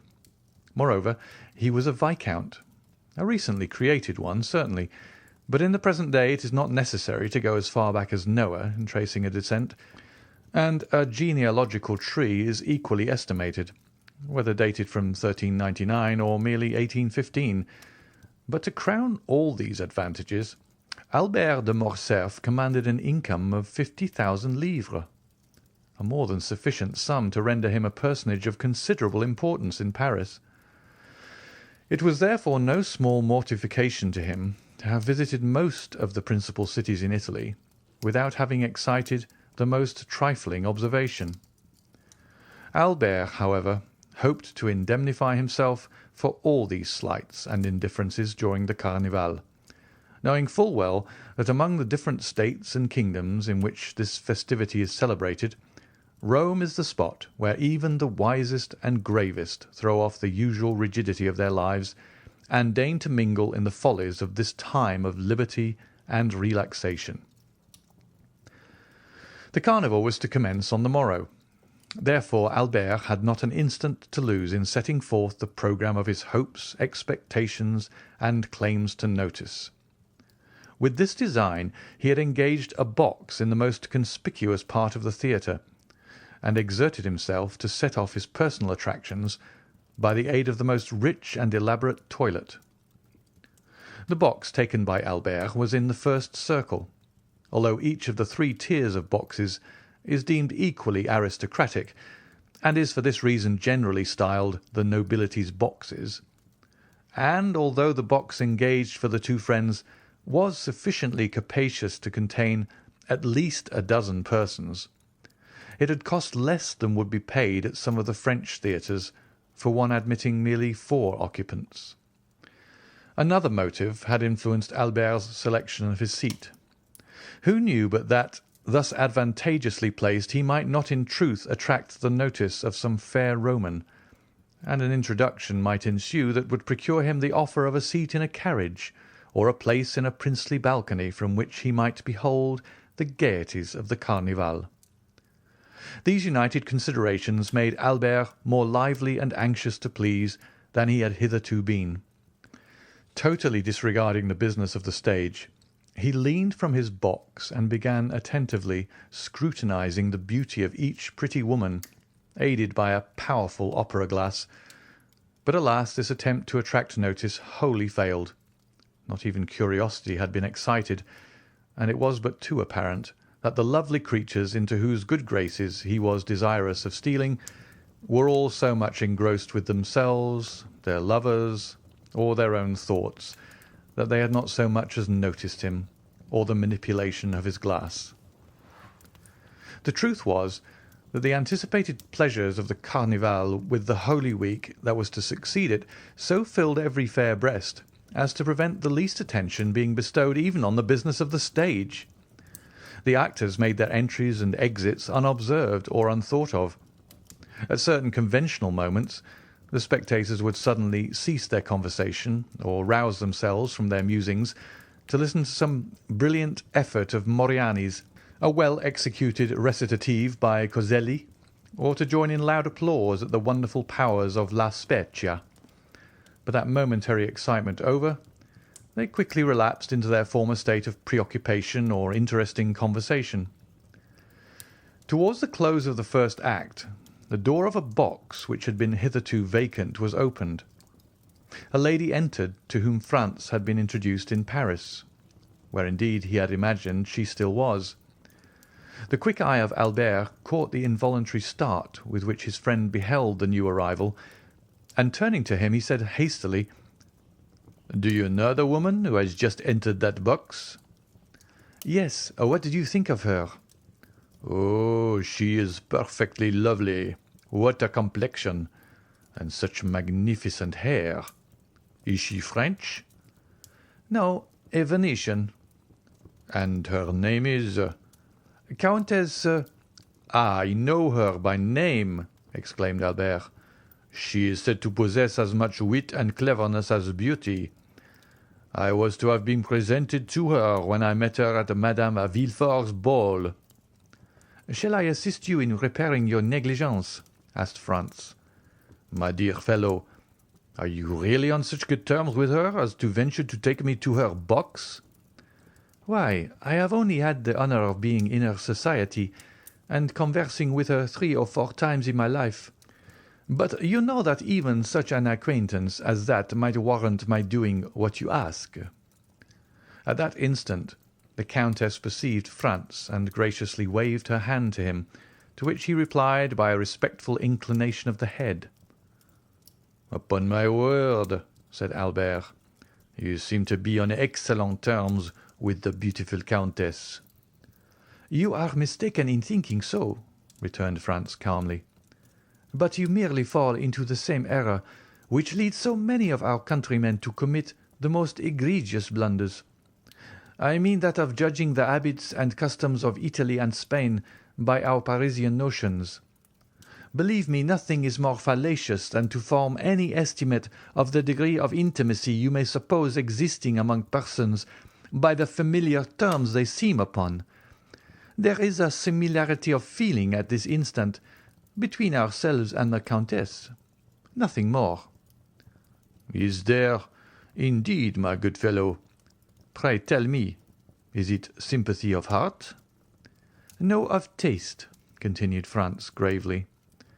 And in what manner has this congeniality of mind been evinced? By the Countess's visiting the Colosseum, as we did last night, by moonlight and nearly alone. You were with her, then? I was. And what did you say to her? We talked of the illustrious dead of whom that magnificent ruin is a glorious monument. Upon my word, cried Albert, you must have been a very entertaining companion alone, or all but alone with a beautiful woman in such a place of sentiment as the Colosseum, and yet to find nothing better to talk about than the dead? All I can say is, if ever I should get such a chance, the living should be my theme. And you will probably find your theme ill-chosen. But, said Albert, breaking in upon his discourse, never mind the past. Let us only remember the present. Are you not going to keep your promise of introducing me to the fair subject of our remarks? Certainly, directly the curtain falls on the stage. What a confounded time this first act takes. I believe on my soul that they never mean to finish it. Oh, yes, they will.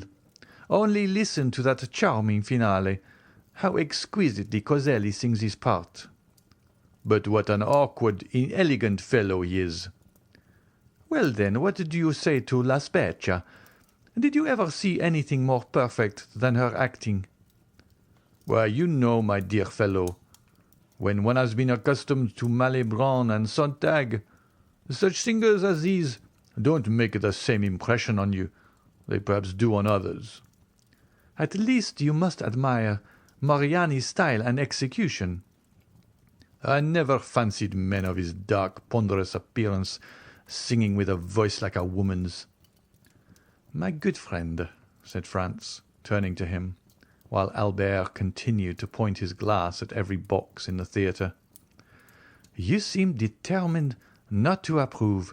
You are really too difficult to please. The curtain at length fell on the performances to the infinite satisfaction of the Viscount of Morcerf, who seized his hat, rapidly passed his fingers through his hair, arranged his cravat and wristbands, and signified to Franz that he was waiting for him to lead the way. Franz, who had mutely interrogated the Countess, and received from her a gracious smile in token that he would be welcome, sought not to retard the gratification of Albert's eager impatience, but began at once the tour of the house, closely followed by Albert, who availed himself of the few minutes required to reach the opposite side of the theatre, to settle the height and smoothness of his collar, and to arrange the lapels of his coat. This important task was just completed as they arrived at the Countess's box. At the knock, the door was immediately opened, and the young man, who was seated beside the Countess, in obedience to the Italian custom, instantly rose and surrendered his place to the strangers, who in turn would be expected to retire upon the arrival of other visitors. Franz presented Albert as one of the most distinguished young men of the day, both as regarded his position in society and extraordinary talents. Nor did he say more than the truth, for in Paris and the circle in which the Viscount moved, he was looked upon and cited as a model of perfection.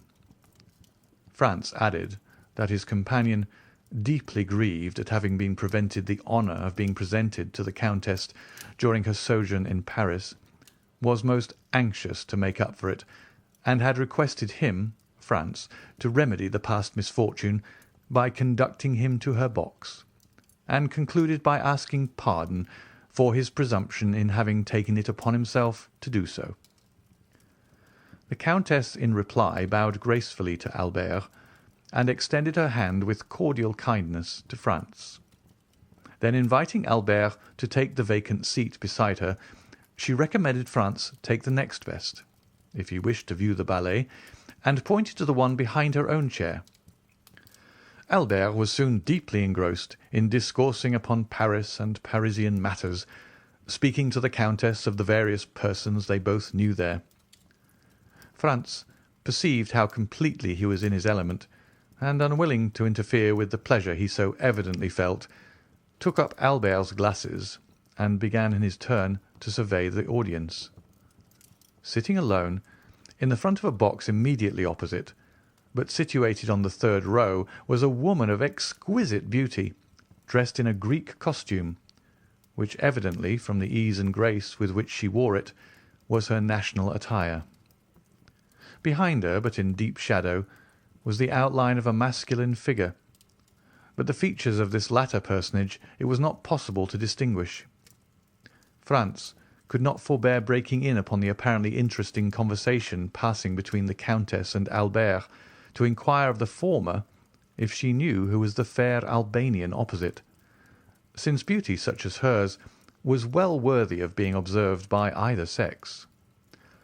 "All I can tell you about her," replied the Countess, "is that she has been at Rome since the beginning of the season, for I saw her where she now sits the very first night of the season, and since then she has never missed a performance.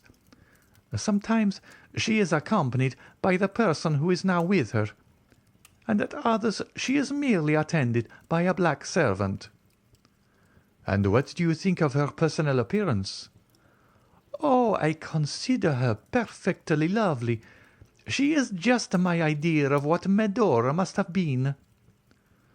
Franz and the Countess exchanged a smile, and then the latter resumed her conversation with Albert, while Franz returned to his previous survey of the house and company.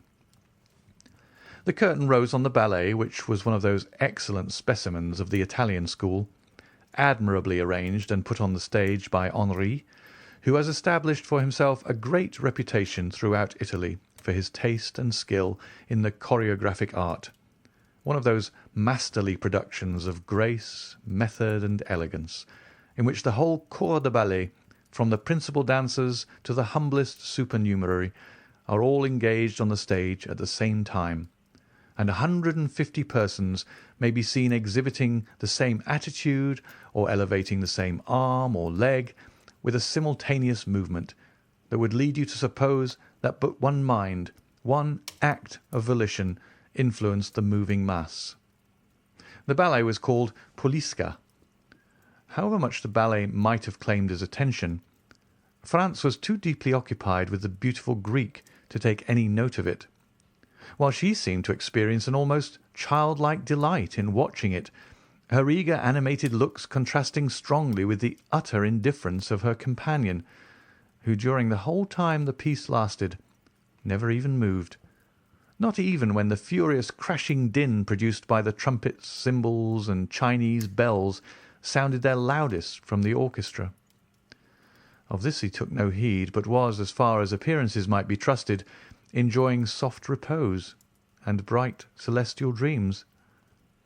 The ballet at length came to a close, and the curtain fell amid the loud, unanimous plaudits of an enthusiastic and delighted audience. Owing to the very judicious plan of dividing the two acts of the opera with a ballet, the pauses between the performances are very short, the singers in the opera having time to repose themselves and change their costume when necessary, while the dancers are executing their pirouettes and exhibiting their graceful steps. The overture to the second act began, and at the first sound of the leader's bow across his violin, Franz observed the sleeper slowly arise and approach the Greek girl, who turned around to say a few words to him, and then, leaning forward again on the railing of her box, she became as absorbed as before in what was going on. The countenance of the person who had addressed her remained so completely in the shade that though Franz tried his utmost, he could not distinguish a single feature. The curtain rose, and the attention of Franz was attracted by the actors, and his eyes turned from the box containing the Greek girl and her strange companion to watch the business of the stage. Most of my readers are aware that the second act of Parisina opens with the celebrated and effective duet in which Parisina, while sleeping, betrays to Azzo the secret of her love for Hugo. The injured husband goes through all the emotions of jealousy until conviction seizes on his mind, and then in a frenzy of rage and indignation he awakens his guilty wife to tell her that he knows her guilt and to threaten her with his vengeance. This duet is one of the most beautiful, expressive, and terrible conceptions that has ever emanated from the fruitful pen of Donizetti. Franz now listened to it for the third time, yet its notes, so tenderly expressive and fearfully grand as the wretched husband and wife give vent to their different griefs and passions, thrilled through the soul of Franz with an effect equal to his first emotions upon hearing it. Excited beyond his usual calm demeanour, Franz rose with the audience and was about to join the loud, enthusiastic applause that followed, but suddenly his purpose was arrested. His hands fell by his sides, and the half-uttered bravos expired on his lips.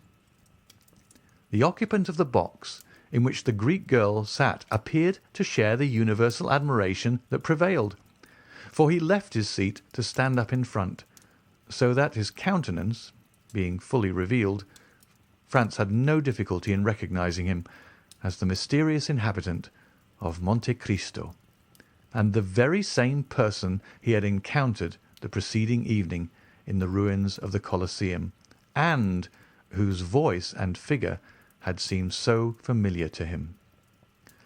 All doubt of his identity was now at an end. His singular host evidently resided at Rome.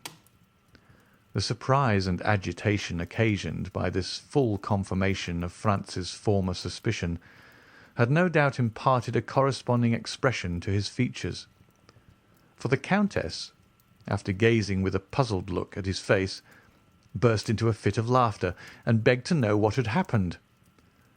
"Countess," returned Franz, totally unheeding her raillery, "I asked you a short time since if you knew any particulars respecting the Albanian lady. I must now beseech you to inform me who and what is her husband." "Nay," answered the Countess, "I know no more of him than yourself." "Perhaps you never before noticed him." "What a question! So truly French. Do you not know that we Italians have eyes only for the man we love?" "True," replied Franz. "All I can say is," continued the Countess, taking up the lorgnette and directing it toward the box in question, "that the gentleman whose history I am unable to furnish seems to me as though he had just been dug up.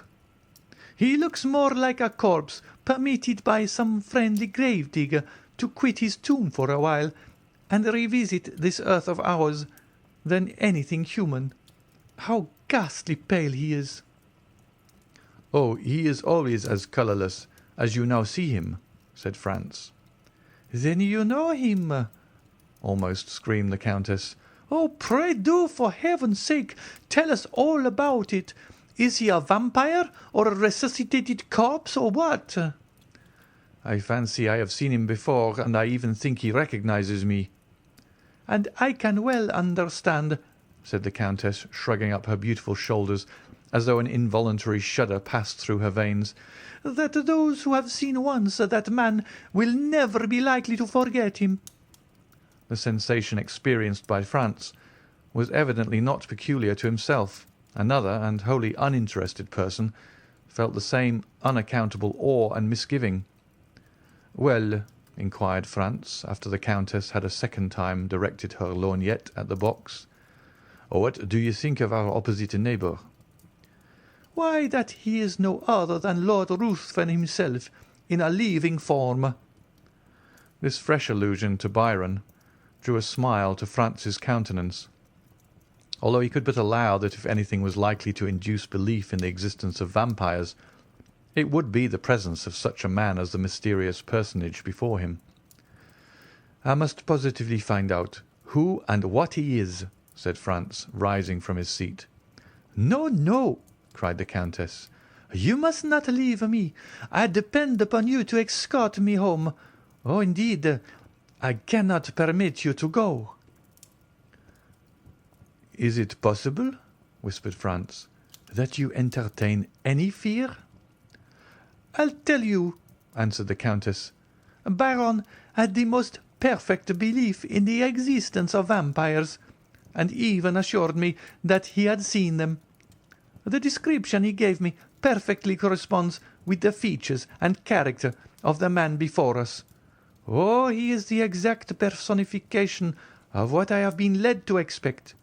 The coal-black hair, large, bright, glittering eyes in which a wild, unearthly fire seems burning, the same ghastly paleness. Then observe, too, that the woman with him is altogether unlike all others of her sex. She is a foreigner, a stranger. Nobody knows who she is or where she comes from.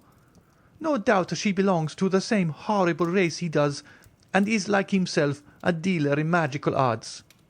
I entreat of you not to go near him, at least tonight, and if tomorrow your curiosity still continues as great, pursue your researches if you will. But tonight you neither can nor shall. For that purpose I mean to keep you all to myself." Franz protested he could not defer his pursuit till the following day, for many reasons.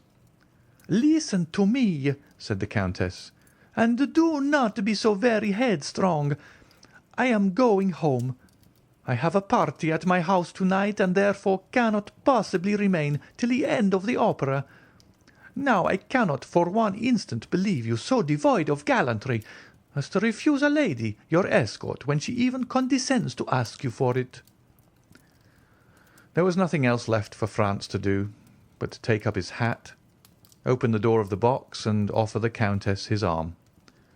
It was quite evident by her manner that her uneasiness was not feigned, and Franz himself could not resist a feeling of superstitious dread, so much the stronger in him as it arose from a variety of corroborative recollections, while the terror of the Countess sprang from an instinctive belief, originally created in her mind by the wild tales she had listened to till she believed them truths.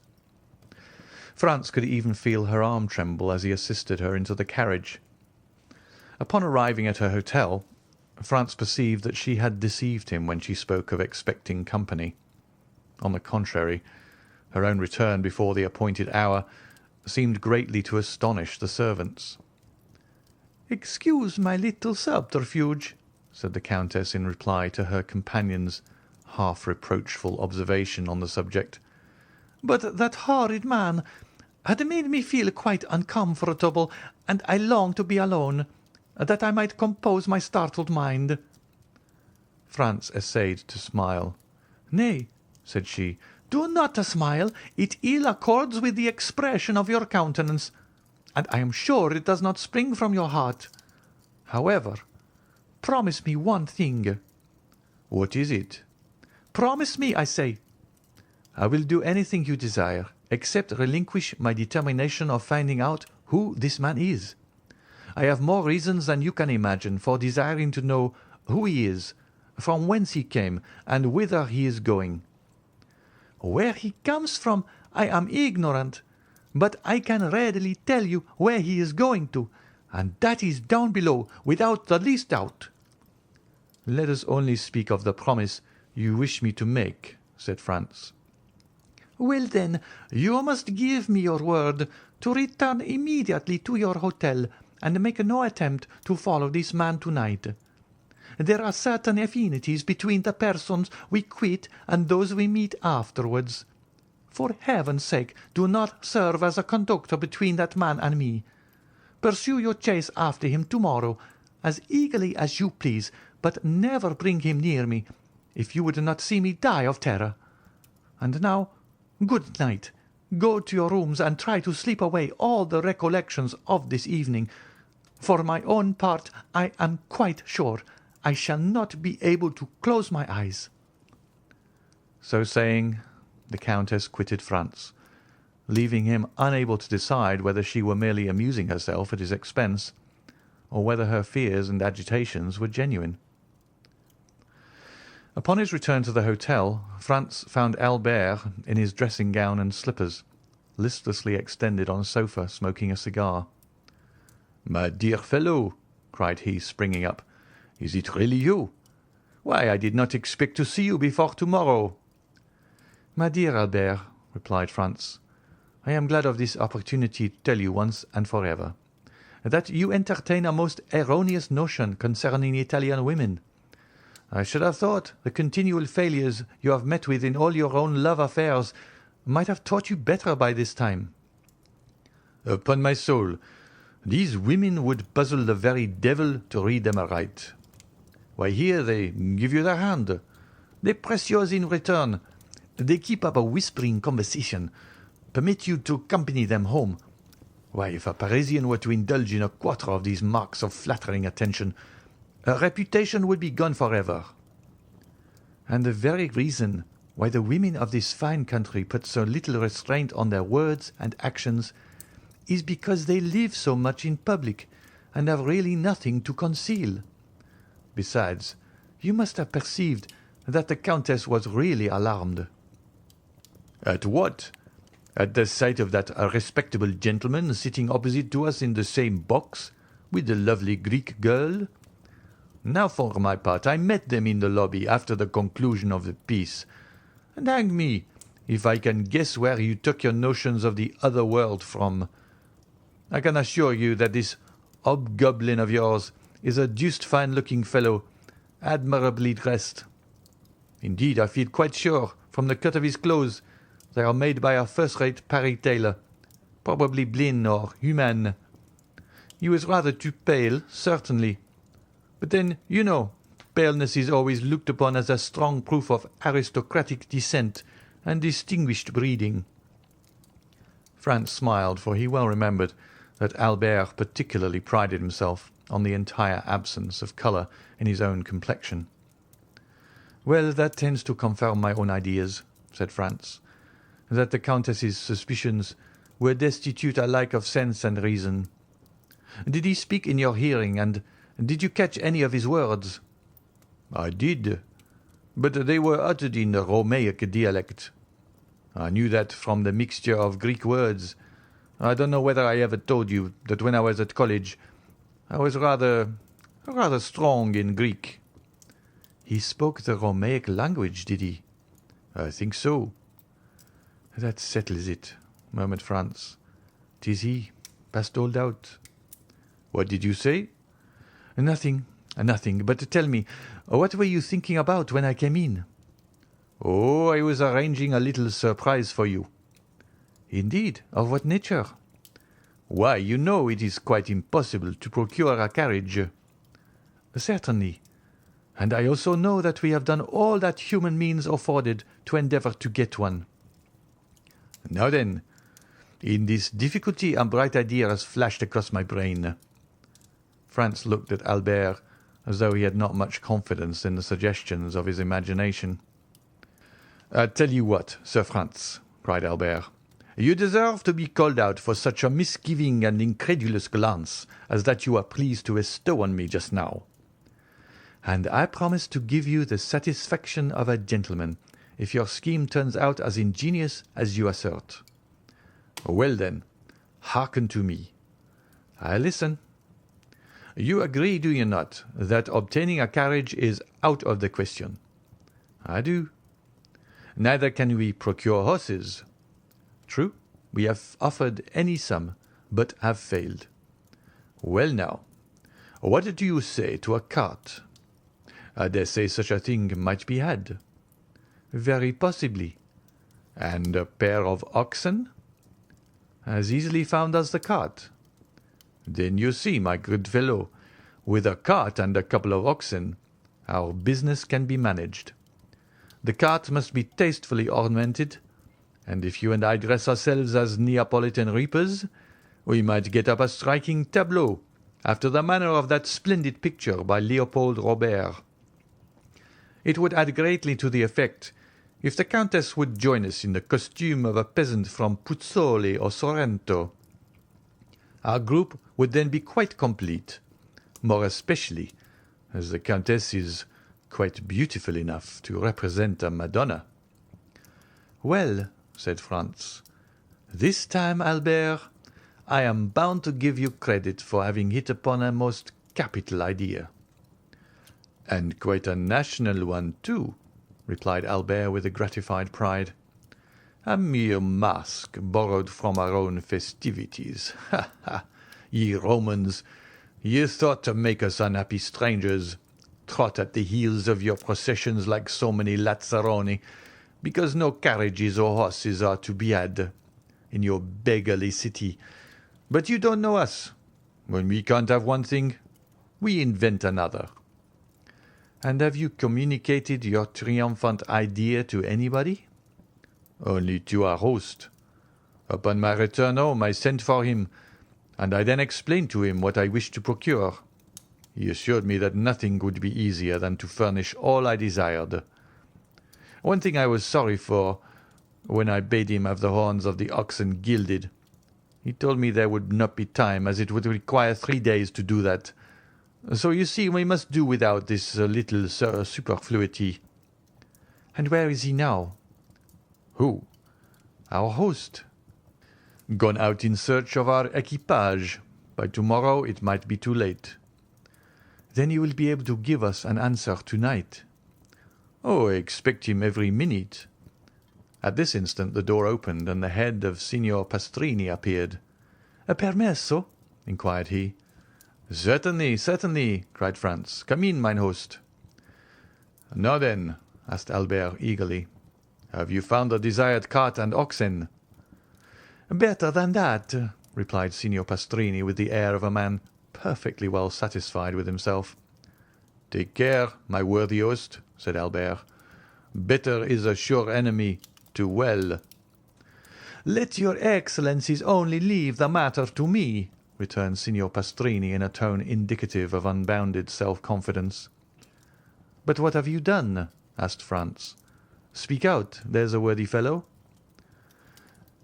"Your Excellencies are aware," responded the landlord, swelling with importance, "that the Count of Monte Cristo is living on the same floor with yourselves." "I should think we did know it," exclaimed Albert, "since it is owing to that circumstance that we are packed into these small rooms like two poor students in the back streets of Paris." "When, then, the Count of Monte Cristo, hearing of the dilemma in which you are placed, has sent to offer you seats in his carriage and 2 places at his window in the Palazzo Rospoli."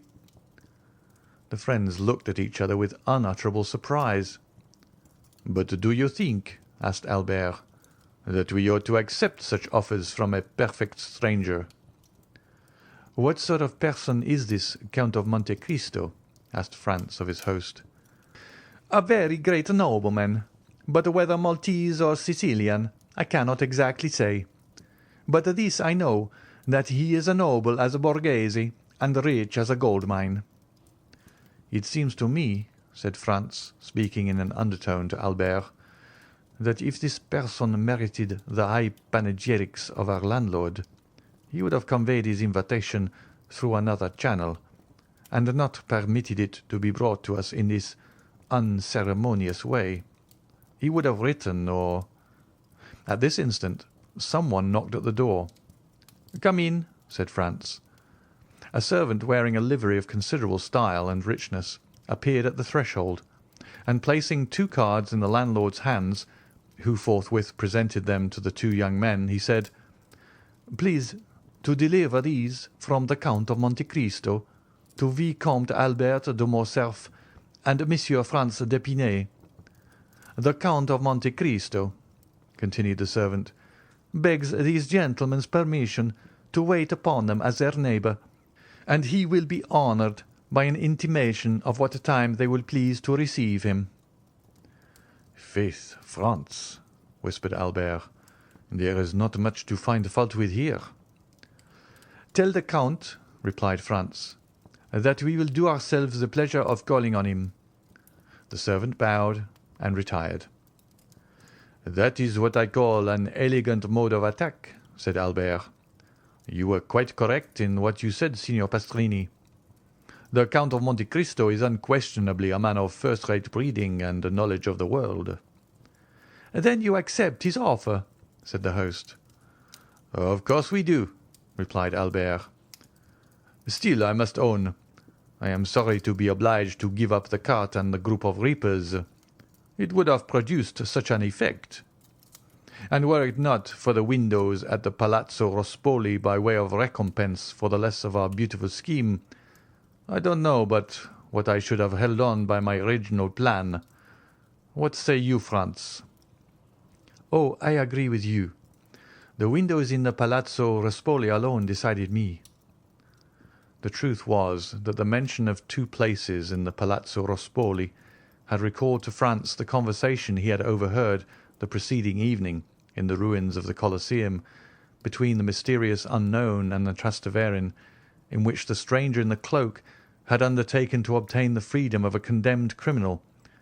And if this muffled-up individual proved, as Franz felt sure he would, the same as the person he had just seen in the Teatro Argentino, then he should be able to establish his identity, and also to prosecute his researches respecting him with perfect facility and freedom. Franz passed the night in confused dreams respecting the two meetings he had already had with his mysterious tormentor, and in waking speculations as to what the morrow would produce. The next day must clear up every doubt, and unless his near neighbour and would-be friend, the Count of Monte Cristo, possessed the ring of Guige, and by its power was able to render himself invisible, it was very certain he could not escape this time. 8 o'clock found Franz up and dressed, while Albert, who had not the same motives for early rising, was still soundly asleep. The first act of Franz was to summon his landlord, who presented himself with his accustomed obsequiousness. "Pray, Signor Pastrini," asked Franz, "is not some execution appointed to take place today?" "Yes, your Excellency, but if your reason for inquiry is that you may procure a window to view it from, you are much too late." "Oh, no," answered Franz. "I had no such intention, and even if I had felt a wish to witness the spectacle, I might have done so from Monte Pincio. Could I not?" "Ah!" exclaimed mine host. "I did not think it likely your Excellency would have chosen to mingle with such a rabble as are always collected on that hill, which indeed they consider as exclusively belonging to themselves." "Very possibly I may not go," answered Franz. "But in case I feel disposed, give me some particulars of today's executions." "What particulars would your Excellency like to hear?" "Why, the number of persons condemned to suffer, their names and description of the death they are to die." "That happens just lucky, your Excellency. Only a few minutes ago they brought me the tavolettas." "What are they?" "A sort of wooden tablets hung up at the corners of the streets the evening before an execution, on which is pasted up a paper containing the names of the condemned persons, their crimes, and the mode of punishment. The reason for so publicly announcing all this is that all good and faithful Catholics may offer up their prayers for the unfortunate culprits, and above all beseech of heaven to grant them a sincere repentance." "And these tablets are brought to you that you may add your prayers to those of the faithful, are they?" asked Franz, somewhat incredulously. "Oh dear no, your Excellency. I have not time for anybody's affairs but my own and those of my honourable guests. But I make an agreement with the man who pastes up the papers, and he brings them to me as he would the playbills, that in case any person staying at my hotel should like to witness an execution, he may obtain every requisite information concerning the time and place, etc." "Upon my word, that is a most delicate attention on your part, Signor Pastrini," cried Franz. "Why, your Excellency," returned the landlord, chuckling and rubbing his hands with infinite complacency, "I think I may take upon myself to say I neglect nothing to deserve the support and patronage of the noble visitors to this poor hotel." "I see that plainly enough, my most excellent host. and you may rely upon me to proclaim so striking a proof of your attention to your guests wherever I go. Meanwhile, oblige me by a sight of one of those tavolettas." "Nothing can be easier than to comply with your Excellency's wish," said the landlord, opening the door of the chamber. "I have caused one to be placed on the landing, close by your apartment." Then, taking the tablet from the wall, he handed it to Franz, who read as follows: "The public is informed that on Wednesday, February 23rd, being the first day of the Carnival, executions will take place in the Piazza del Popolo by order of the Tribunal of the Rota, of two persons named Andrea Rondola and Peppino, otherwise called Rocca Priori. The former found guilty of the murder of a venerable and exemplary priest named Don Cesare Torlini, canon of the church at St. John Lateran, and the latter convicted of being an accomplice of the atrocious and sanguinary bandit Luigi Vampa and his band. The first named malefactor will be subjected to the mazzuola, the second culprit beheaded. The prayers of all good Christians are entreated for these unfortunate men, that it may please God to awaken them to a sense of their guilt, and to grant them a hearty and sincere repentance for their crimes." This was precisely what Franz had heard the evening before in the ruins of the Colosseum. No part of the programme differed. The names of the condemned persons, their crimes and mode of punishment, all agreed with his previous information. In all probability, therefore, the Transteverin was no other than the bandit Luigi Vampa himself, and the man shrouded in the mantle, the same he had known as Sinbad the Sailor, but who no doubt was still pursuing his philanthropic expedition in Rome, as he had already done at Porto Vecchio and Tunis. Time was getting on, however, and Franz deemed it advisable to awaken Albert. But at the moment he prepared to proceed to his chamber, his friend entered the room in perfect costume for the day. The anticipated delights of the Carnival had so run in his head as to make him leave his pillow long before his usual hour. "Now, my excellent Signor Pastrini," said Franz, addressing his landlord, "since we are both ready, do you think we may proceed at once to visit the Count of Monte Cristo?" "Most assuredly," replied he. "The Count of Monte Cristo is always an early riser, and I can answer for his having been up these 2 hours." "Then you really consider we shall not be intruding, if we pay our respects to him directly?" "Oh, I am quite sure. I will take all the blame on myself if you find I have led you into an error." "Well, then, if it be so, are you ready, Albert?" "Perfectly." "Let us go and return our best thanks for his courtesy." "Yes, let us do so." The landlord preceded the friends across the landing, which was all that separated them from the apartments of the Count, rang at the bell, and upon the door being opened by a servant, said, "Ai, Signori Francesi." The domestic bowed respectfully and invited them to enter. They passed through 2 rooms furnished in a luxurious manner they had not expected to see under the roof of Signor Pastrini, and were shown into an elegantly fitted-up drawing-room. The richest Turkey carpets covered the floor, and the softest and most inviting couches, easy-chairs, and sofas offered their high-piled and yielding cushions to such as desired repose or refreshment.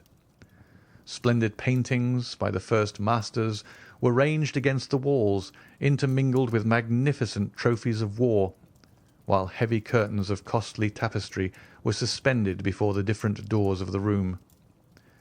"If your Excellencies will please to be seated," said the man, "I will let the Count know that you are here."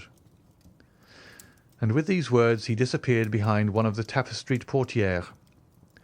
As the door opened, the sound of a guzla reached the ears of the young men, but was mostly immediately lost, for the rapid closing of the door merely allowed one rich swell of harmony to enter. Franz and Albert looked inquiringly at each other, then at the gorgeous furnishings of the apartment. Everything seemed more magnificent at a second view than it had done at their first rapid survey. "Well," said Franz to his friend, What think you of all this?" "Why, upon my soul, my dear fellow, it strikes me that our elegant and attentive neighbour must either be some successful stock-jobber who has speculated in the fall of the Spanish funds, or some prince travelling incog." "Hush, hush!" replied Franz. "We shall ascertain who and what he is. He comes." As Franz spoke, he heard the sound of a door turning on its hinges, and almost immediately afterwards the tapestry was drawn aside, and the owner of all these riches stood before the two young men. Albert instantly rose to meet him, but Franz remained, in a manner spellbound, on his chair. For in the person of him who had just entered, he recognised not only the mysterious visitant to the Colosseum, and the occupant of the box at the Teatro Argentino, but also his extraordinary host of Monte Cristo. End of chapter 34.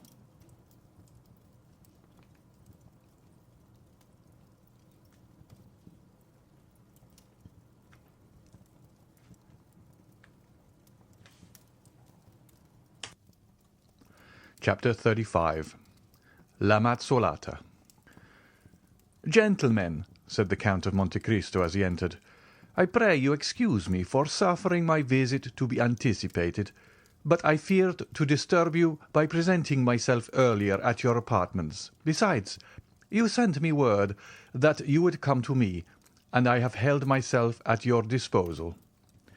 "Franz and I have to thank you 1,000 times, Count," returned Albert. "You extricated us from a great dilemma, and we were on the point of inventing a very fantastic vehicle when your friendly invitation reached us." "Indeed," returned the Count, motioning the two young men to sit down. "It was the fault of that blockhead Pastrini that I did not sooner assist you in your distress. He did not mention a syllable of your embarrassment to me, when he knows that, alone and isolated as I am, I seek every opportunity of making the acquaintance of my neighbours. As soon as I learned I could in any way assist you, I most eagerly seized the opportunity of offering my services." The two young men bowed. Franz had, as yet, found nothing to say. He had come to no determination, and as nothing in the Count's manner manifested the wish that he should recognise him, he did not know whether to make any allusion to the past, or wait until he had more proof.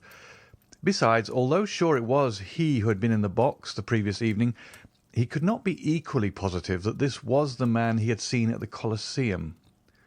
He resolved, therefore, to let things take their course without making any direct overture to the Count. Moreover, he had this advantage.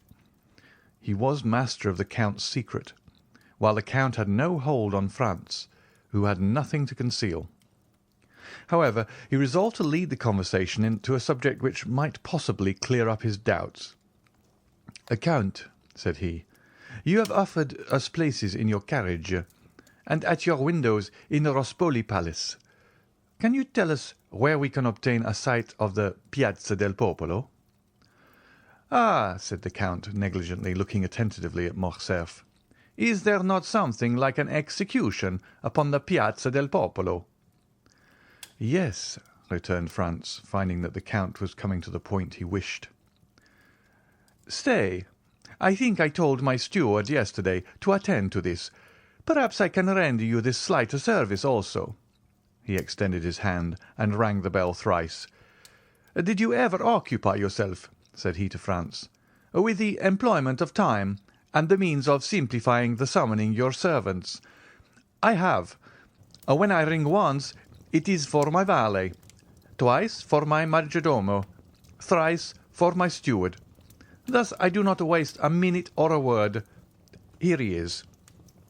A man of about 45 or 50 entered, exactly resembling the smuggler who had introduced Franz into the cavern, but he did not appear to recognise him. It was evident he had his orders. "Monsieur Bertuccio," said the Count, "you have procured me windows looking on the Piazza del Popolo, as I ordered you yesterday?" "Yes, Excellency," returned the steward, "but it was very late." "Did I not tell you I wished for one?" replied the Count, frowning. "And your Excellency has one, which was let to Prince Lobenieff, but I was obliged to pay 100—" "That will do, Monsieur Bertuccio. Spare these gentlemen all such domestic arrangements. You have the window. That is sufficient. Give orders to the coachman, and be in readiness on the stairs to conduct us to it." The steward bowed, and was about to quit the room. "Ah," continued the Count, "be good enough to ask Pastrini if he has received the tavolette, and if he can send us an account of the execution." "There is no need to do that," said Franz, taking out his tablets, "for I saw the account, and copied it down." "Very well, you can retire, Signor Bertuccio, but let us know when breakfast is ready. These gentlemen," added he, turning to the two friends, "will, I trust, do me the honour to breakfast with me." "But, my dear Count," said Albert, "we shall abuse your kindness." "Not at all. On the contrary, you will give me great pleasure. You will, one or other of you, perhaps both, return it to me at Paris. Signor Bertuccio, lay covers for 3. He then took Franz's tablets out of his hand. "We announce," he read, in the same tone with which he would have read a newspaper, "that today, the 23rd of February, will be executed Andrea Rondolo, guilty of murder on the person of the respected and venerated Don Cesare Torlini, canon of the Church of St. John Lateran, and a Peppino called Rocca Priori, convicted of complicity with the detestable bandit Luigi Vampa, and the men of his band." "The first will be mazzolato, the second decapitato." "Yes," continued the Count. "It was at first arranged in this way, but I think since yesterday some change has taken place in the order of the ceremony." "Really?" said Franz. "Yes, I passed the evening at the Cardinal Rospeliosi's, and there mention was made of something like a pardon for one of the two men." "For André Rondolo?" asked Franz. "No," replied the Count, carelessly. "For the other." He glanced at the tablets as if to recall the name.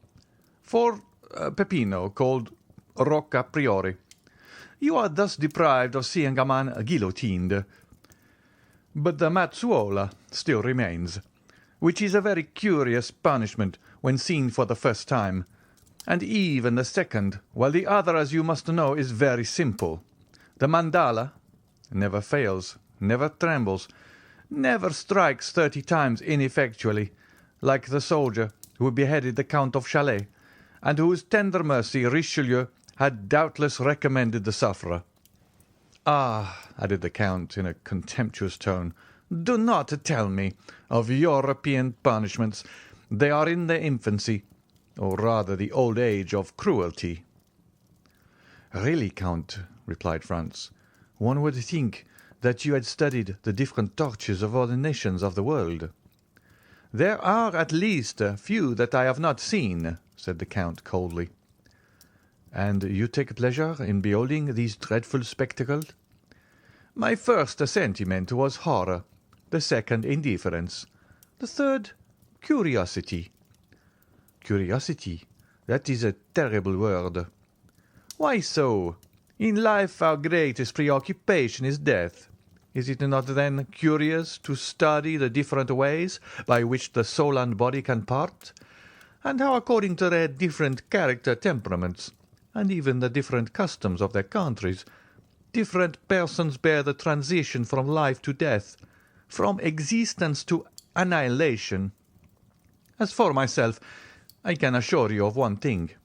The more men you see die, the easier it becomes to die yourself. And in my opinion, death may be a torture, but it is not an expiation." "I do not quite understand you," replied Franz. "Pray explain your meaning, for you excite my curiosity to the highest pitch." "Listen," said the Count, and deep hatred mounted to his face as the blood would to the face of any other. "If a man had by unheard of and excruciating tortures destroyed your father, your mother, your betrothed, a being who, when torn from you, left a desolation, a wound that never closes in your breast. Do you think the reparation that society gives you insufficient when it interposes the knife of the guillotine between the base of the occiput and the trapezial muscles of the murderer, and allows him who has caused us years of moral sufferings to escape with a few moments of physical pain? Yes, I know, said Franz, that human justice is insufficient to console us. She can give blood in return for blood, that is all. But you must demand from her only what it is in her power to grant. I will put another case to you, continued the Count, that where society, attacked by the death of a person, avenges death by death. But are there not 1,000 tortures by which a man may be made to suffer, without society taking the least cognizance of them, or offering him even the insufficient means of vengeance, of which we have just spoken? Are there not crimes for which the impalement of the Turks, the augurs of the Persians, the stake and the brand of the Oroki Indians are inadequate tortures, and which are unpunished by society? Answer me, do not these crimes exist? Yes, answered Franz, and it is to punish them that duelling is tolerated. Ah, duelling, cried the Count, a pleasant manner, upon my soul, of arriving at your end when that end is vengeance. A man has carried off your mistress. A man has seduced your wife. A man has dishonoured your daughter. He has rendered the whole life of one who had the right to expect from heaven that portion of happiness God has promised to every one of his creatures, an existence of misery and infamy.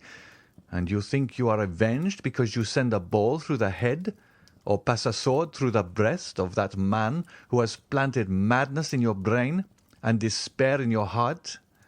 And remember, moreover, that it is often he who comes off victorious from the strife, absolved of all crime in the eyes of the world. No, no, continued the Count. Had I to avenge myself, it is not thus I would take revenge. Then you disapprove of duelling? You would not fight a duel? Asked Albert in his turn, astonished at this strange theory. Yes, replied the Count. Understand me. I would fight a duel for a trifle, for an insult, for a blow, and the more so that, thanks to my skill in all bodily exercises, and the indifference to the danger I have gradually acquired, I should be almost certain to kill my man. Oh, I would fight for such a cause, but in return for slow, profound, eternal torture, I would give back the same, were it possible, an eye for an eye, a tooth for a tooth, as the Orientalists say, our masters in everything, those favoured creatures who have formed for themselves a life of dreams and a paradise of realities. But, said Franz to the Count, with this theory, which renders you at once judge and executioner of your own cause, it would be difficult to adopt a course that would forever prevent you falling under the power of the law. Hatred is blind, rage carries you away, and he who pours a vengeance runs the risk of tasting a bitter draught. Yes, if he be poor and inexperienced, not if he be rich and skilful. Besides, the worst that could happen to him would be the punishment of which we have already spoken, and which the philanthropic French Revolution has substituted for being torn to pieces by horses or broken on the wheel. What matters this punishment, as long as he is avenged? On my word, I almost regret that in all probability this miserable Peppino will not be beheaded, as you might have had an opportunity of seeing how short a time the punishment lasts, and whether it is worth even mentioning. But really this is most singular conversation for the Carnival, gentlemen. How did it arise? Ah, I recollect you asked for a place at my window. You shall have it. But let us first sit down to table.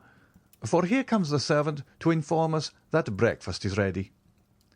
As he spoke, a servant opened one of the 4 doors of the apartment, saying, "Al suo commodo." The 2 young men arose and entered the breakfast room. During the meal, which was excellent and admirably served, Franz looked repeatedly at Albert, in order to observe the impressions which he doubted not have been made on him by the words of their entertainer, but whether with his usual carelessness he had paid but little attention to him, whether the explanation of the Count of Monte Cristo with regard to duelling had satisfied him, or whether the events which Franz knew of had had their effect on him alone. He remarked that his companion did not pay the least regard to them, but on the contrary ate like a man who for the last 4 or 5 months had been condemned to partake of Italian cookery, that is, the worst in the world. As for the Count, he just touched the dishes.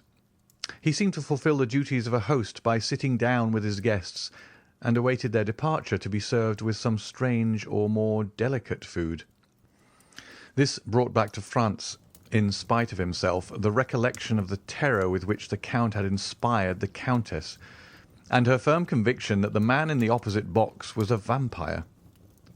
At the end of the breakfast, Franz took out his watch. "Well," said the Count, "what are you doing?" "You must excuse us, Count," returned Franz, "but we still have much to do." "What may that be?"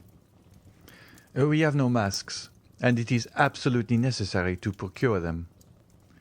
"Do not concern yourself about that. We have, I think, a private room in the Piazza del Popolo. I will have whatever costumes you choose brought to us, and you can dress there." "After the execution?" cried Franz. "Before or after, whichever you please." "Opposite the scaffold?"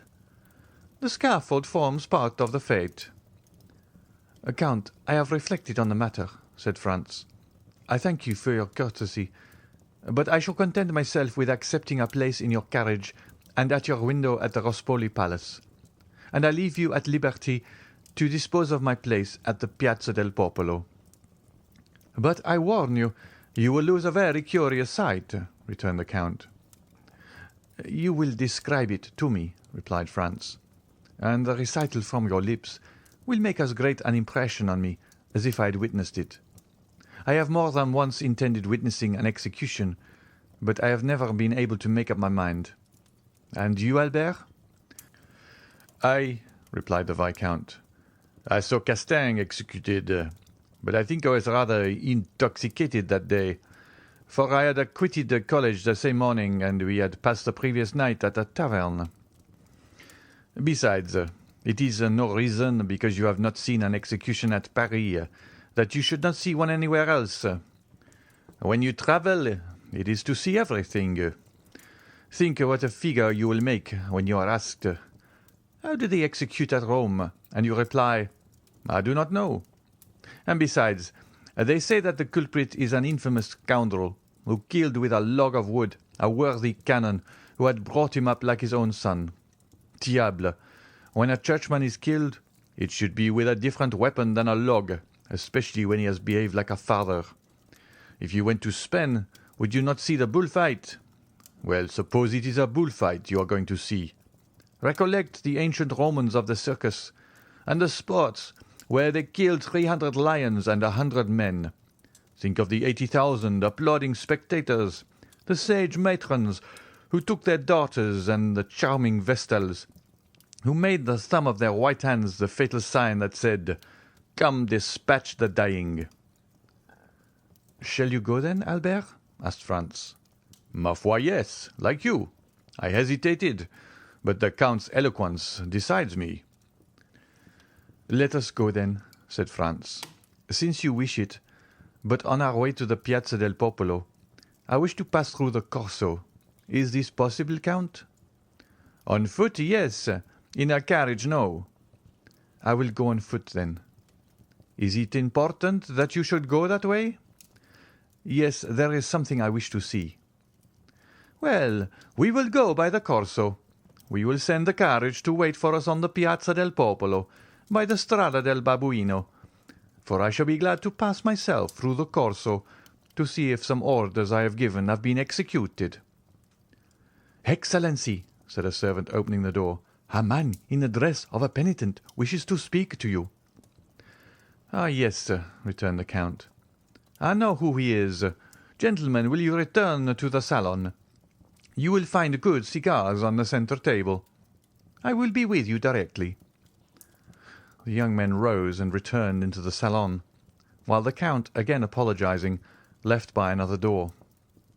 Albert, who was a great smoker, and who had considered it no small sacrifice to be deprived of the cigars of the Café de Paris, approached the table and uttered a cry of joy at perceiving some veritable puros.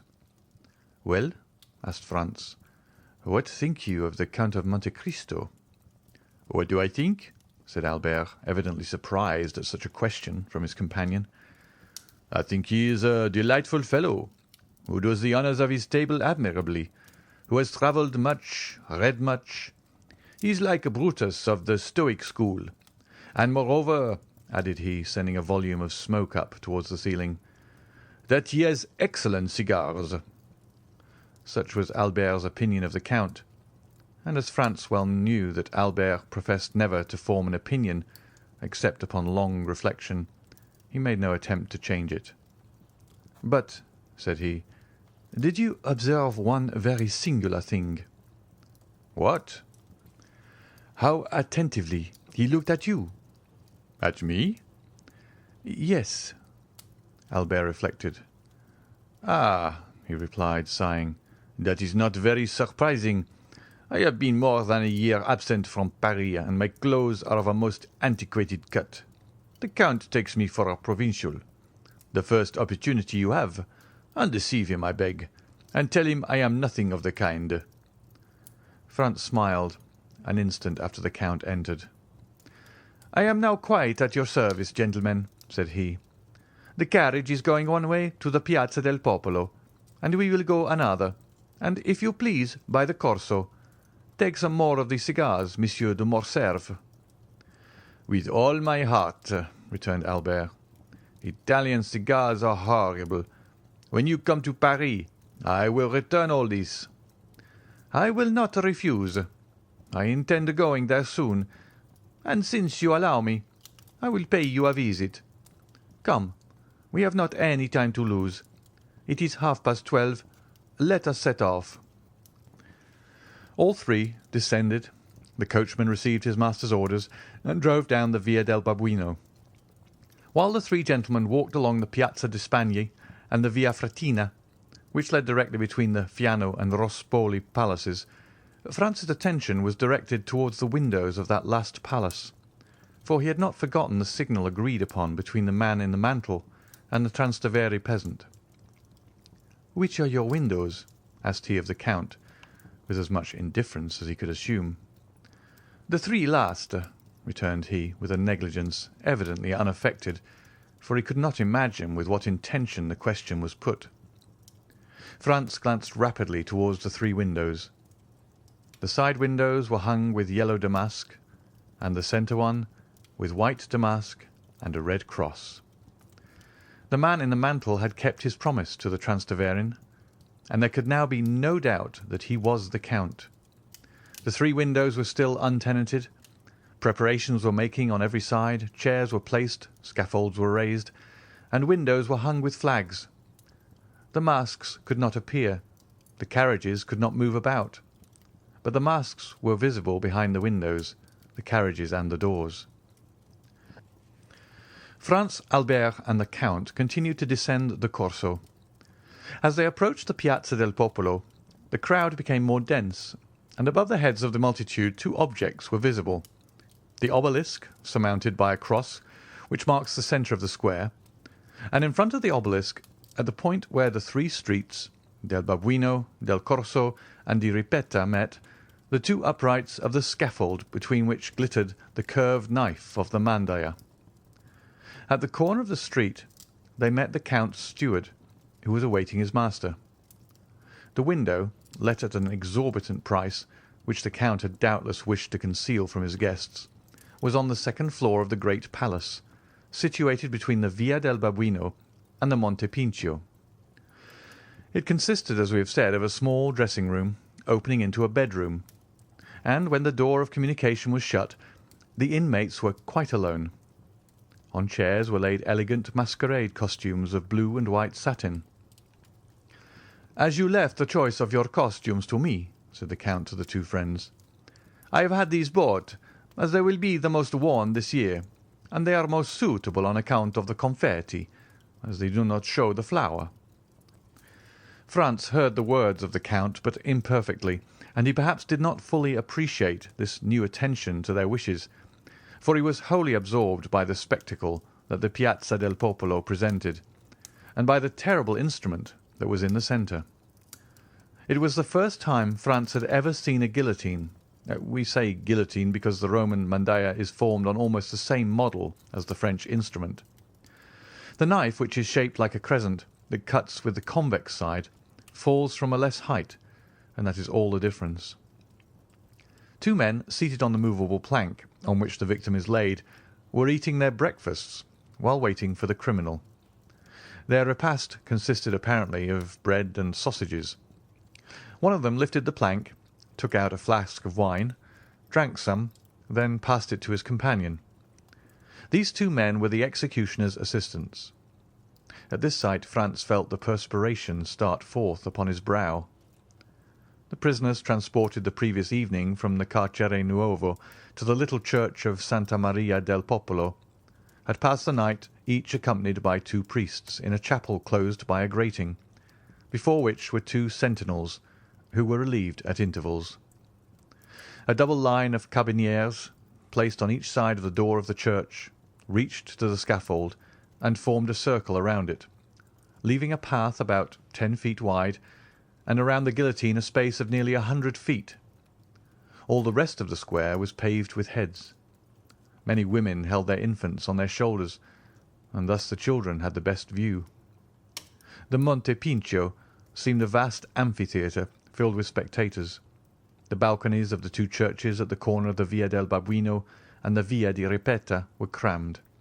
The steps even seemed a parti-coloured sea that was impelled towards the portico. Every niche in the wall held its living statue. What the Count said was true. The most curious spectacle in life is that of death.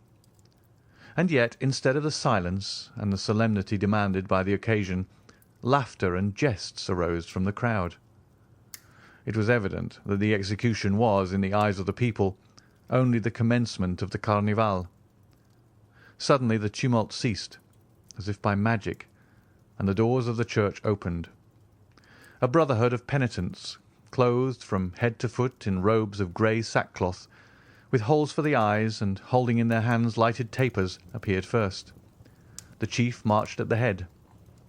Behind the penitents came a man of vast stature and proportions. He was naked, with the exception of cloth drawers, at the left side of which hung a large knife in a sheath, and he bore on his right shoulder a heavy iron sledge-hammer. This man was the executioner. He had, moreover, sandals bound on his feet by cords. Behind the executioner came, in the order in which they were to die, first Peppino, and then Andrea. Each was accompanied by two priests. Neither had his eyes bandaged. Peppino walked with a firm step, doubtless aware of what awaited him. Andrea was supported by two priests. Each of them, from time to time, kissed the crucifix a confessor held out to them. At this sight alone, Franz felt his legs tremble under him. He looked at Albert. He was as white as his shirt, and mechanically cast away his cigar, although he had not half smoked it.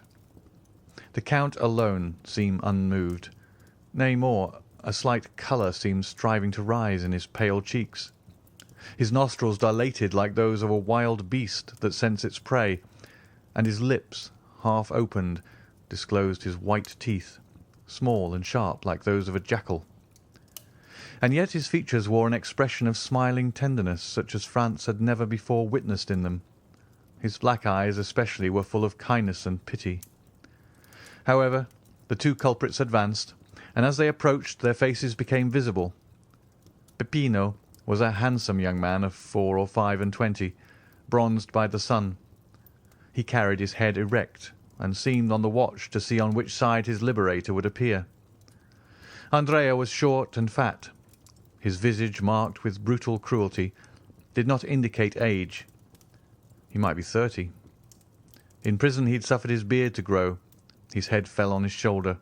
His legs bent beneath him, and his movements were apparently automatic and unconscious. "I thought," said Franz to the Count, "that you told me there would be but one execution." "I told you true," replied he coldly.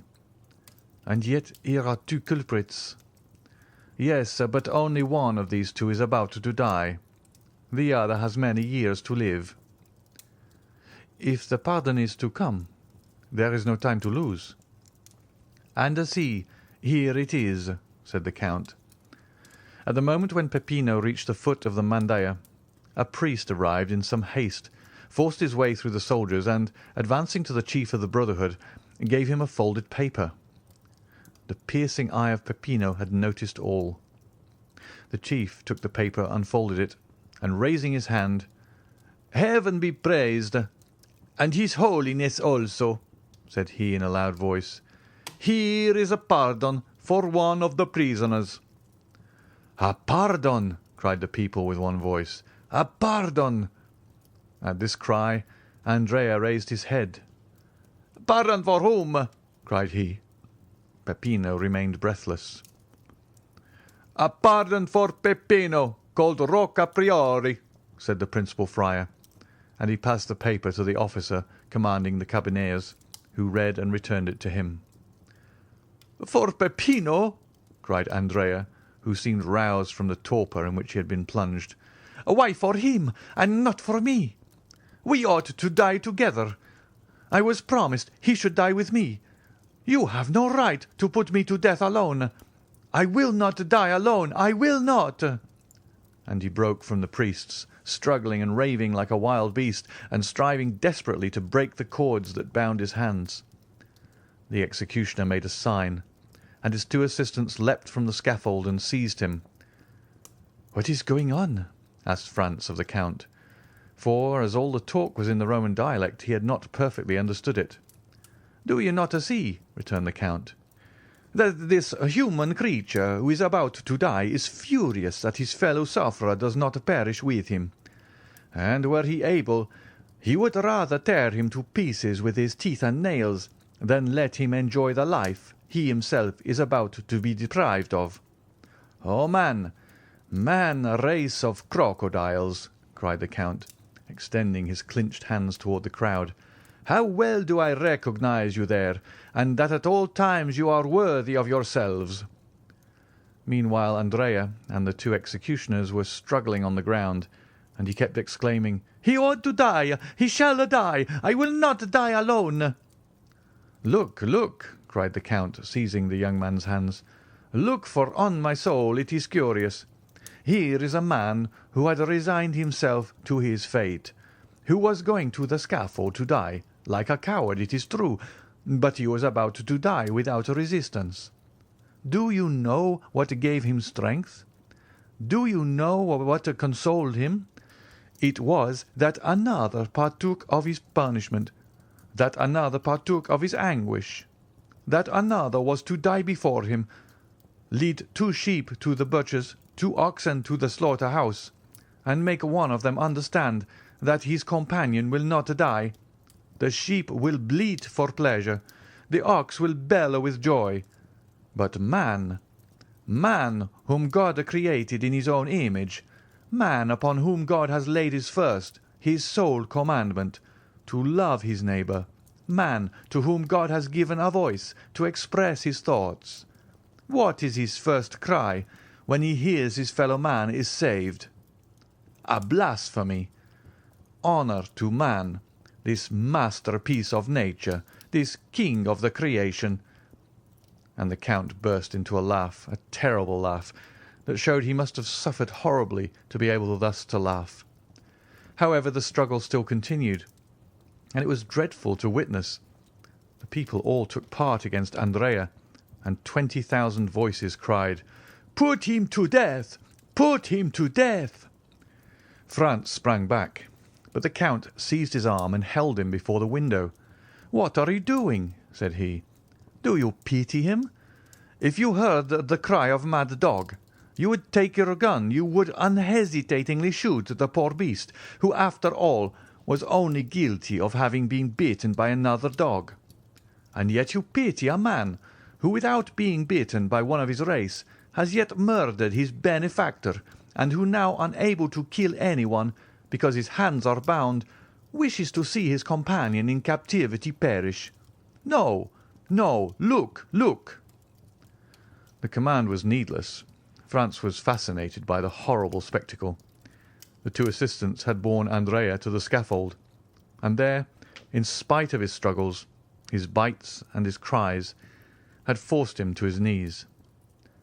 During this time the executioner had raised his mace and signed to them to get out of the way. The criminal strove to rise, but ere he had time the mace fell on his left temple. A dull and heavy sound was heard, and the man dropped like an ox on his face, and then turned over on his back. The executioner let fall his mace, drew his knife, and with one stroke opened his throat, and mounting on his stomach, stamped violently on it with his feet. At every stroke a jet of blood sprang from the wound. This time Franz could contain himself no longer, but sank, half fainting, into a seat. Albert, with his eyes closed, was standing grasping the window curtains. The Count was erect and triumphant, like the avenging angel. End of chapter 35.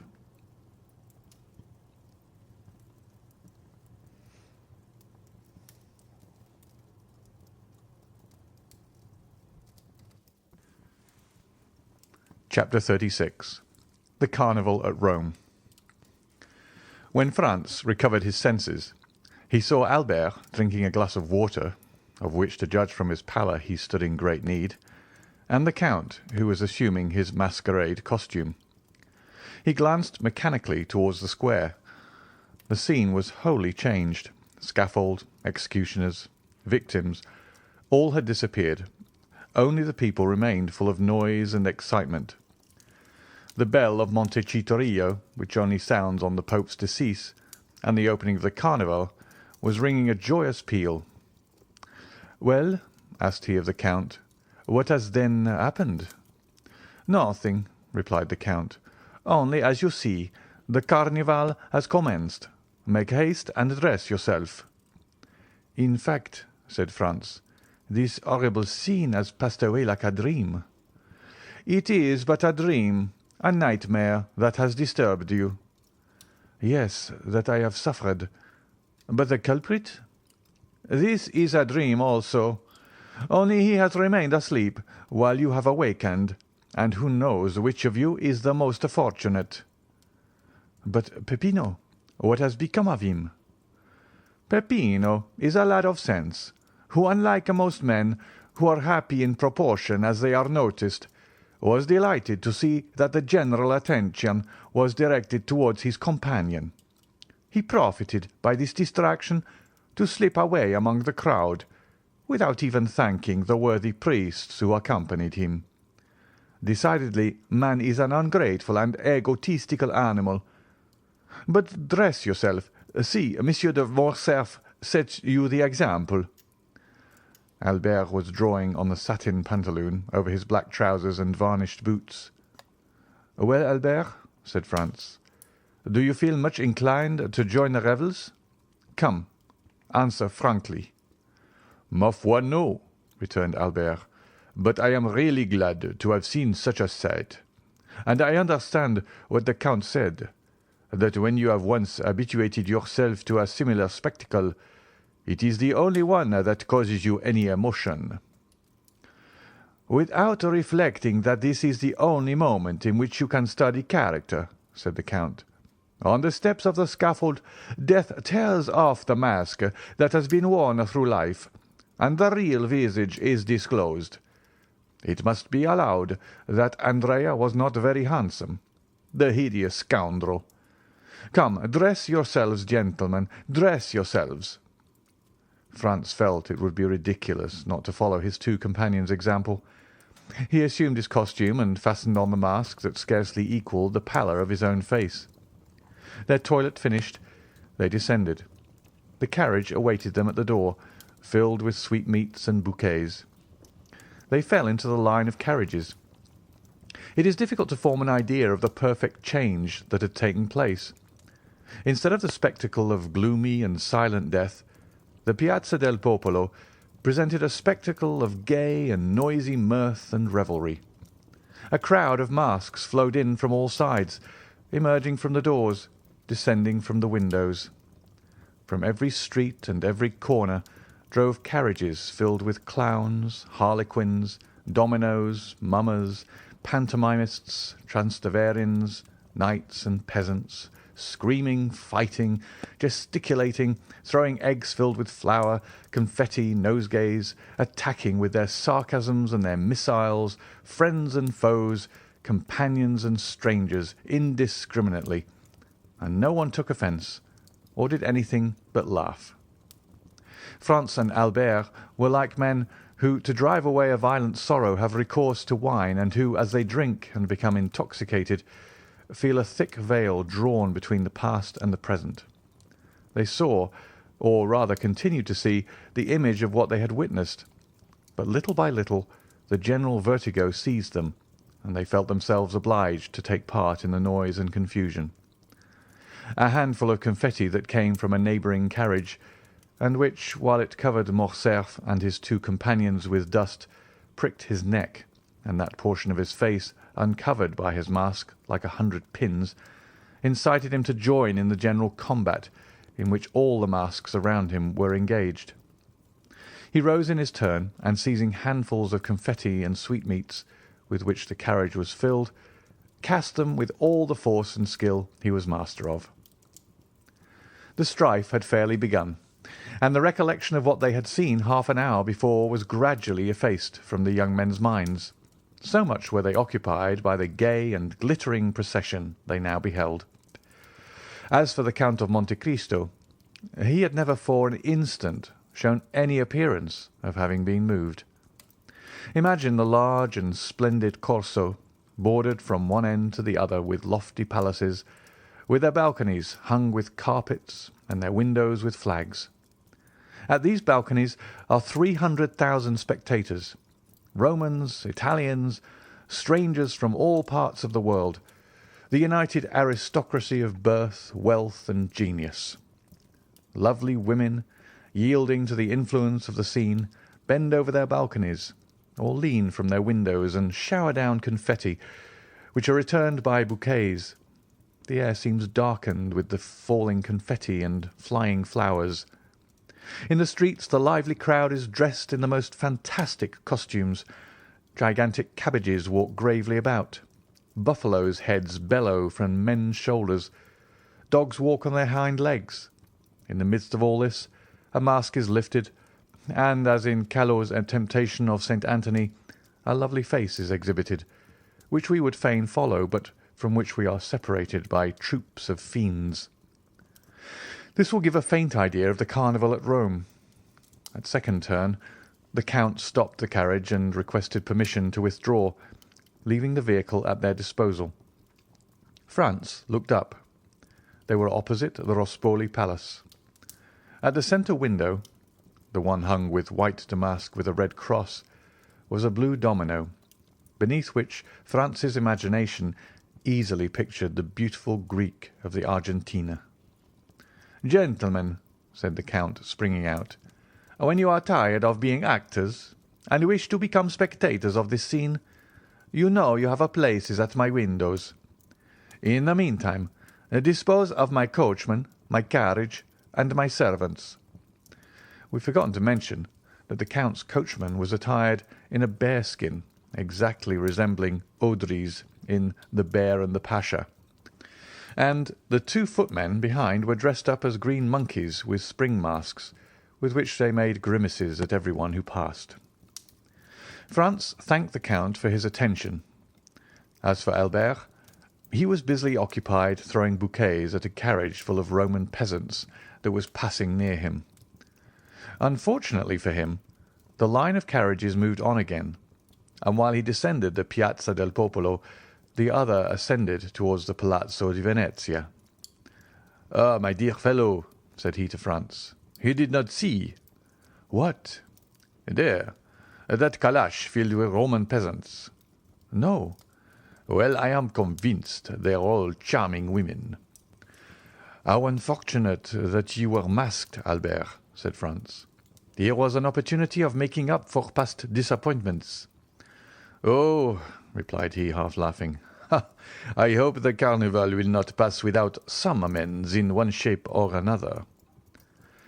But in spite of Albert's hope, the day passed unmarked by any incident, excepting 2 or 3 encounters with the carriage full of Roman peasants.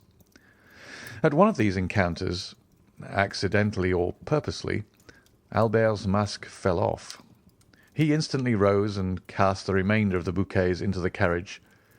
Doubtless one of the charming females Albert had detected beneath their coquettish disguise was touched by his gallantry, for as the carriage of the 2 friends passed her, she threw a bunch of violets.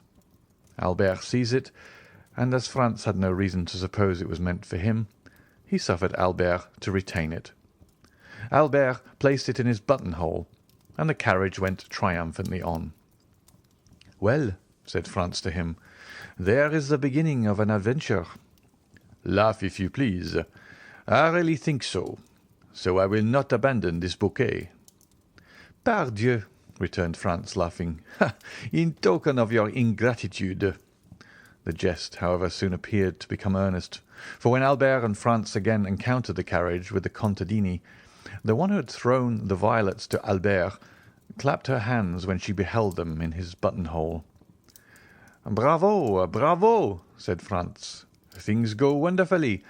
Shall I leave you? Perhaps you should prefer being alone." "No," replied he. "I will not be caught like a fool at a first disclosure by a rendezvous under the clock, as they say at the opera balls. If the fair peasant wishes to carry matters any further, we shall find her, or rather she will find us tomorrow. Then she will give me some sign or other, and I shall know what I have to do." "On my word," said Franz, "you are wise as Nestor and prudent as Ulysses, and your fair Circe must be very skilful or very powerful if she succeed in changing you into a beast of any kind." Albert was right. The fair unknown had resolved, doubtless, to carry the intrigue no farther, for although the young men made several more turns, they did not again see the calash, which had turned up one of the neighbouring streets. Then they returned to the Rospoli Palace. But the Count and the blue domino had also disappeared. The 2 windows, hung with yellow damask, were still occupied by the persons whom the Count had invited. At this moment the same bell that had proclaimed the beginning of the mascherata sounded the retreat. The file on the Corso broke the line, and in a second all the carriages had disappeared. Franz and Albert were opposite the Via della Marata. The coachman, without saying a word, drove up, passed along the Piazza di Spagni and the Rospoli Palace, and stopped at the door of the hotel. Signor Pastrini came to the door to receive his guests. Franz hastened to inquire after the Count, and to express regret that he had not returned in sufficient time. But Pastrini reassured him by saying that the Count of Monte Cristo had ordered a second carriage for himself, and that it had gone at 4 o'clock to fetch him from the Rospoli Palace. The Count had, moreover, charged him to offer the 2 friends the key of his box at the Argentina. Franz questioned Albert as to his intentions, but Albert had great projects to put into execution before going to the theatre, and instead of making any answer, he inquired if Signor Pastrini could procure him a tailor. "A tailor?" said the host. "And for what?" "To make us, between now and tomorrow, 2 Roman peasant costumes," returned Albert. The host shook his head. "To make you 2 costumes between now and tomorrow? I ask your Excellency's pardon, but this is quite a French demand. For the next week you will not find a single tailor who would consent to sew 6 buttons on a waistcoat, if you paid him a crown apiece for each button." Then I must give up the idea?" "No, we have them ready-made. Leave all to me, and tomorrow, when you awake, you shall find a collection of costumes with which you will be satisfied." "My dear Albert," said Franz, "leave all to our host. He has already proved himself full of resources. Let us dine quietly, and afterwards go and see the Algerian captive." "Agreed," returned Albert. "But remember, Signor Pastrini, that both my friend and myself attached the greatest importance to having tomorrow the costumes we have asked for." The host again assured them they might rely on him, and that their wishes should be attended to. Upon which Franz and Albert mounted to their apartments and proceeded to disencumber themselves of their costumes. Albert, as he took off his dress, carefully preserved the bunch of violets. It was his token reserved for the morrow. The two friends sat down to table, but they could not refrain from remarking the difference between the Count of Monte Cristo's table and that of Signor Pastrini. Truth compelled Franz, in spite of the dislike he seemed to have taken to the Count, to confess that the advantage was not on Pastrini's side. During dessert, the servant inquired at what time they wished for the carriage. Albert and Franz looked at each other, fearing really to abuse the Count's kindness. The servant understood them. "His Excellency, the Count of Monte Cristo, had," he said, "given positive orders that the carriage was to remain at their lordships' orders all day, and they could therefore dispose of it without fear of indiscretion." They resolved to profit by the Count's courtesy, and ordered the horses to be harnessed, while they substituted evening dress for that which they had on, and which was somewhat the worse for the numerous combats they had sustained. This precaution taken, they went to the theatre, and installed themselves in the Count's box. During the first act, the Countess G. entered. Her first look was at the box where she had seen the Count the previous evening, so that she perceived Franz and Albert in the place of the very person concerning whom she had expressed so strange an opinion to Franz. Her opera-glass was so fixedly directed towards them that Franz saw it would be cruel not to satisfy her curiosity, and, availing himself of one of the privileges of the spectators of the Italian theatres, who use their boxes to hold receptions, the two friends went to pay their respects to the Countess. Scarcely had they entered, when she motioned to Franz to assume the seat of honour. Albert, in his turn, sat behind. "Well," said she, hardly giving Franz time to sit down, "it seems you have nothing better to do than to make the acquaintance of this new Lord Ruthven, and you are already the best friends in the world." "Without being so far advanced as that, my dear Countess," returned Franz, "I cannot deny that we have abused his good nature all day." "All day?" "Yes. This morning we breakfasted with him, we rode in his carriage all day, and now we have taken possession of his box." "You know him, then?" "Yes and no." "How so?" "It is a long story." "Tell it to me." "It would frighten you too much." "So much the more reason." "At least wait until the story has a conclusion." "Very well. I prefer complete histories. But tell me how you made his acquaintance. Did anyone introduce you to him?"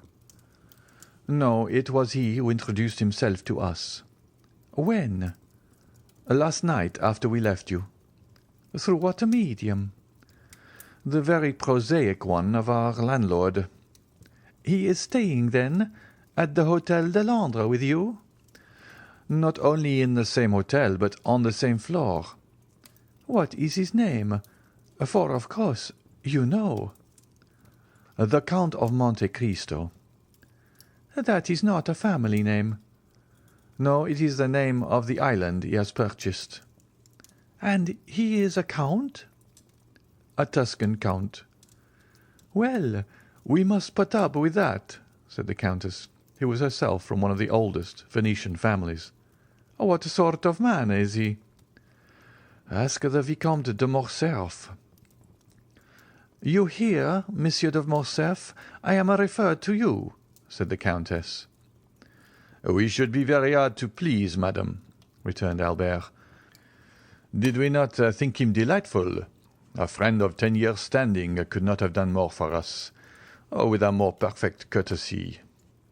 "Come," observed the Countess, smiling, "I see my vampire is only some millionaire who has taken the appearance of Lara in order to avoid being confounded with Monsieur de Rothschild, and you have seen her." "Her?" "The beautiful Greek of yesterday." "No, we heard, I think, the sound of her guzla, but she remained perfectly invisible."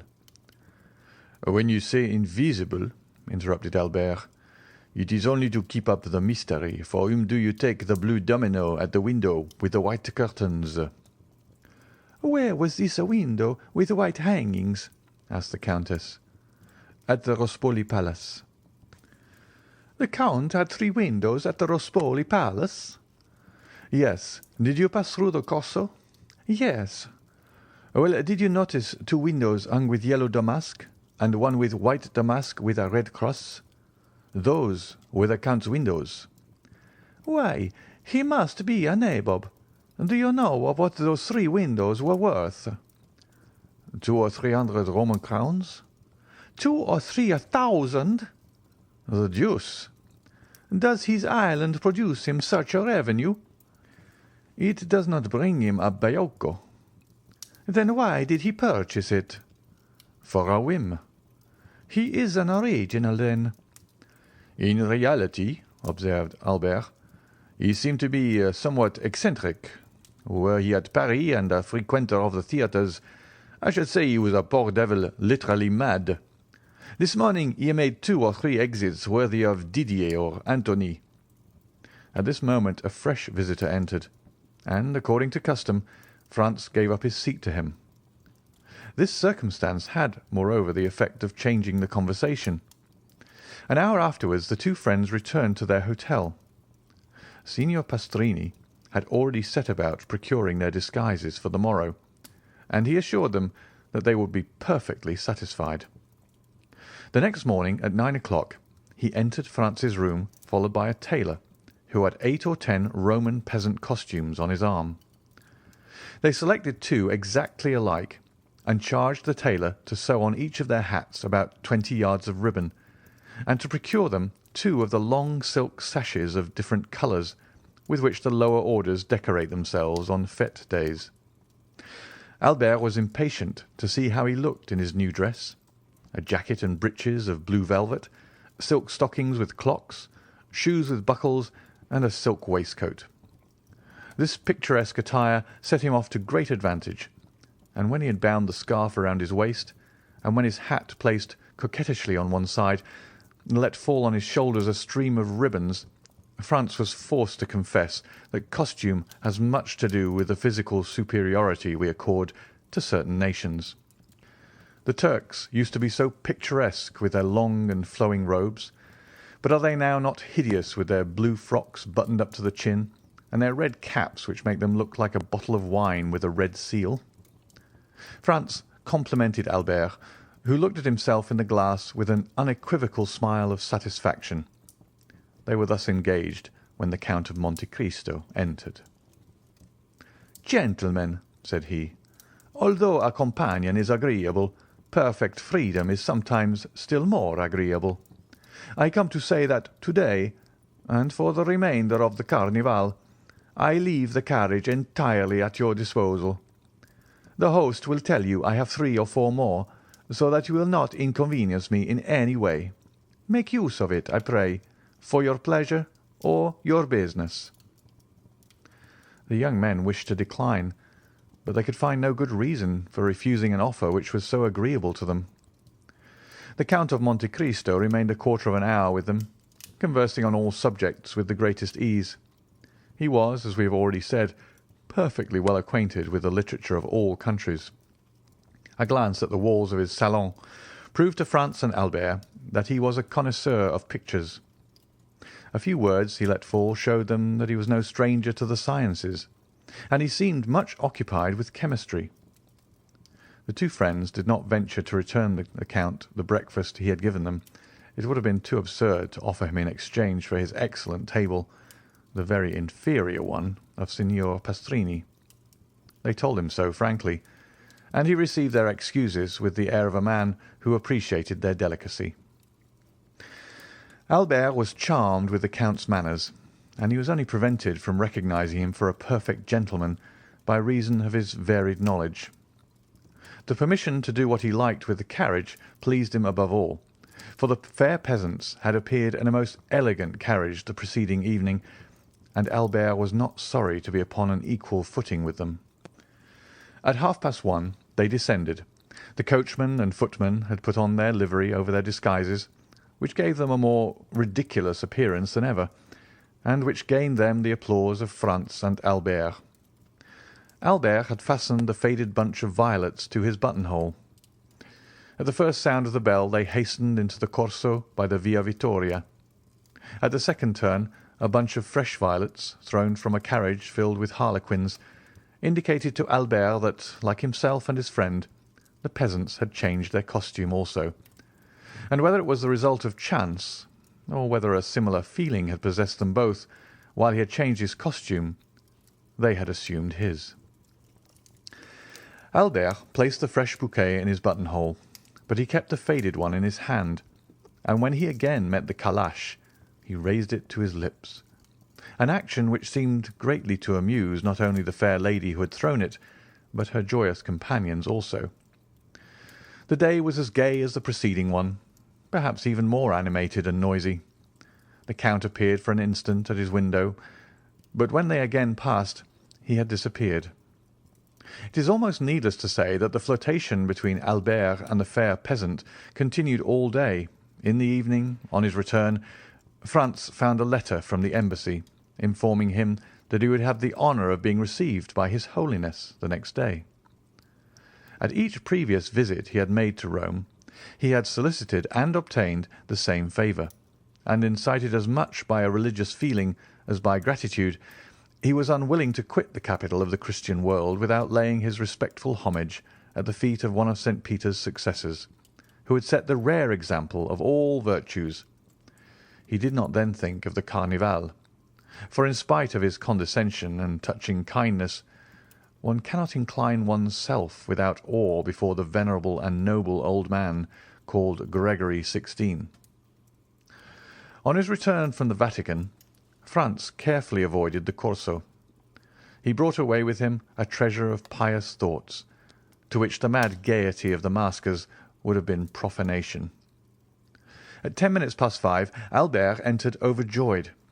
The harlequin had reassumed her peasant's costume, and as she passed she raised her mask. She was charming. Franz congratulated Albert, who received his congratulations with the air of a man conscious that they are merited. He had recognised by certain unmistakable signs that his fair incognita belonged to the aristocracy. He had made up his mind to write to her the next day. Franz remarked, while he gave these details, that Albert seemed to have something to ask of him, but that he was unwilling to ask it. He insisted upon it, declaring beforehand that he was willing to make any sacrifice the other wished. Albert let himself be pressed just as long as friendship required, and then avowed to Franz that he would do him a great favour by allowing him to occupy the carriage alone the next day. Albert attributed to Franz's absence the extreme kindness of the fair peasant in raising her mask. Franz was not sufficiently egotistical to stop Albert in the middle of an adventure that promised to prove so agreeable to his curiosity and so flattering to his vanity. He felt assured that the perfect indiscretion of his friend would duly inform him of all that happened, and as during 3 years that he had travelled all over Italy a similar piece of good fortune had never fallen to his share, Franz was by no means sorry to learn how to act on such an occasion. He therefore promised Albert that he would content himself the morrow with witnessing the Carnival from the windows of the Rospoli Palace. The next morning he saw Albert pass and repass, holding an enormous bouquet, which he doubtless meant to make the bearer of his amorous epistle. This belief was changed into certainty when Franz saw the bouquet, conspicuous by a circle of white camellias, in the hand of a charming harlequin dressed in rose-coloured satin. The evening was no longer joy, but delirium. Albert nothing doubted but that the fair unknown would reply in the same manner. Franz anticipated his wishes by saying that the noise fatigued him, and that he should pass the next day in writing and looking over his journal.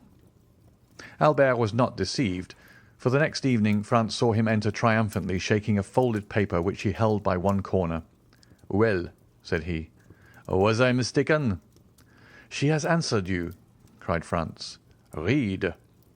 This word was pronounced in a manner impossible to describe. Franz took the letter and read. "Tuesday evening, at 7 o'clock, descend from your carriage opposite the Via dei Pontefici, and follow the Roman peasant who snatches your torch from you. When you arrive at the first step of the church of San Giacomo, be sure to fasten a knot of rose-coloured ribbons to the shoulder of your harlequin costume, in order that you may be recognized. Until then, you will not see me. Constancy and discretion." "Well," asked he, when Franz had finished, "what do you think of that?" "I think that the adventurer is assuming a very agreeable appearance." "I think so also," replied Albert, "and I very much fear you will go alone to the Duke of Bracciano's ball." Franz and Albert had received that morning an invitation from the celebrated Roman banker. "Take care, Albert," said Franz. "All the nobility of Rome will be present, and if your fair incognita belong to the higher class of society, she must go there." "Whether she goes there or not, my opinion is still the same," returned Albert. "You have read the letter?" "Yes." "You know how imperfectly the women of the Mezzocinto are educated in Italy." This is the name of the lower class. "Yes." "Well, read the letter again. Look at the writing, and find, if you can, any blemish in the language or orthography." The writer was in reality charming, and the orthography irreproachable. "You are born to good fortune," said Franz, as he returned the letter. "Laugh as much as you will," replied Albert. I mean love." "You alarm me," cried Franz. "I see that I shall not only go alone to the Duke of Bracciano's, but also return to Florence alone." "If my unknown be as amiable as she is beautiful," said Albert, "I shall fix myself at Rome for 6 weeks at least. I adore Rome, and I have always had a great taste for archaeology." "Come, 2 or 3 more such adventures, and I do not despair of seeing you a member of the Academy." Doubtless Albert was about to discuss seriously his right to the academic chair, when they were informed that dinner was ready. Albert's love had not taken away his appetite. He hastened with Franz to seat himself, free to recommence the discussion after dinner. After dinner the Count of Monte Cristo was announced. They had not seen him for 2 days. Signor Pastrini informed them that business had called him to Civitavecchia. He had started the previous evening, and had only returned an hour since. He was charming. Whether he kept a watch over himself, or whether by accident, he did not sound the acrimonious chords that in other circumstances had been touched. He was tonight like everybody else. The man was an enigma to Franz. The Count must feel sure that Franz recognized him, and yet he had not let fall a single word indicating any previous acquaintance between them. On his side, however great Franz's desire was to allude to their former interview, the fear of being disagreeable to the man who had loaded him and his friend with kindness prevented him from mentioning it. The Count had learned that the 2 friends had sent to secure a box at the Argentina Theatre, and were told they were all let. In consequence, he brought them the key of his own. At least, such was the apparent motive of his visit. Franz and Albert made some difficulty, alleging their fear of depriving him of it, but the Count replied that as he was going to the Pali Theatre, the box at the Argentina Theatre would be lost if they did not profit by it. This assurance determined the 2 friends to accept it. Franz had by degrees become accustomed to the Count's pallor, which had so forcibly struck him at their first meeting. He could not refrain from admiring the severe beauty of his features, the only defect, or rather the principal quality of which was the pallor. Truly a Byronic hero. Franz could not, we will not say see him, but even think of him, without imagining his stern head upon Manfred's shoulders, or beneath Lara's helmet. His forehead was marked with the line that indicates the constant presence of bitter thoughts. He had the fiery eyes that seemed to penetrate to the very soul, and the haughty and disdainful upper lip that gives to the words it utters a peculiar character that impresses them on the minds of those to whom they are addressed. The Count was no longer young. He was at least 40, and yet it was easy to understand that he was formed to rule the young men with whom he associated at present. And to complete his resemblance with the fantastic heroes of the English poet, the Count seemed to have the power of fascination. Albert was constantly expatiating on their good fortune in meeting such a man. Franz was less enthusiastic, but the Count exercised over him also the ascendancy a strong mind always acquires over a mind less domineering. He thought several times of the project the Count had of visiting Paris, and he had no doubt but that with his eccentric character, his characteristic face, and his colossal fortune, he would produce a great effect there. And yet he did not wish to be at Paris when the Count was there. The evening passed as evenings mostly pass at Italian theatres, that is, not in listening to the music, but in paying visits and conversing. The Countess G. wished to revive the subject of the Count, but Franz announced he had something far newer to tell her, and, in spite of Albert's demonstrations of false modesty, he informed the Countess of the great event which had preoccupied them for the last 3 days. As similar intrigues are not uncommon in Italy, if we may credit travellers, the Comtesse did not manifest the least incredulity, but congratulated Albert on his success. They promised upon separating to meet at the Duke of Bracciano's ball, to which all Rome was invited. The heroine of the bouquet kept her word. She gave Albert no sign of her existence the morrow or the day after. At length Tuesday came, the last and most tumultuous day of the Carnival. On Tuesday the theatres open at 10 o'clock in the morning, as Lent begins after 8 at night. On Tuesday all those who through want of money, time, or enthusiasm have not been to see the Carnival before mingle in the gaiety and contribute to the noise and excitement. From 2 o'clock till 5, Franz and Albert followed in the fete, exchanging handfuls of confetti with the other carriages and the pedestrians who crowded amongst the horses' feet and the carriage wheels without a single accident, a single dispute, or a single fight. The fêtes are veritable pleasure days to the Italians.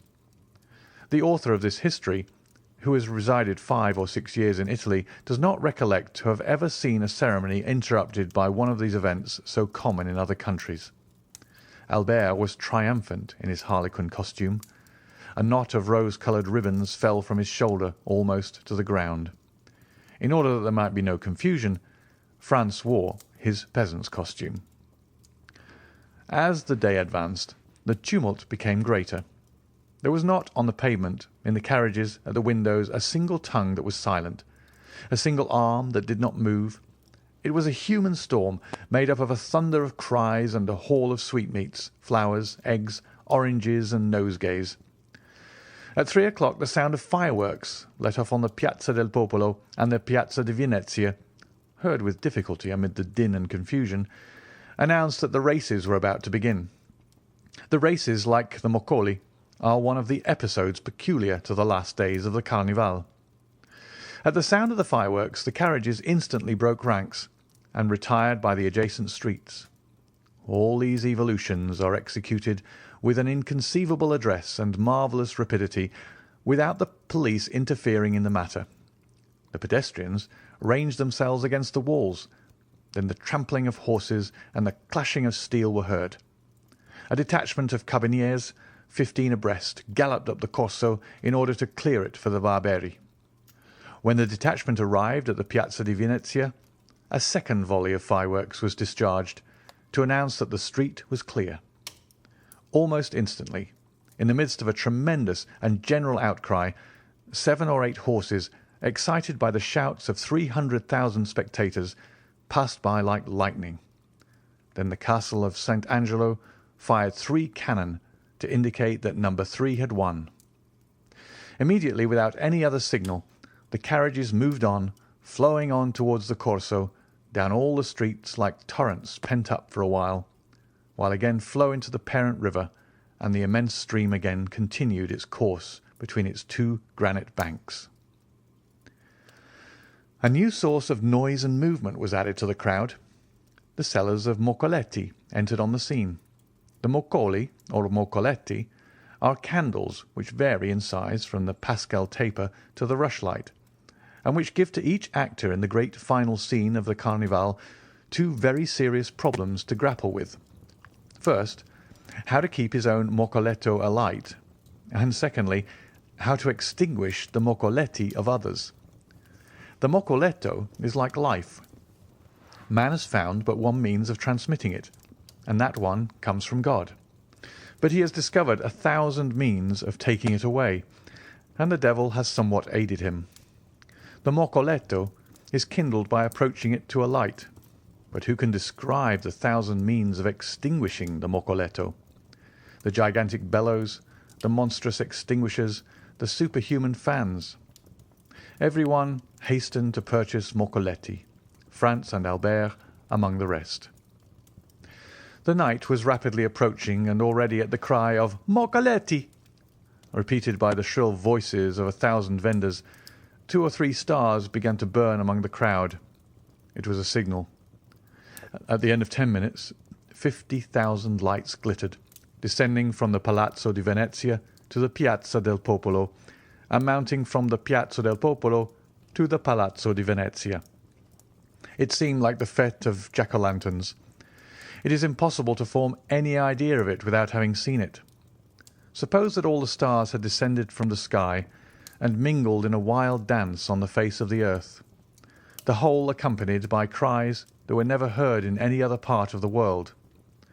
The facchino follows the prince, the Transteverin the citizen, every one blowing, extinguishing, relighting. Had old Aeolus appeared at this moment, he would have been proclaimed king of the Moccoli, and Achillo the heir presumptive to the throne. This battle of folly and flame continued for 2 hours. The Corso was light as day. The features of the spectators on the 3rd and 4th stories were visible.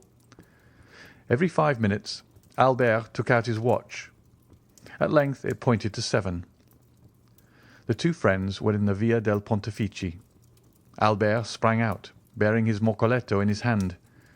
2 or 3 masks strove to knock his moccoletto out of his hand, but Albert, a first-rate pugilist, sent them rolling in the street, one after the other, and continued his course towards the church of San Giacomo. The steps were crowded with masks, who strove to snatch each other's torches. Franz followed Albert with his eyes and saw him mount the first step.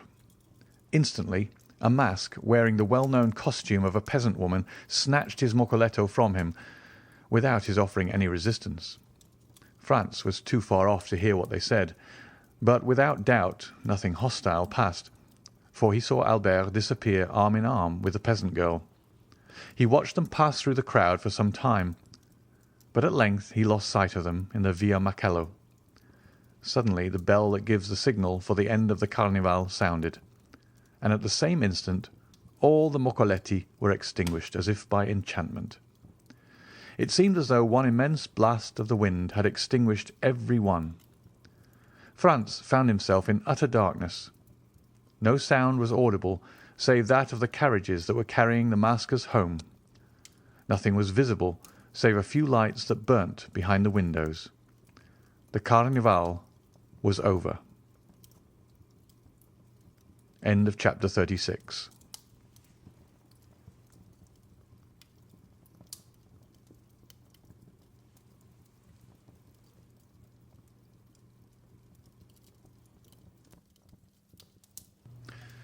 Chapter 37. The Catacombs of San Sebastian. In his whole life, perhaps, Franz had never before experienced so sudden an impression, so rapid a transition from gaiety to sadness as in this moment. It seemed as though Rome, under the magic breath of some demon of the night, had suddenly changed into a vast tomb. By a chance which added yet more to the intensity of the darkness, the moon, which was on the wane, did not rise until 11 o'clock, and the streets which the young man traversed were plunged in the deepest obscurity. The distance was short, and at the end of 10 minutes his carriage, or rather the Count's, stopped before the Hôtel de Londres.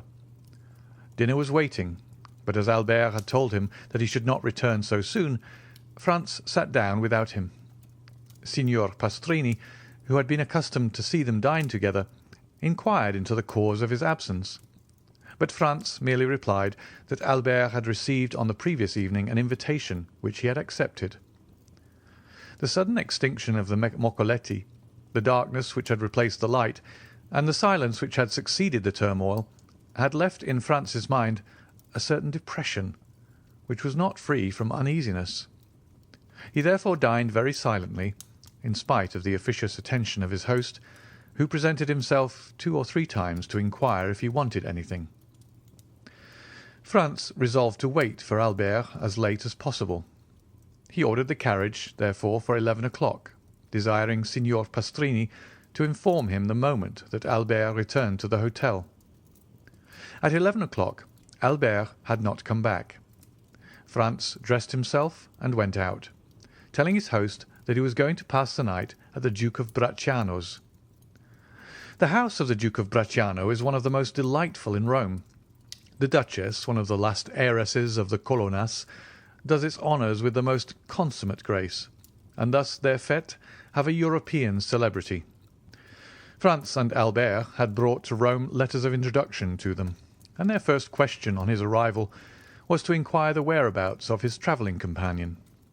Franz replied that he had left him at the moment they were all about to extinguish the Moccoli, and that he had lost sight of him in the Via Macello. "Then he has not returned," said the Duke. "I waited for him until this hour," replied Franz. "And do you know whither he went?" "No, not precisely. However, I think it was something very like a rendezvous." "Diavolo!" said the Duke. "This is a bad day, or rather a bad night, to be out late, is it not, Countess?" These words were addressed to the Countess G., who had just arrived and was leaning on the arm of Signor Torlonia, the Duke's brother. "I think, on the contrary, that it is a charming night," replied the Countess. "And those who are here will complain of but one thing. It's too rapid flight." "I'm not speaking," said the Duke with a smile, "of the persons who are here. The men run no other danger than that of falling in love with you, and the women of falling ill of jealousy at seeing you so lovely. I meant persons who are out in the streets of Rome." "Ah," asked the Countess, "who is out in the streets of Rome at this hour, unless it be to go to a ball?" "Our friend Albert de Morcerf, Countess, whom I left in pursuit of his unknown about 7 o'clock this evening," said Franz, "and whom I have not seen since." "And don't you know where he is?" "Not at all." "Is he armed?" "He is in masquerade." "You should not have allowed him to go," said the Duke to Franz. "You who know Rome better than he does." "You might as well have tried to stop number 3 of the Barberi, who gained the prize in the race today," replied Franz. "And then, moreover, what could happen to him?" "Who can tell? The night is gloomy, and the Tiber is very near the Via Macello." Franz felt a sudden shudder run through his veins at observing that the feeling of the Duke and the Countess was so much in unison with his own personal disquietude. "I informed them at the hotel that I had the honour of passing the night here, Duke," said Franz, "and desired them to come and inform me of his return." "Ah," replied the Duke, "here, I think, is one of my servants who is seeking you." The Duke was not mistaken. When he saw Franz, the servant came up to him. "Your Excellency," he said, "the master of the Hôtel de Londres has sent to let you know that a man is waiting for you with a letter from the Viscount of Morcerf." "A letter from the Viscount?" exclaimed Franz. Yes. And who is the man? I do not know. Why did he not bring it to me here? The messenger did not say. And where is the messenger? He went away directly he saw me enter the ballroom to find you. Oh, said the Countess to Franz, go with all speed. Poor young man. Perhaps some accident has happened to him. I will hasten, replied Franz. Shall we see you again to give us any information? Inquired the Countess. Yes, if it is not any serious affair. Otherwise I cannot answer as to what I may do myself. Be prudent in any event, said the Countess. Oh, pray be assured of that. Franz took his hat and went away in haste. He had sent away his carriage with orders for it to fetch him at 2 o'clock. Fortunately, the Palazzo Bracciano, which is on one side in the Corso, and on the other in the Square of the Holy Apostles, is hardly 10 minutes' walk from the Hôtel de Londres. As he came near the hotel, Franz saw a man in the middle of the street. He had no doubt that it was the messenger from Albert. The man was wrapped up in a large cloak. He went up to him, but to his extreme astonishment, the stranger first addressed him. "What wants your Excellency of me?" inquired the man, retreating a step or two as if to keep on his guard. "Are not you the person who brought me a letter?" inquired Franz. "From the Viscount of Morcerf?" "Your Excellency lodges at Pastrini's hotel?" "I do." "Your Excellency is the travelling companion of the Viscount?" "I am." "Your Excellency's name?" "Is the Baron Franz d'Épinay." "Then it is to your Excellency that this letter is addressed." "Is there any answer?" inquired Franz, taking the letter from him. "Yes, your friend at least hopes so." "Come upstairs with me, and I will give it to you." "I prefer waiting here," said the messenger with a smile. "And why?" "Your Excellency will know when you have read the letter." "Shall I find you here, then?" "Certainly." Franz entered the hotel. On the staircase he met Signor Pastrini. "Well?" said the landlord. "Well, what?" responded Franz. "You have seen the man who desired to speak with you from your friend?" he asked of Franz. "Yes, I have seen him," he replied, "and he has handed this letter to me. Light the candles in my apartment, if you please." The innkeeper gave orders to a servant to go before Franz with a light. The young man had found Signor Pastrini looking very much alarmed, and this had only made him the more anxious to read Albert's letter. And so he went instantly towards the waxlight and unfolded it. It was written and signed by Albert. Franz read it twice before he could comprehend what it contained. It was thus worded: "My dear fellow, the moment you have received this, have the kindness to take the letter of credit from my pocket-book, which you will find in the square drawer of the secretary. Add your own to it, if it be not sufficient. Run to Torionia, draw from him instantly 4,000 piastres, and give them to the bearer. It is urgent that I should have this money without delay. I do not say more. Rely on you as you may rely on me. Your friend, Albert de Morcerf. P.S. I now believe in Italian banditti." Below these lines were written in a strange hand the following in Italian: "Se alle 6 della mattina le 4.000 piastre non sono nelle mie mani, alla 7 il conte Alberto avrà cessato di vivere. Luigi Vampa." If by 6 in the morning the 4,000 piastre are not in my hands, by 7 o'clock the Count Albert will have ceased to live. This second signature explained everything to Franz, who now understood the objection of the messenger to coming up into the apartment. The street was safer for him. Albert, then, had fallen into the hands of the famous bandit chief, in whose existence he had for so long a time refused to believe. There was no time to lose.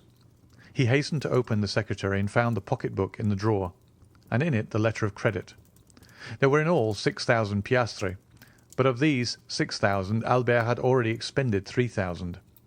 As to Franz, he He had no letter of credit, as he lived at Florence, and had only come to Rome to pass 7 or 8 days. He had brought but 100 louis, and of these he had not more than 50 left.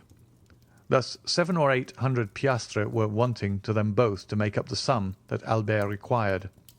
True, he might in such a case rely on the kindness of Signor Torlonia. He was therefore about to return to the Palazzo Bracciano without loss of time, when suddenly a luminous idea crossed his mind. He remembered the Count of Monte Cristo. Franz was about to ring for Signor Pastrini, when that worthy presented himself. "My dear sir," he said hastily, "do you know if the Count is within?" "Yes, your Excellency. He has this moment returned." "Is he in bed?" "I should say no." "Then ring at his door, if you please, and request him to be so kind as to give me an audience." Signor Pastrini did as he was desired, and returning 5 minutes after, he said, "The Count awaits your Excellency." Franz went along the corridor, and a servant introduced him to the Count. He was in a small room which Franz had not yet seen, and which was surrounded with divans. The Count came toward him. "Well, what good wind blows you hither at this hour?" And he, "Have you come to sup with me? It would be very kind of you." "No, I have come to speak to you of a very serious matter." "A serious matter," said the Count, looking at Franz with the earnestness usual to him. "And what may it be?" "Are we alone?" "Yes," replied the Count, going to the door and returning. Franz gave him Albert's letter. "Read that," he said. The Count read it. "Well, well," said he. "Did you see the postscript?" "I did indeed." "Se alle 6 della mattina le 4.000 piastre non sono nelle miei mani, alla 7 il conte Alberto avrà cessato di vivere. Luigi Vampa." "What think you of that?" inquired Franz. "Have you the money he demands?" "Yes, all but 800 piastres." The Count went to his secretary, opened it, and pulling out a drawer filled with gold, said to Franz, "I hope you will not offend me by applying to any one but myself." "You see, on the contrary, I come to you first and instantly," replied Franz. "And I thank you. Have what you will." And he made a sign to Franz to take what he pleased. "Is it absolutely necessary, then, to send the money to Luigi Vampa?" asked the young man, looking fixedly in his turn at the Count. "Judge for yourself," replied he. "The postscript is explicit." "I think that if you would take the trouble of reflecting, you could find a way of simplifying the negotiation," said Franz. "How so?" returned the Count with surprise. "If we were to go together to Luigi Vampa, I am sure he would not refuse you Albert's freedom." "What influence can I possibly have over a bandit?" "Have you not just rendered him a service that can never be forgotten?" "What is that?" "Have you not saved Peppino's life?" "Well, well," said the Count, "who told you that?" "No matter, I know it." The Count knit his brows and remained silent an instant. "And if I went to seek Vampa, would you accompany me?" "If my society would not be disagreeable." "Be it so. It is a lovely night, and a walk without Rome will do us both good." "Shall I take any arms?" "For what purpose?" "Any money?" "It is useless. Where is the man who brought the letter?" "In the street." "He awaits the answer?" "Yes." "I must learn where we are going. I will summon him thither." "It is useless. He would not come up." "To your apartments, perhaps, but he will not make any difficulty at entering mine." The Count went to the window of the apartment that looked onto the street, and whistled in a peculiar manner. The man in the mantle quitted the wall and advanced into the middle of the street. "Salite!" said the Count in the same tone in which he would have given an order to his servant. The messenger obeyed without the least hesitation. but rather with alacrity, and mounting the steps at a bound, entered the hotel. 5 seconds afterwards he was at the door of the room. "Ah, it is you, Peppino," said the Count. But Peppino, instead of answering, threw himself on his knees, seized the Count's hand, and covered it with kisses. "Ah," said the Count, "you have then not forgotten that I saved your life. That is strange, for it is a week ago." "No, Excellency, and never shall I forget it," returned Peppino, with an accent of profound gratitude. "Never? That is a long time. But it is something that you believe, so rise and answer." Peppino glanced anxiously at Franz. "Oh, you may speak before his Excellency," said he. "He is one of my friends. You allow me to give you this title," continued the Count in French. "It is necessary to excite this man's confidence." "You can speak before me," said Franz. "I am a friend of the Count's." "Good," returned Peppino. "I am ready to answer any questions your Excellency may address to me."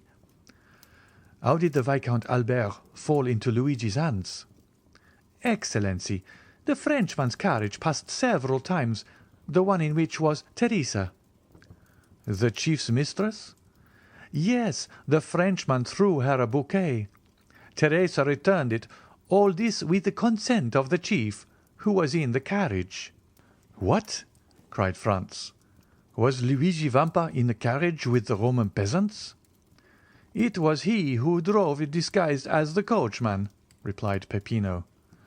"Well?" said the Count. "Well, then, the Frenchman took off his mask. Teresa, with the chief's consent, did the same. The Frenchman asked for a rendezvous. Teresa gave him one. Only, instead of Teresa, it was Beppo who was on the steps of the church of San Giacomo." "What?" exclaimed Franz. "The peasant girl who snatched his moccoletto from him?" "Was a lad of 15, replied Peppino. "But it was no disgrace to your friend to have been deceived. Beppo has taken in plenty of others." "And Beppo led him outside the walls?" said the Count. "Exactly so. A carriage was waiting at the end of the Via Macello. Beppo got in, inviting the Frenchman to follow him, and he did not wait to be asked twice. He gallantly offered the right-hand seat to Beppo and sat by him. Beppo told him he was going to take him to a villa a league from Rome.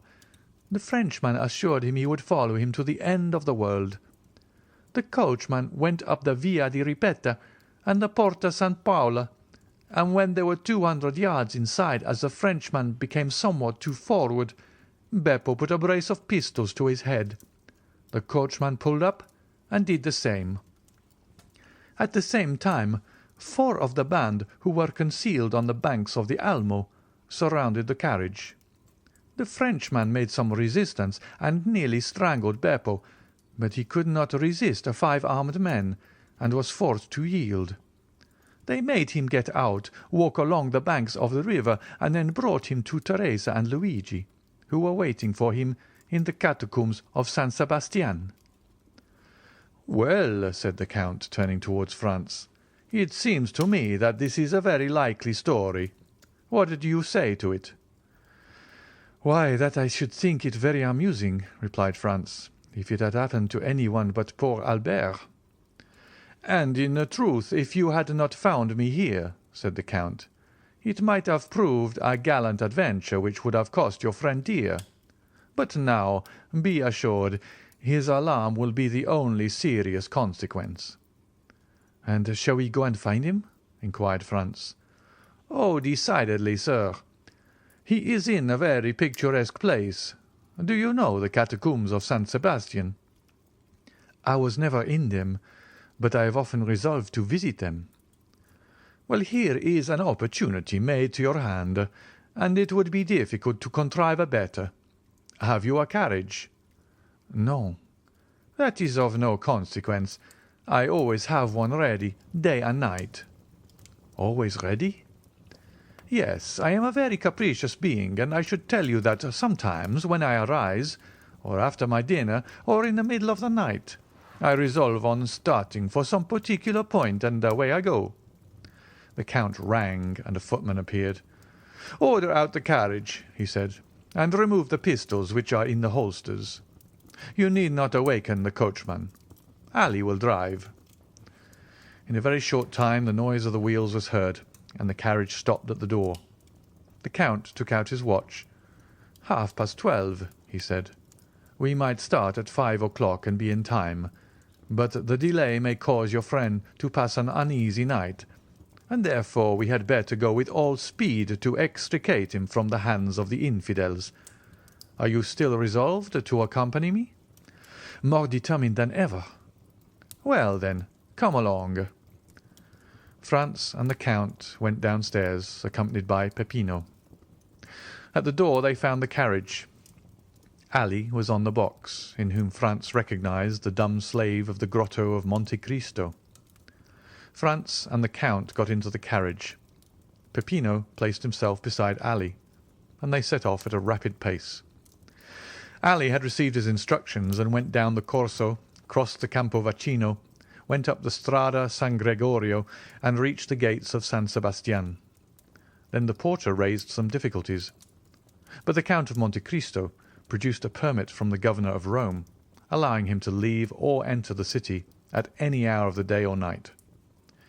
The portcullis was therefore raised, the porter had a louis for his trouble, and they went on their way. The road which the carriage now traversed was the ancient Appian Way, and bordered with tombs. From time to time, by the light of the moon which began to rise, Franz imagined that he saw something like a sentinel appear at various points among the ruins, and suddenly retreat into the darkness on a signal from Peppino. A short time before they reached the baths of Caracalla, the carriage stopped. Peppino opened the door, and the Count and Franz alighted. "In 10 minutes," said the Count to his companion, "we shall be there." He then took Peppino aside, gave him an order in a low voice, and Peppino went away, taking with him a torch brought with them in the carriage. 5 minutes elapsed, during which Franz saw the shepherd going along a narrow path that led over the irregular and broken surface of the Campagna, and finally he disappeared in the midst of the tall red herbage, which seemed like the bristling mane of an enormous lion. "Now," said the Count, "let us follow him." Franz and the Count in their turn then advanced along the same path, which, at the distance of 100 paces, led them over a declivity to the bottom of a small valley. They then perceived 2 men conversing in the obscurity. "Ought we to go on?" asked Franz of the Count, "or shall we wait a while?" "Let us go on. Peppino will have warned the sentry of our coming." One of the 2 men was Peppino, and the other a bandit on the lookout. Franz and the Count advanced, and the bandit saluted them. "Your Excellency," said Peppino, addressing the Count, "if you will follow me, the opening of the catacombs is close at hand." "Go on, then," replied the Count. They came to an opening behind a clump of bushes, and in the midst of a pile of rocks by which a man could scarcely pass. Peppino glided first into this crevice. After they got along a few paces, the passage widened. Peppino passed, lighted his torch, and turned to see if they came after him. The Count first reached an open space, and Franz followed him closely. The passageway sloped in a gentle descent, enlarging as they proceeded. Still Franz and the Count were compelled to advance in a stooping posture, and were scarcely able to proceed abreast of one another. They went on 150 paces in this way, and then were stopped by "Who comes there?" At the same time they saw the reflection of a torch on a carbine barrel. "A friend," responded Peppino, and, advancing alone towards the sentry, he said a few words to him in a low tone, and then he, like the first, saluted the nocturnal visitors, making a sign that they may proceed. Behind the sentinel was a staircase with 20 steps. Franz and the Count descended these and found themselves in a mortuary chamber. 5 corridors diverged like the rays of a star, and the walls, dug into niche, which were arranged one above the other in the shape of coffins, showed that they were at last in the catacombs. Down one of the corridors, whose extent it was impossible to determine, Rays of light were visible. The Count laid his hand on Franz's shoulder. "Would you like to see a camp of bandits in repose?" he inquired. "Exceedingly," replied Franz. "Come with me, then, Peppino. Put out the torch." Peppino obeyed, and Franz and the Count were in utter darkness, except that 50 paces in advance of them, a reddish glare, more evident since Peppino had put out his torch, was visible along the wall. They advanced silently, the Count guiding Franz as if he had the singular faculty of seeing in the dark.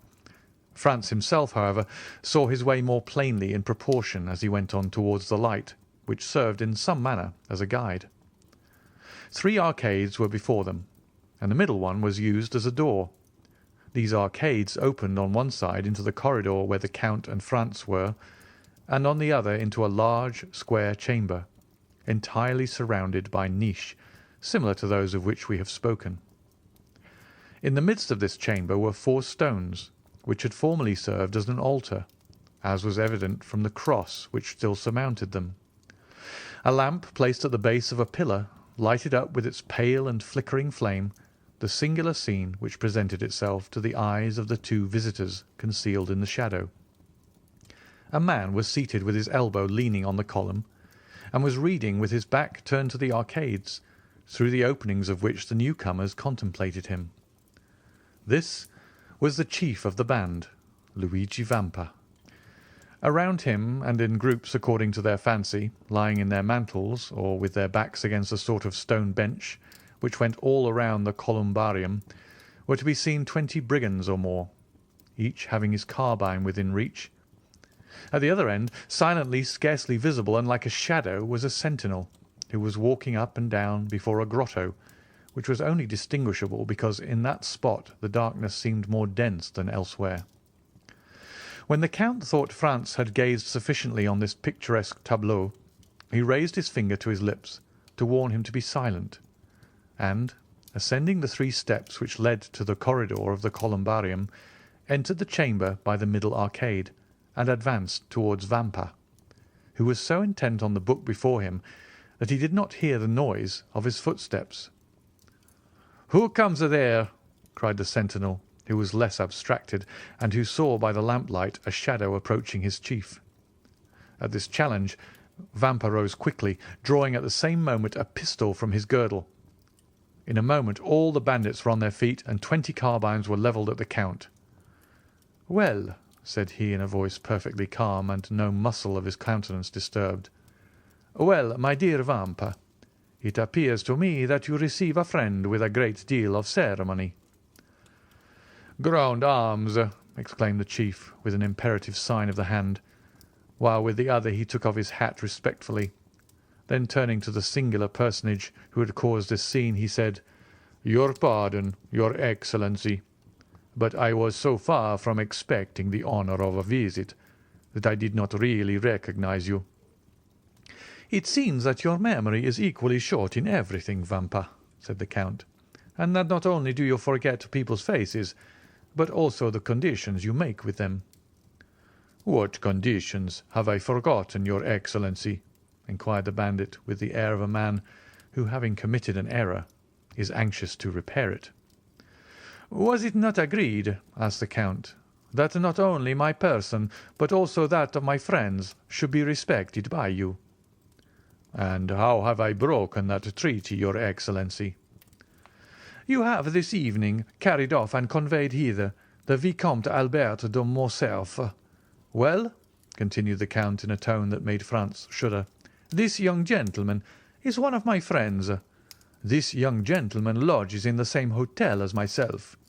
This young gentleman has been up and down the Corso for 8 hours in my private carriage, and yet, I repeat to you, you have carried him off and conveyed him hither, and," added the Count, taking the letter from his pocket, "you have set a ransom on him, as if he were an utter stranger."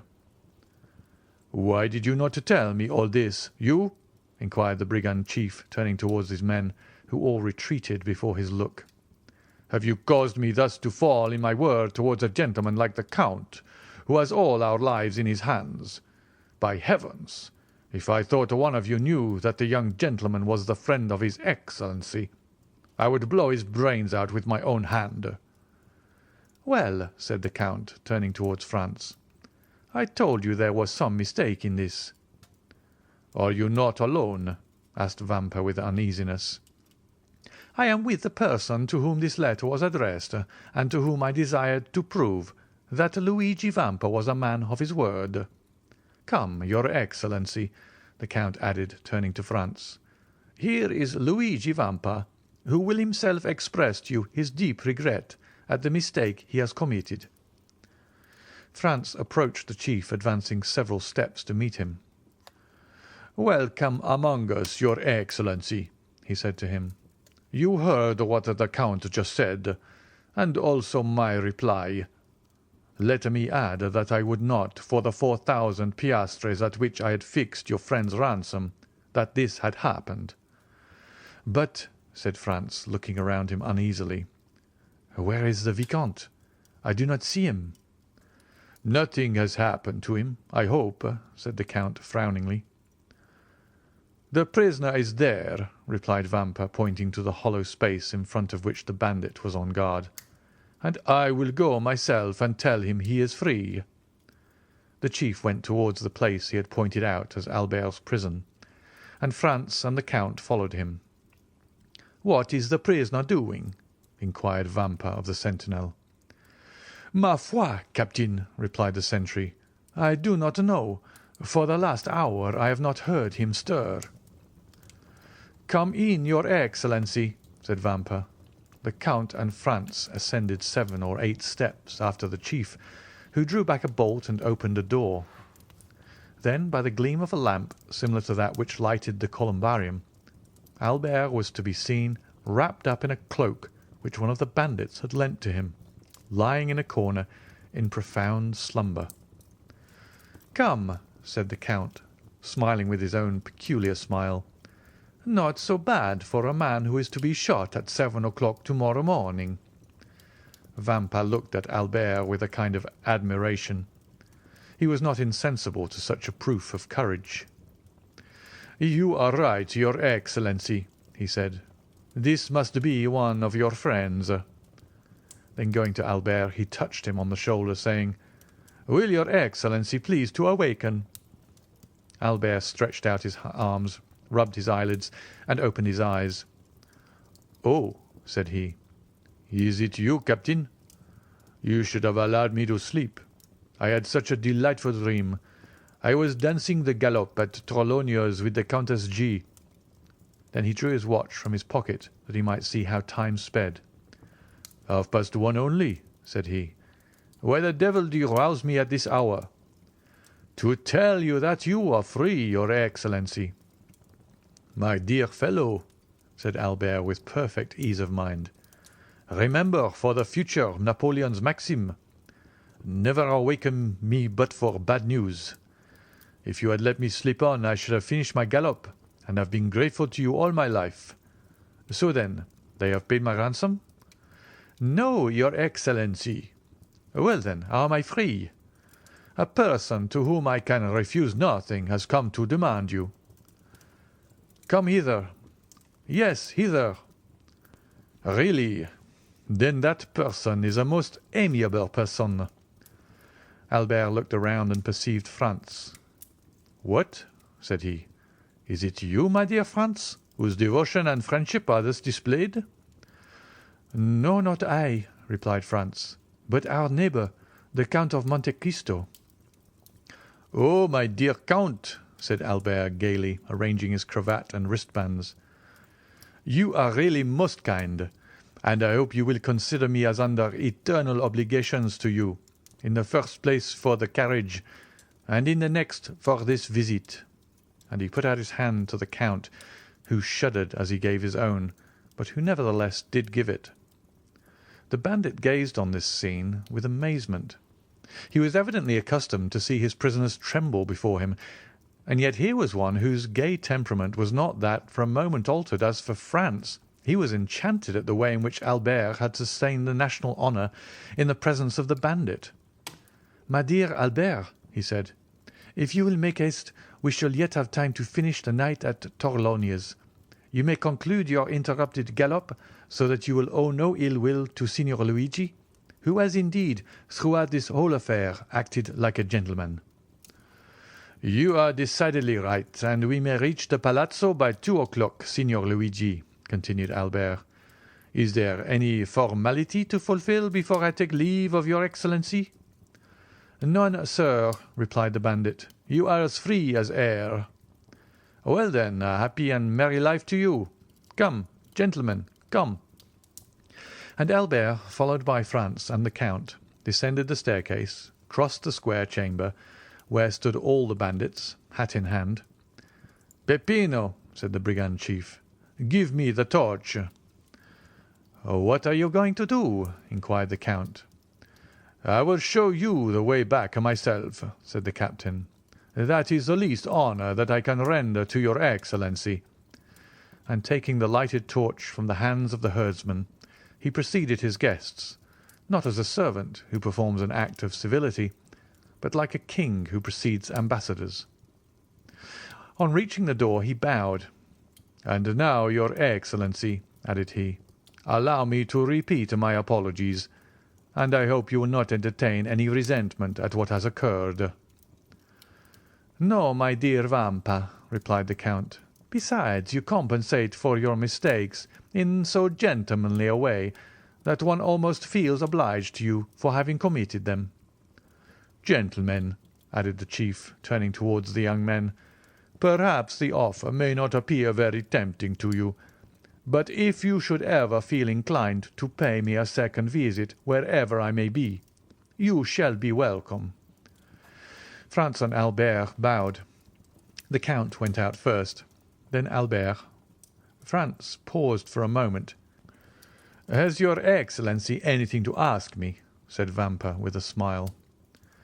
"Yes, I have," replied Franz. "I am curious to know what work you were perusing with so much attention as we entered." "Cæsar's Commentaries," said the bandit. "It is my favourite work." "Well, are you coming?" asked Albert. "Yes," replied Franz. "Here I am." And he, in his turn, left the caves. They advanced to the plain. "Your pardon," said Albert, turning around. "Will you allow me, Captain?" And he lighted his cigar at Vampa's torch. "Now, my dear Count," he said, "let us on with all the speed we may. I am enormously anxious to finish my night at the Duke of Bracciano's." They found the carriage where they had left it. The Count said a word in Arabic to Ali, and the horses went on at great speed. It was just 2 o'clock by Albert's watch when the two friends entered into the dancing-room. Their return was quite an event, but as they entered together, all uneasiness on Albert's account ceased instantly. "Madame," said the Viscount of Morcerf, advancing towards the Countess, "yesterday you were so condescending as to promise me a gallop. I am rather late in claiming this gracious promise, but here is my friend, whose character for veracity you will know, and he will assure you the delay arose from no fault of mine." And as at this moment the orchestra gave the signal for the waltz, Albert put his arm round the waist of the Countess and disappeared with her in the whirl of dancers. In the meanwhile Franz was considering the singular shudder that had passed over the Count of Monte Cristo at the moment when he had been in some sort forced to give his hand to Albert. End of chapter 37.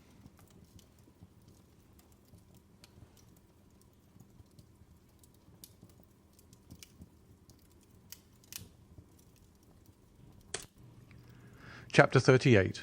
The Compact.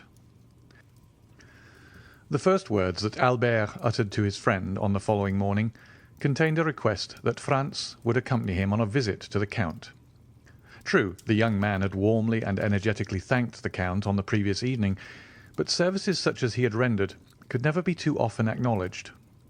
Franz, who seemed attracted by some invisible influence towards the Count, in which terror was strangely mingled, felt an extreme reluctance to permit his friend to be exposed alone to the singular fascination that this mysterious personage seemed to exercise over him, and therefore made no objection to Albert's request, but at once accompanied him to the desired spot, and after a short delay the Count joined them in the salon. "My dear Count," said Albert, advancing to meet him, "permit me to repeat the poor thanks I offered last night, and to assure you that the remembrance of all I owe to you will never be effaced from my memory. Believe me, as long as I live, I shall never cease to dwell with grateful recollection on the prompt and important service you rendered me, and also to remember that to you I am indebted even for my life."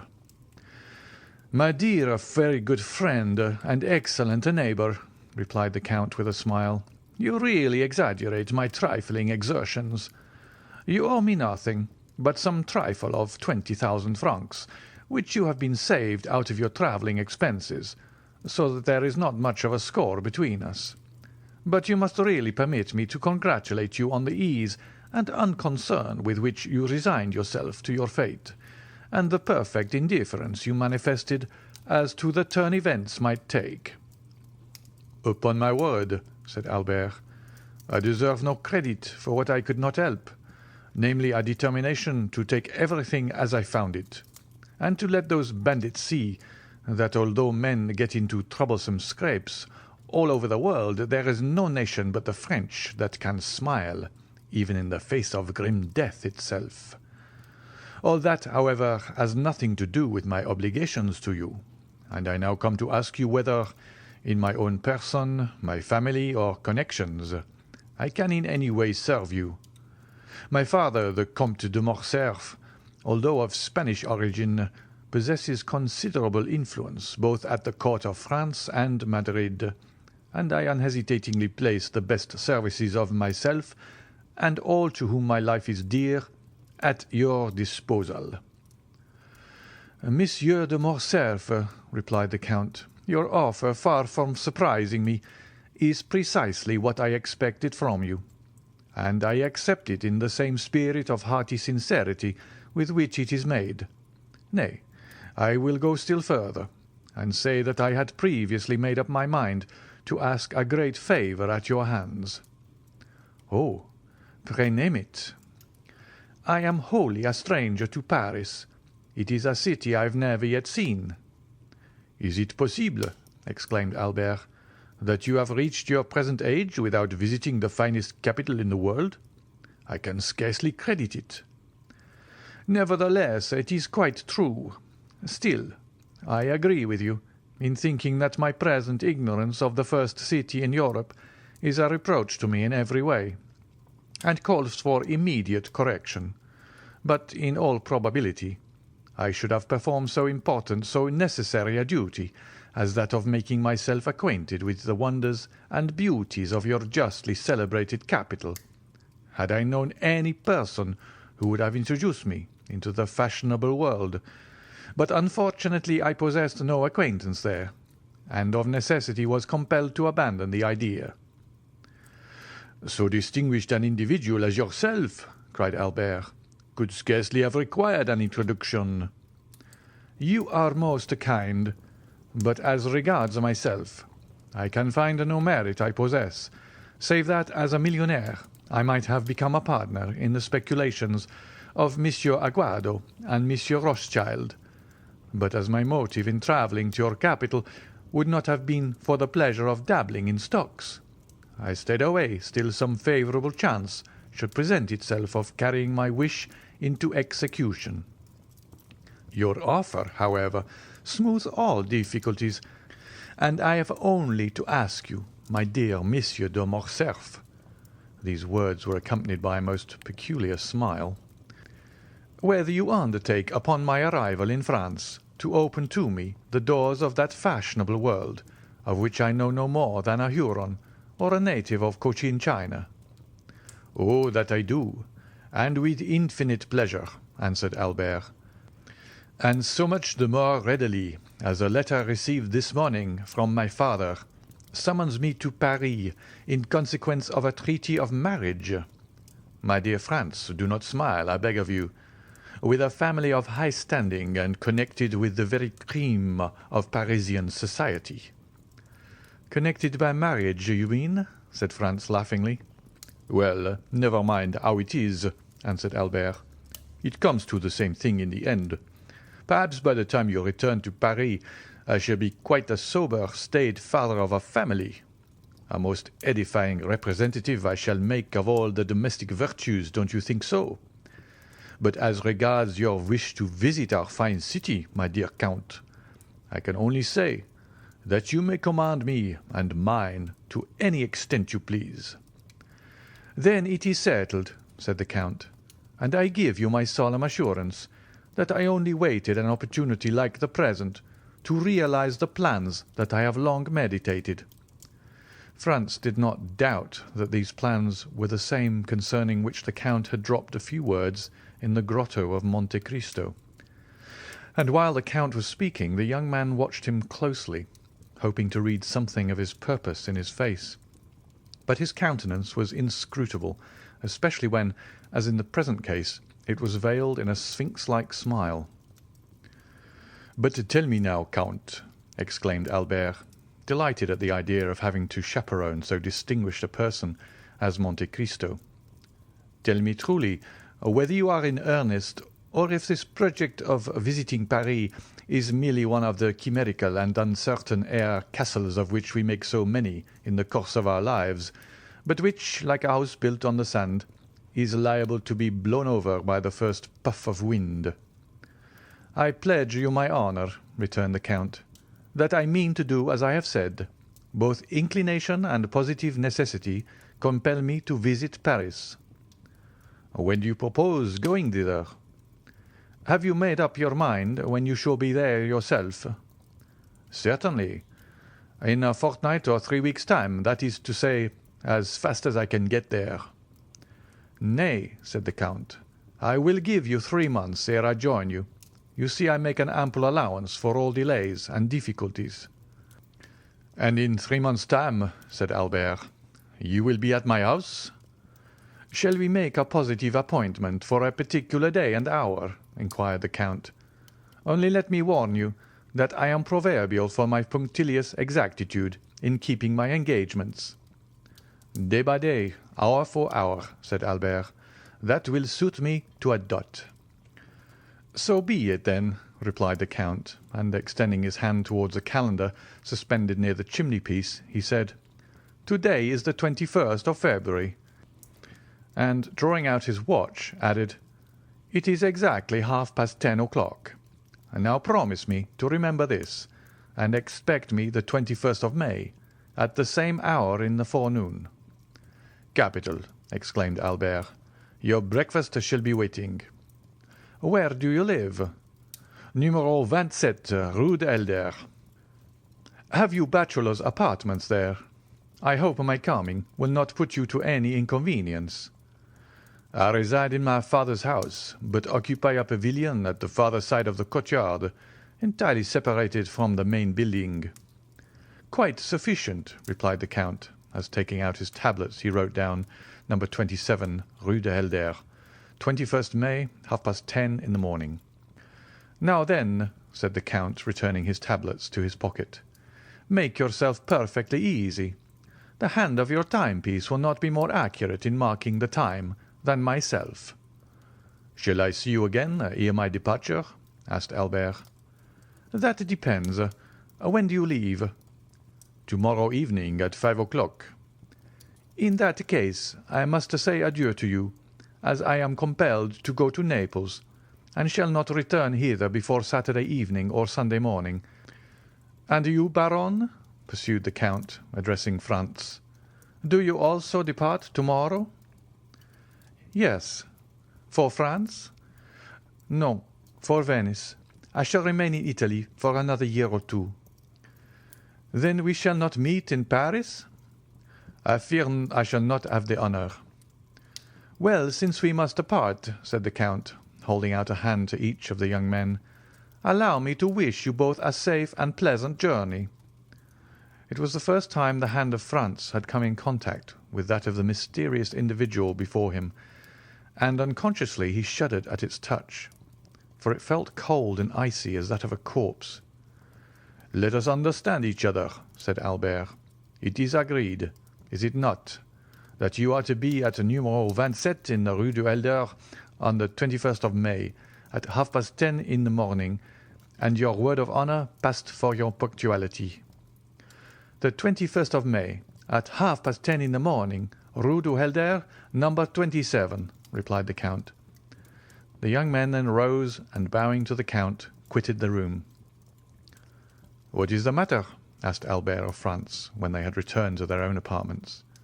"You seem more than commonly thoughtful." "I will confess to you, Albert," replied Franz, "the Count is a very singular person, and the appointment you have made to meet him in Paris fills me with 1,000 apprehensions." "My dear fellow," exclaimed Albert, "what can there possibly be in that to excite uneasiness? Why, you must have lost your senses." "Whether I am in my senses or not," answered Franz, "that is the way I feel." "Listen to me, Franz," said Albert. "I am glad that the occasion has presented itself for saying this to you, for I have noticed how cold you are in your bearing towards the Count, while he, on the other hand, has always been courtesy itself to us. Have you anything particular against him?" "Possibly." "Did you ever meet him previously to coming hither?" "I have." "And where?" "Will you promise me not to repeat a single word of what I am about to tell you?" "I promise." "Upon your honour?" "Upon my honour." "Then listen to me." Franz then related to his friend the history of his excursion to the island of Monte Cristo, and of his finding a party of smugglers there, and the 2 Corsican bandits with them. He dwelt with considerable force and energy on the almost magical hospitality he had received from the Count, and the magnificence of his entertainment in the grotto of the 1,001 Nights. He recounted with circumstantial exactitude all the particulars of the supper, the hashish, the statues, the dream, and how at his awakening there remained no proof or trace of all these events, save the small yacht seen in the distant horizon, driving under full sail toward Porto Vecchio. Then he detailed the conversation overheard by him at the Colosseum between the Count and Vampa, in which the Count had promised to obtain the release of the bandit Peppino, an engagement which, as our readers are aware, he most faithfully fulfilled. At last he arrived at the adventure of the preceding night, and the embarrassment in which he found himself placed by not having sufficient cash by 600 or 700 piastres to make up the sum required, and finally of his application to the Count and the picturesque and satisfactory result that followed. Albert listened with the most profound attention. "Well," said he, when Franz had concluded, "what do you find to object to in all you have related? The Count is fond of travelling, and being rich, possesses a vessel of his own. Go but to Portsmouth or Southampton, and you will find the harbours crowded with the yachts belonging to such of the English as can afford the expense, and have the same liking for this amusement. Now, by way of having a resting place during his excursions, avoiding the wretched cookery which has been trying its best to poison me during the last 4 months, while you have manfully resisted its effects for as many years, and obtaining a bed on which it is possible to slumber, Monte Cristo has furnished for himself a temporary abode where you first found him, but, to prevent the possibility of the Tuscan government taking a fancy to his enchanted palace, and thereby depriving him of the advantages naturally expected from so large an outlay of capital, he has wisely enough purchased the island and taken its name. Just ask yourself, my good fellow, whether there are not many persons of our acquaintance who assume the names of lands and properties they never in their lives were masters of." "But," said Franz, "the Corsican bandits that were among the crew of his vessel?" "Why, really the thing seems to me simple enough. Nobody knows better than yourself that the bandits of Corsica are not rogues or thieves, but purely and simple fugitives, driven by some sinister motive from their native town or village, and that their fellowship involves no disgrace or stigma. For my own part, I protest that should I ever go to Corsica, my first visit, ere even I presented myself to the mayor or prefect, should be to the bandits of Colomba, if I could only manage to find them. for on my conscience they are a race of men I admire greatly." "Still," persisted Franz, "I suppose you will allow that such men as Vampa and his band are regular villains, who have no other motive than plunder when they seize your person. How do you explain the influence the Count evidently possessed over those ruffians?" "My good friend, as in all probability I owe my present safety to that influence, it would ill become me to search too closely into its source. Therefore, instead of condemning him for his intimacy with outlaws, you must give me leave to excuse any little irregularity there may be in such a connection, not altogether for preserving my life, for my own idea was that it never was in much danger, but certainly for saving me 4,000 piastres, which being translated means neither more nor less than 24,000 livres of our money, a sum at which most assuredly I should never have been estimated in France, proving most indisputably," added Albert with a laugh, "that no prophet is honoured in his own country." "Talking of countries," replied Franz, "of what country is the Count? What is his native tongue? Whence does he derive his immense fortune, and what were those events of his early life, a life as marvellous as unknown, that have tinctured his succeeding years with so dark and gloomy a misanthropy? Certainly, these are questions that in your place I should like to have answered." "My dear Franz," replied Albert, "when upon receipt of my letter you found the necessity of asking the Count's assistance, you promptly went to him, saying, 'My friend Albert de Morcerf is in danger. Help me to deliver him.' Was not that nearly what you said?" "It was."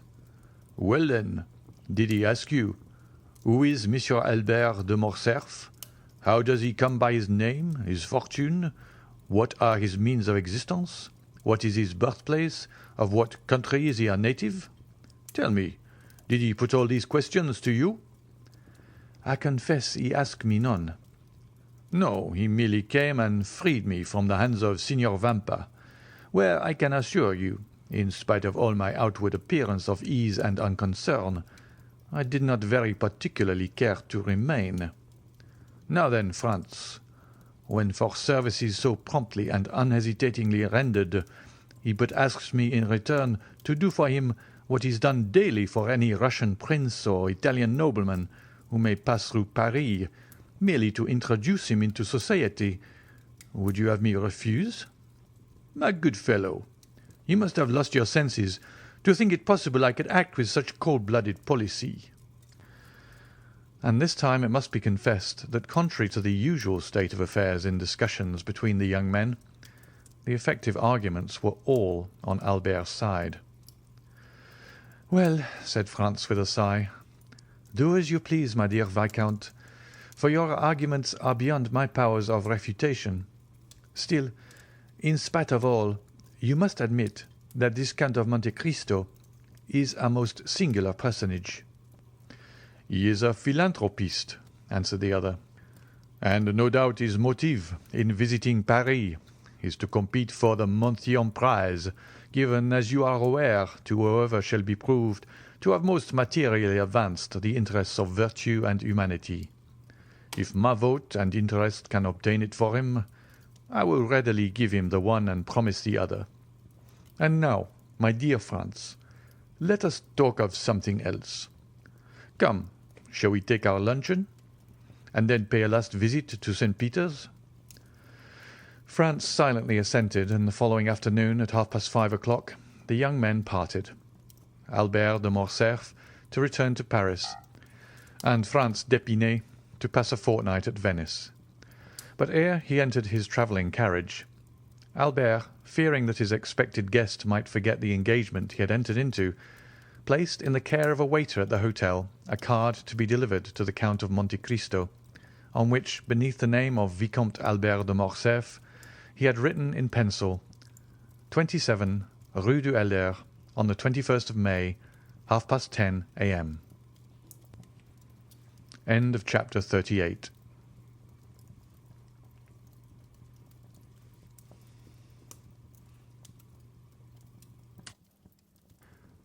Chapter 39. The Guests. In the house in the Rue du Helder, where Albert had invited the Count of Monte Cristo, everything was being prepared on the morning of the 21st of May to do honour to the occasion. Albert de Morcerf inhabited a pavilion situated at the corner of a large court and directly opposite another building, in which were the servants' apartments. 2 windows only of the pavilion faced the street. 3 other windows looked into the court, and 2 at the back into the garden. Between the court and the garden, built in the heavy style of the imperial architecture, was the large and fashionable dwelling of the Count and Countess of Morcerf.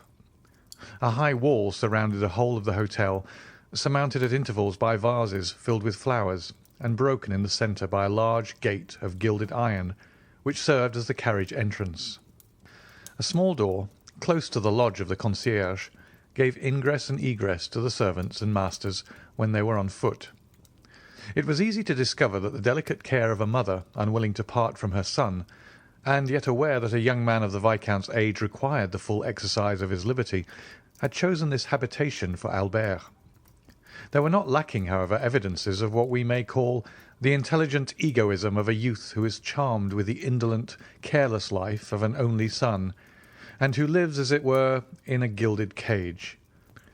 By means of the 2 windows looking into the street, Albert could see all that passed. The sight of what is going on is necessary to young men, who always want to see the world traverse their horizon, even if that horizon is only a public thoroughfare. Then, should anything appear to merit a more minute examination, Albert de Morcerf could follow up his researches by means of a small gate, similar to that close to the concierge's door, and which merits a particular description. It was a little entrance that seemed never to have been opened since the house was built, so entirely was it covered with dust and dirt, but the well-oiled hinges and the locks told quite another story. This door was a mockery to the concierge, from whose vigilance and jurisdiction it was free, and like that famous portal in the Arabian Nights, opening at the sesame of Ali Baba, it was wont to swing backward at a cabalistic word or a concerted tap from without from the sweetest voices or whitest fingers in the world. At the end of a long corridor, with which the door communicated and which formed the antechamber, was on the right Albert's breakfast room, looking into the court, and on the left the salon looking into the garden. Shrubs and creeping plants covered the windows and hid from the garden and court these 2 apartments, the only rooms into which, as they were on the ground floor, the prying eyes of the curious could penetrate. On the floor above were similar rooms, with the addition of a 3rd formed out of the antechamber. These 3 rooms were a salon, a boudoir, and a bedroom. The salon downstairs was only an Algerian divan for the use of smokers.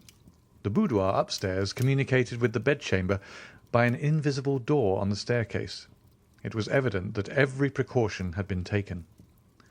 Above this floor was a large atelier, which had been increased in size by pulling down the partitions, a pandemonium in which the artist and the dandy strove for preeminence. There were collected and piled up all Albert's successive caprices, hunting horns, bass viols, flutes, a whole orchestra, for Albert had had not a taste but a fancy for music, easels, palettes, brushes, pencils, for music had been succeeded by painting, foils, boxing gloves, broadswords, and single-sticks, for, following the example of the fashionable young men of the time, Albert de Morcerf cultivated, with far more perseverance than music and drawing, the 3 arts that complete a dandy's education, i.e., fencing, boxing, and single-stick. And it was here that he received Grisier, Cook, and Charles Leboucher.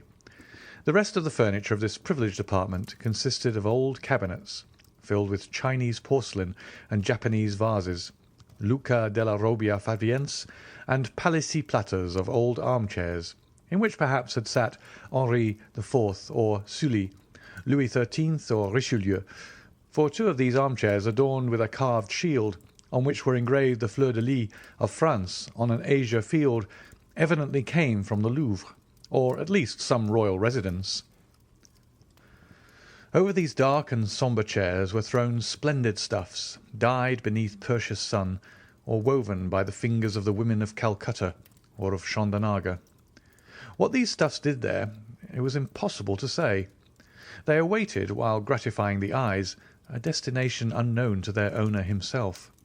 In the meantime, they filled the place with their golden and silky reflections.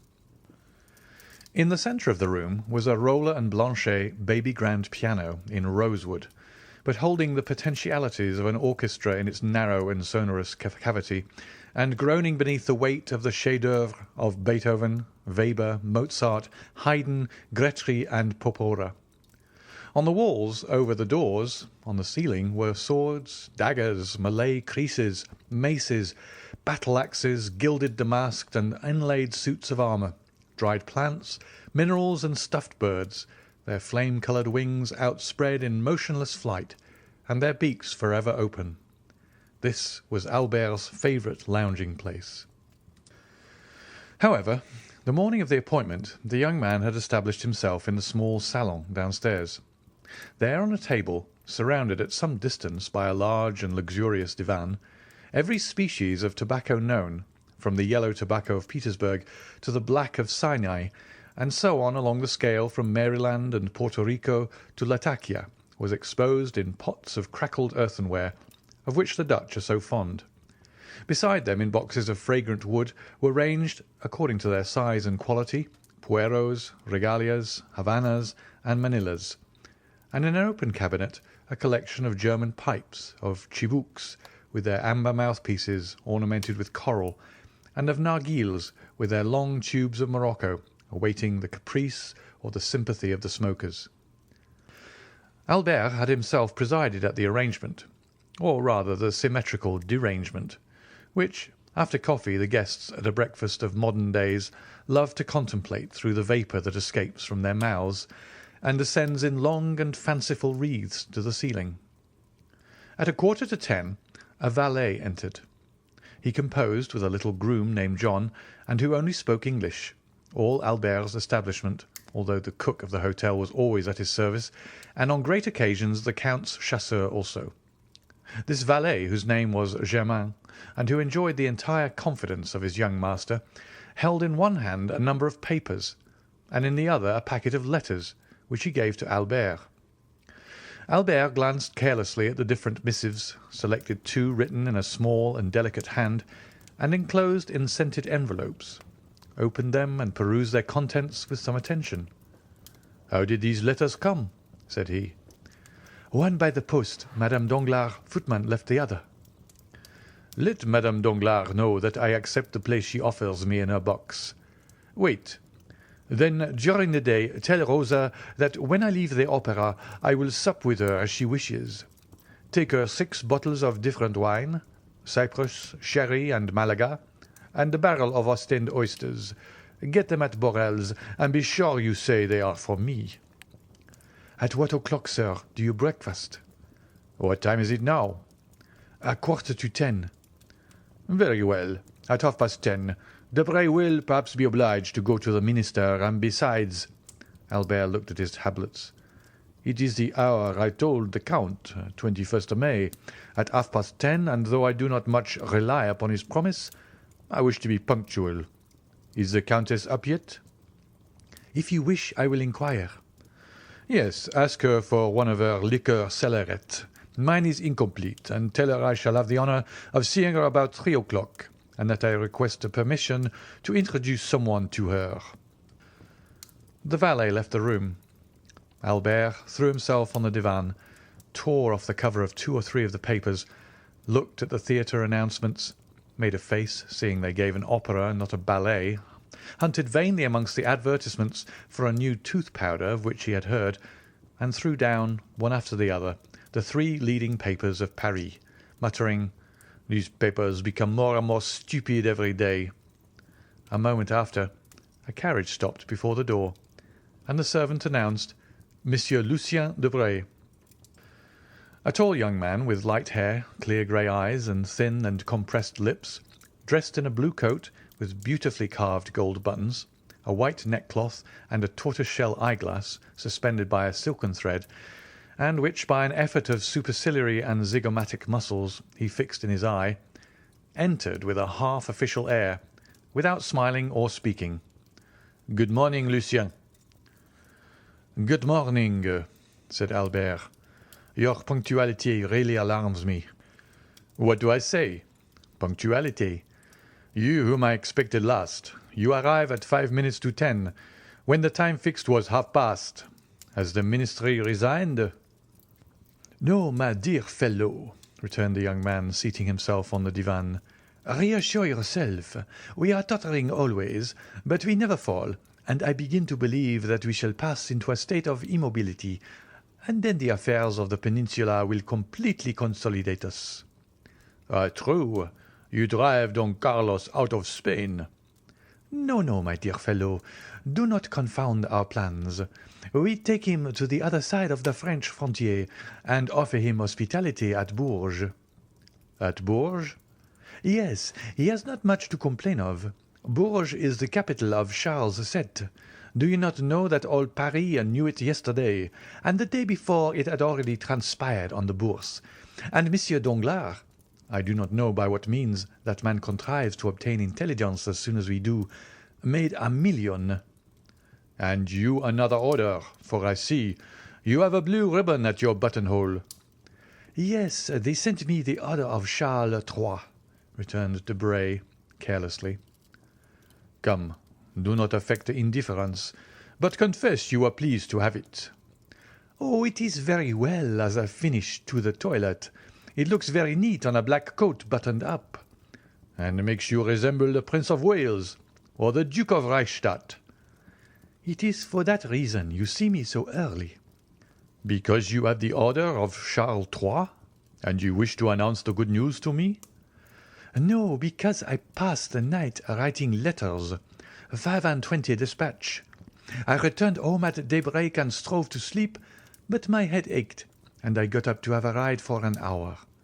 At the Bois du Boulogne, ennui and hunger attacked me at once. 2 enemies who rarely accompany each other, and who are yet leagued against me, a sort of Carlo-Republican alliance. I then recollected you gave a breakfast this morning, and here I am. I am hungry. Feed me. I am bored. Amuse me. It is my duty as your host, returned Albert, ringing the bell, while Lucien turned over with his gold-mounted cane the papers that lay on the table. Germain, a glass of sherry and a biscuit. In the meantime, my dear Lucien, here are cigars, contraband, of course. Try them and persuade the minister to sell us such instead of poisoning us with cabbage leaves. Peste! I will do nothing of the kind. The moment they come from gouvernement, you would find them execrable.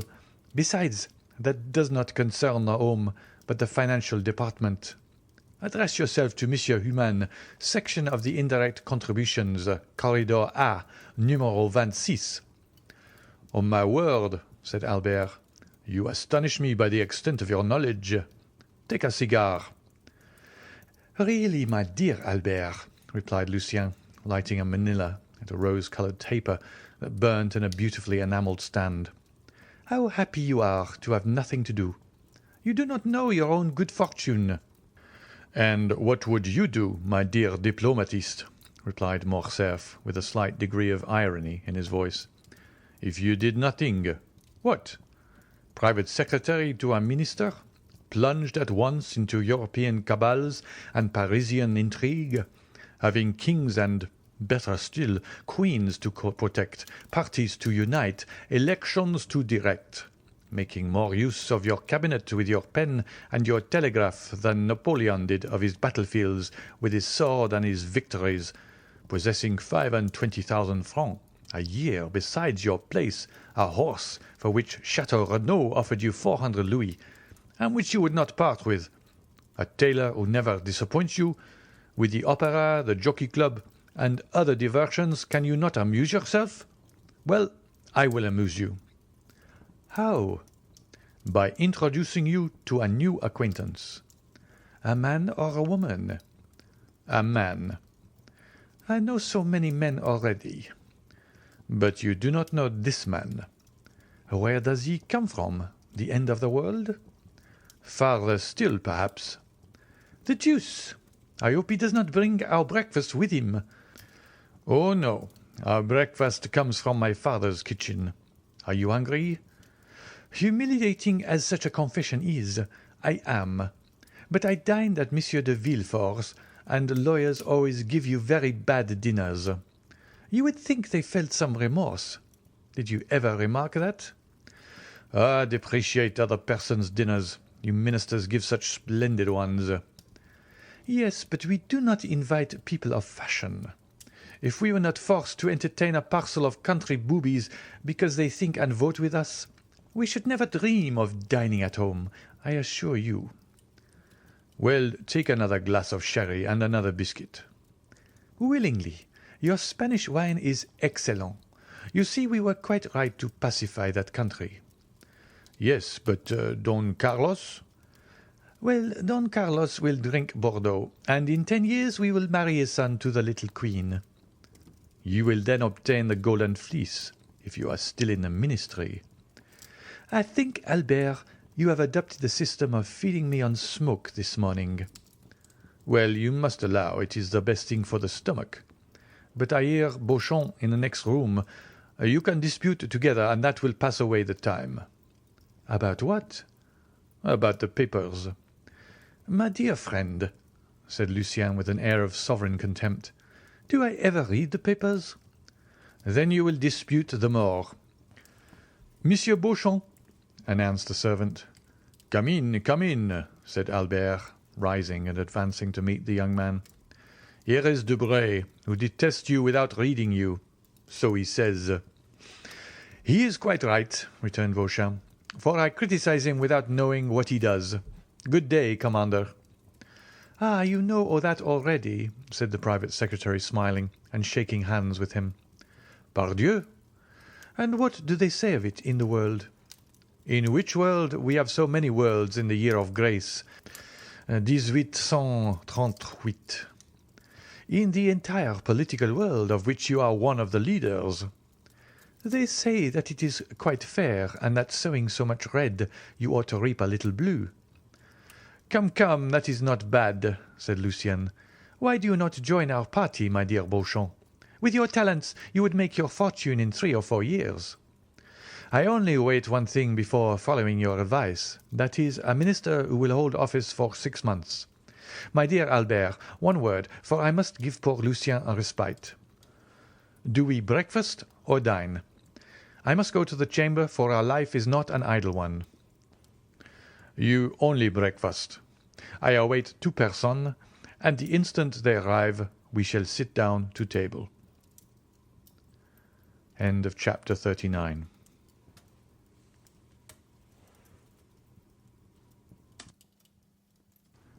Chapter 40. The Breakfast. And what sort of persons do you expect to breakfast? Said Beauchamp. A gentleman and a diplomatist.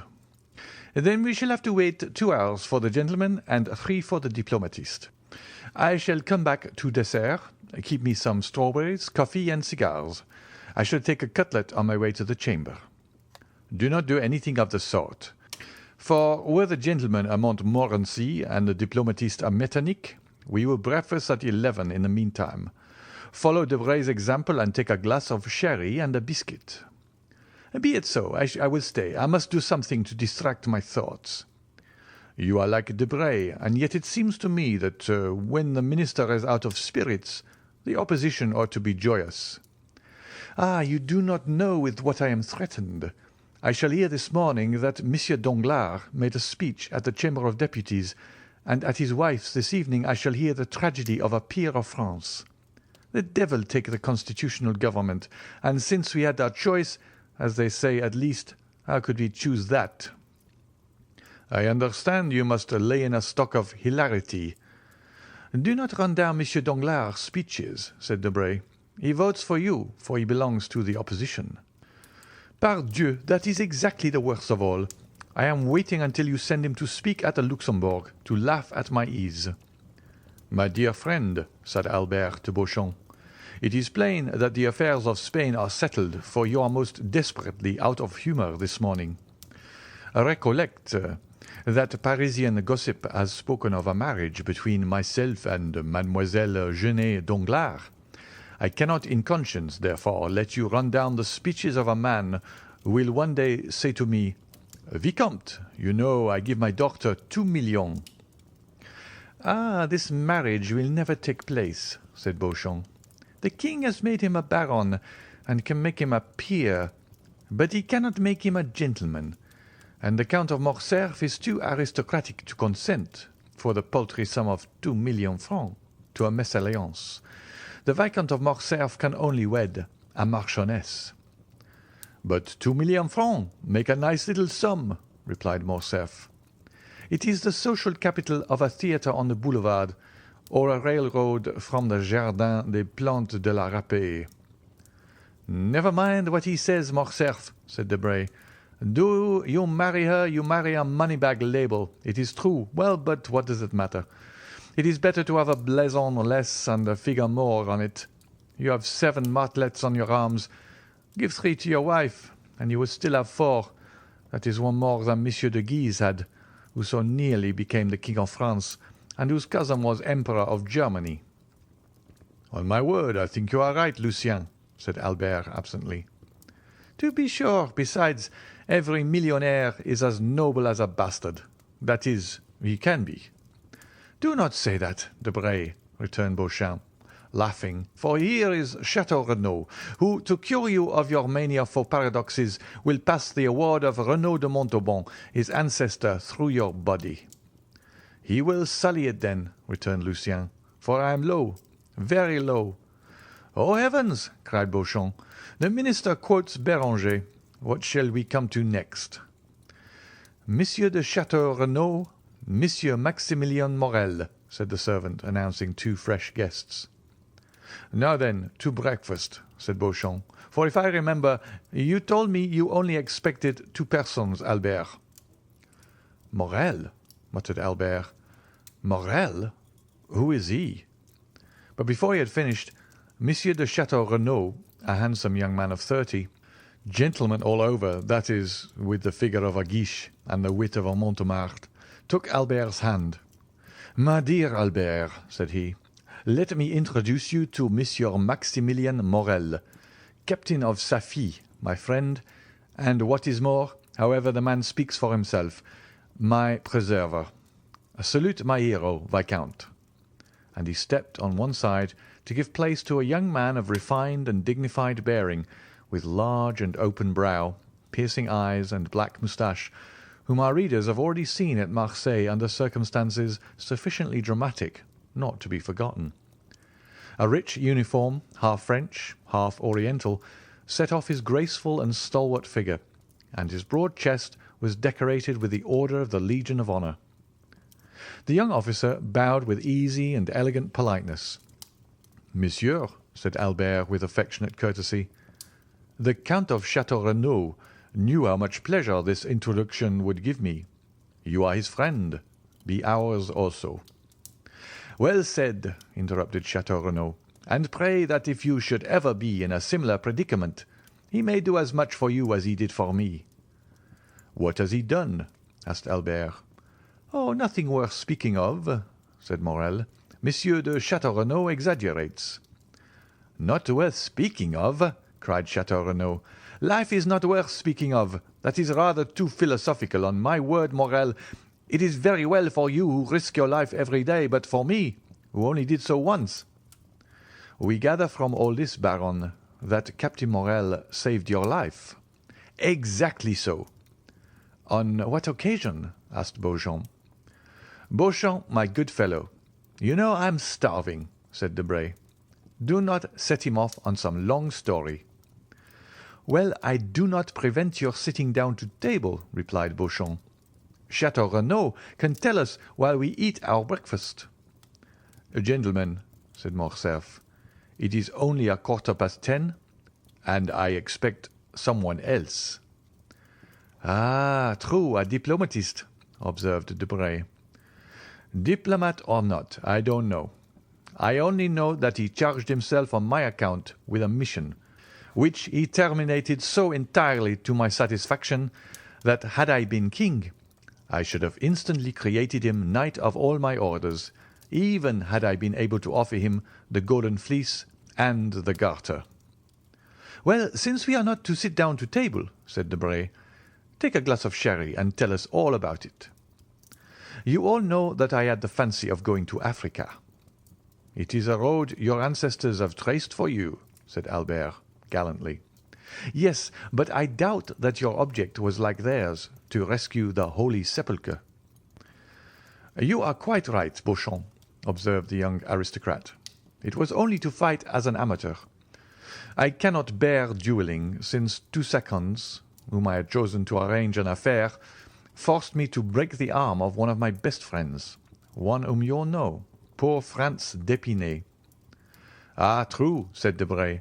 You did fight some time ago, about what? The devil take me if I remember, returned Chateau Renaud. But I recollect perfectly one thing, that being unwilling to let such talents as mine sleep, I wished to try upon the Arabs the new pistols that had been given to me. In consequence, I embarked for Oran, and went from thence to Constantine, where I arrived just in time to witness the raising of the siege. I retreated with the rest for 48 hours. I endured the rain during the day and the cold during the night. Tolerably well, and the 3rd morning my horse died of cold. Poor brute! Accustomed to be covered up and to have stove in the stable, the Arabian finds himself unable to bear 10 degrees of cold in Arabia. That's why you want to purchase my English horse, said Debray. You think he will bear the cold better. You are mistaken, for I have made a vow never to return to Africa. You were very much frightened then? Asked Beauchamp. Well, yes, and I had good reason to be so, replied Chateau Renaud. I was retreating on foot, for my horse was dead. 6 Arabs came up full gallop to cut off my head. I shot 2 with my double-barrel gun, and 2 more with my pistols. But I was then disarmed, and 2 were still left. One seized me by the hair. That is why I now wear it so short, for no one knows what may happen. The other swung a yataghan, and I already felt the cold steel on my neck, when this gentleman, whom you see here, charged them, shot the one who held me by the hair, and cleft the skull of the other with his sabre. He had assigned himself the task of saving a man's life that day. Chance caused that man to be myself. When I am rich, I will order a statue of Chance from Clagman or Marochetti. Yes, said Morel, smiling. It was the 5th of September, the anniversary of the day on which my father was miraculously preserved. Therefore, as far as it lies in my power, I endeavour to celebrate it by some— Heroic action, interrupted Chateau Renaud. I was chosen, but that is not all. After rescuing me from the sword, he rescued me from the cold, not by sharing his cloak with me like Saint Martin, but by giving me the whole, then from hunger by sharing with me, guess what? A Strasbourg pie? Asked Beauchamp. No, his horse, of which we each of us ate a slice with a hearty appetite. It was very hard. The horse, said Morcerf, laughing. No, the sacrifice, returned Chateau Renaud. Ask Debray if he would sacrifice his English steed for a stranger. Not for a stranger, said Debray, but for a friend I might perhaps. I divined that you would become mine, Count, replied Morel. Besides, as I had the honour to tell you, heroism or not, sacrifice or not, that day I owed an offering to bad fortune in recompense for the favours good fortune had on other days granted to us. The history to which Monsieur Morel alludes, continued Chateau Renaud, is an admirable one, which he will tell you some day when you are better acquainted with him. Today let us fill our stomachs and not our memories. What time do you breakfast, Albert? At 10:30. Precisely? Asked Debray, taking out his watch. Oh, you will give me 5 minutes' grace, replied Morcerf, for I also expect a preserver. Of whom? Of myself, cried Morcerf. Parbleu, do you think I cannot be saved as well as anyone else, and that there are only Arabs who cut off heads? Our breakfast is a philanthropic one, and we shall have at table, at least I hope, so 2 benefactors of humanity. What shall we do? Said Debray. We have only one Monthyon prize. Well, it will be given to someone who has done nothing to deserve it, said Beauchamp. That is the way the Academy mostly escapes from the dilemma. And where does he come from? Asked Debray. You have already answered the question once, but so vaguely that I venture to put it a second time. Really, said Albert, I do not know.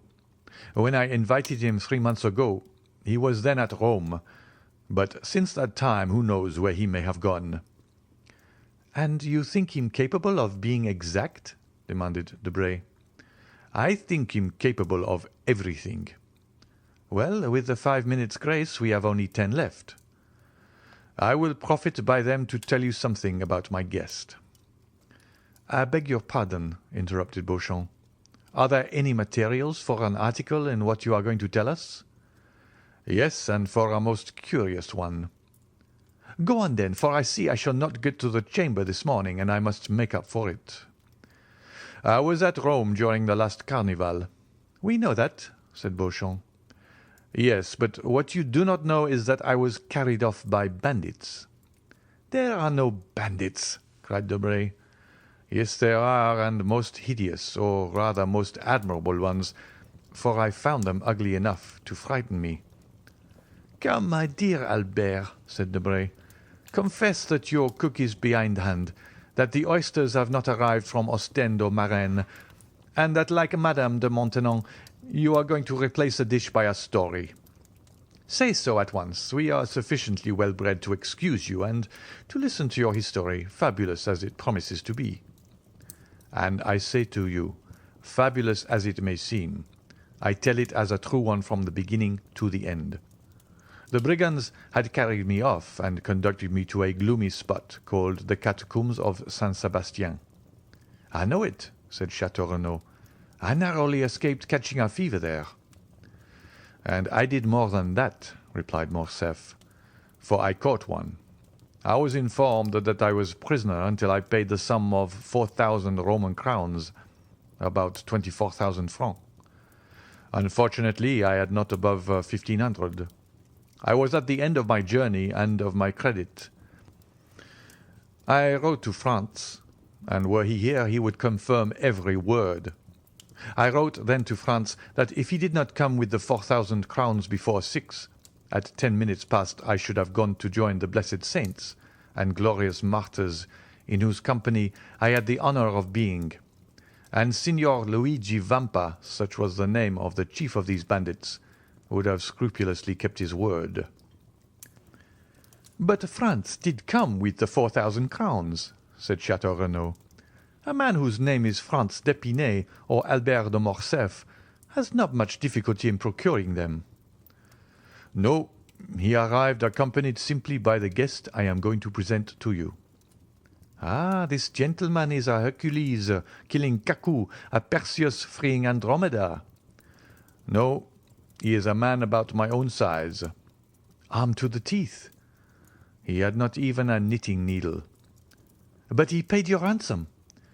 He said 2 words to the chief, and I was free. And they apologized to him for having carried you off? Said Beauchamp.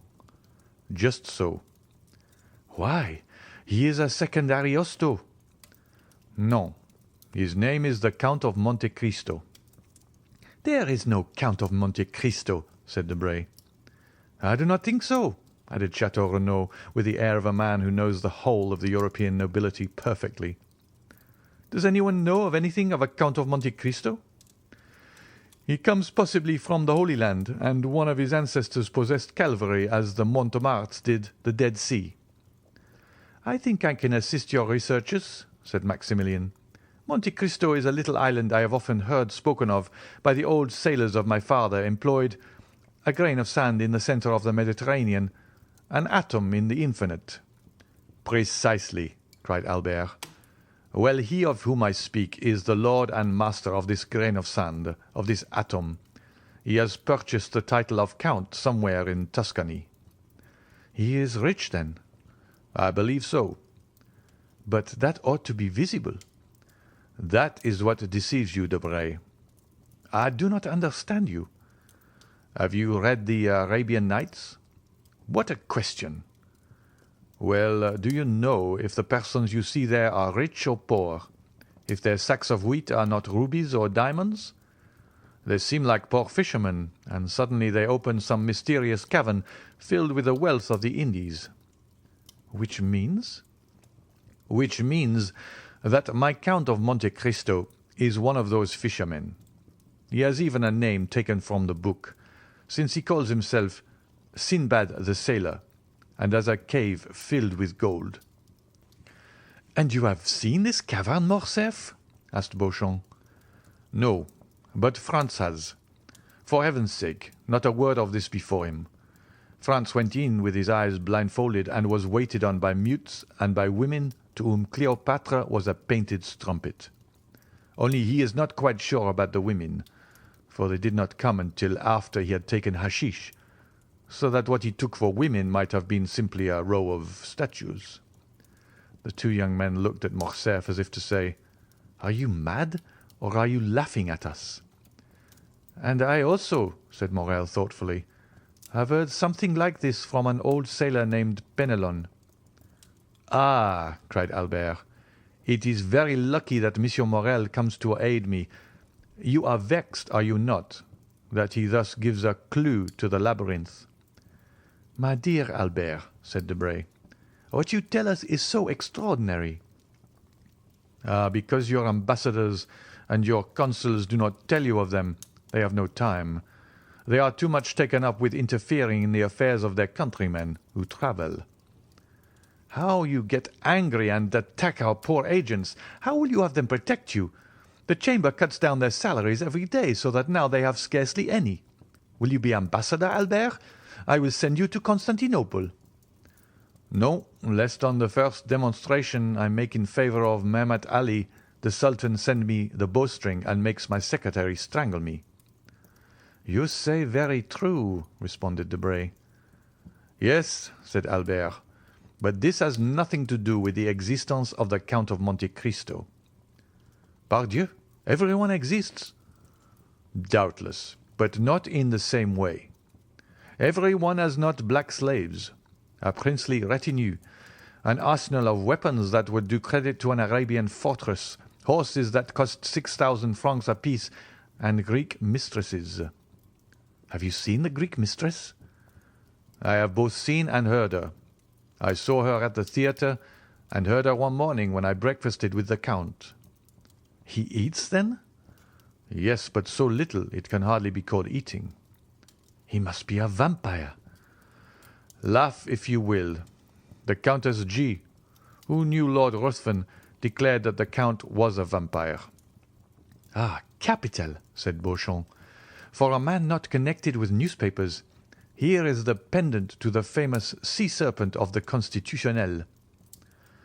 "Wild eyes, the iris of which contracts or dilates at pleasure," said Debray. "Facial angle strongly developed, magnificent forehead, livid complexion, black beard, sharp and white teeth, politeness unexceptionable." "Just so, Lucien," returned Morcerf. "You have described him feature for feature. Yes, keen and cutting politeness. This man has often made me shudder. And one day that we were viewing an execution, I thought I should faint more from hearing the cold and calm manner in which he spoke of every description of torture than from the sight of the executioner and the culprit." "Did he not conduct you to the ruins of the Colosseum and suck your blood?" asked Beauchamp. "Or, having delivered you, make you sign a flaming parchment, surrendering your soul to him as Esau did his birthright?" Rail on at your ease, gentlemen," said Morcerf, somewhat piqued. "When I look at you Parisian, idler on the Boulevard de Gand or the Bois de Boulogne, and think of this man, it seems to me we are not of the same race." "I am highly flattered," returned Beauchamp. "At the same time," added Chateau Renaud, "your Count of Monte Cristo is a very fine fellow, always accepting his little arrangements with the Italian banditti." "There are no Italian banditti," said Debray. "No vampire," cried Beauchamp. "No Count of Monte Cristo," added Debray. There is 10:30 striking. Albert, confess you have dreamed this, and let us sit down to breakfast," continued Beauchamp. But the sound of the clock had not died away when Germain announced, "His Excellency, the Count of Monte Cristo." The involuntary start everyone gave proved how much Morcerf's narrative had impressed them, and Albert himself could not wholly refrain from manifesting sudden emotion. He had not heard a carriage stop in the street, or steps in the antechamber. The door had itself opened noiselessly. The Count appeared, dressed with the greatest simplicity, but the most fastidious dandy could have found nothing to cavil at in his toilet. Every article of dress, hat, coat, gloves, and boots, was from the first makers. He seemed scarcely 35, but what struck everybody was his extreme resemblance to the portrait Debray had drawn.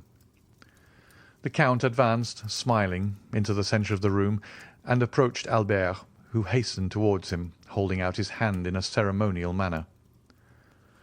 "Punctuality," said Monte Cristo, "is the politeness of kings, according to one of your sovereigns, I think, but it is not the same with travellers. However, I hope you will excuse the 2 or 3 seconds I am behindhand. 500 leagues are not to be accomplished without some trouble, and especially in France, where it seems it is forbidden to beat the postilions." "My dear Count," replied Albert, "I was announcing your visit to some of my friends, whom I had invited in consequence of the promise you did me the honour to make, and whom I now present to you. They are the Count of Château-Renaud, whose nobility goes back to the 12 peers, and whose ancestors had a place at the Round Table; Monsieur Lucien Debray, private secretary to the Minister of the Interior; Monsieur Beauchamp, an editor of a paper, and the terror of the French gouvernement, but of whom, in spite of his national celebrity, you perhaps have not heard in Italy, since his paper is prohibited there; and Monsieur Maximilien Morel, captain of Safille." At this name the Count, who had hitherto saluted every one with courtesy, but at the same time with coldness and formality, stepped a pace forward, and a slight tinge of red coloured his pale cheeks. "You wear the uniform of the new French conquerors, monsieur," said he. "It is a handsome uniform."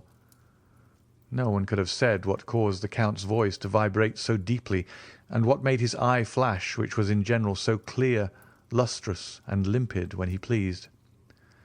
"You have never seen our Africans, Count?" said Albert.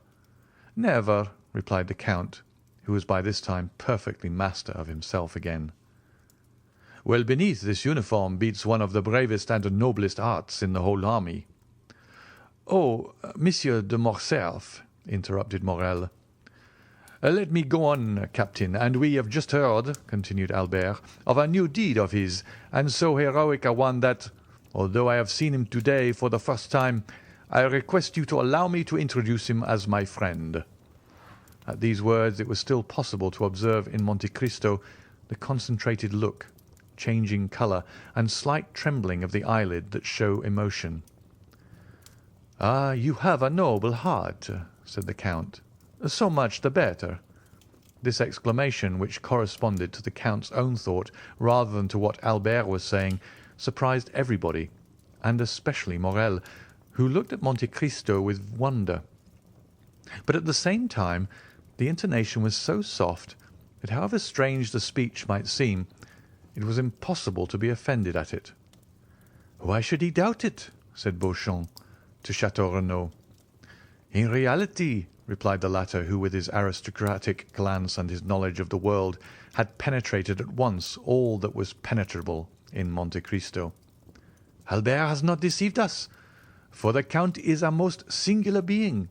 What say you, Morel?"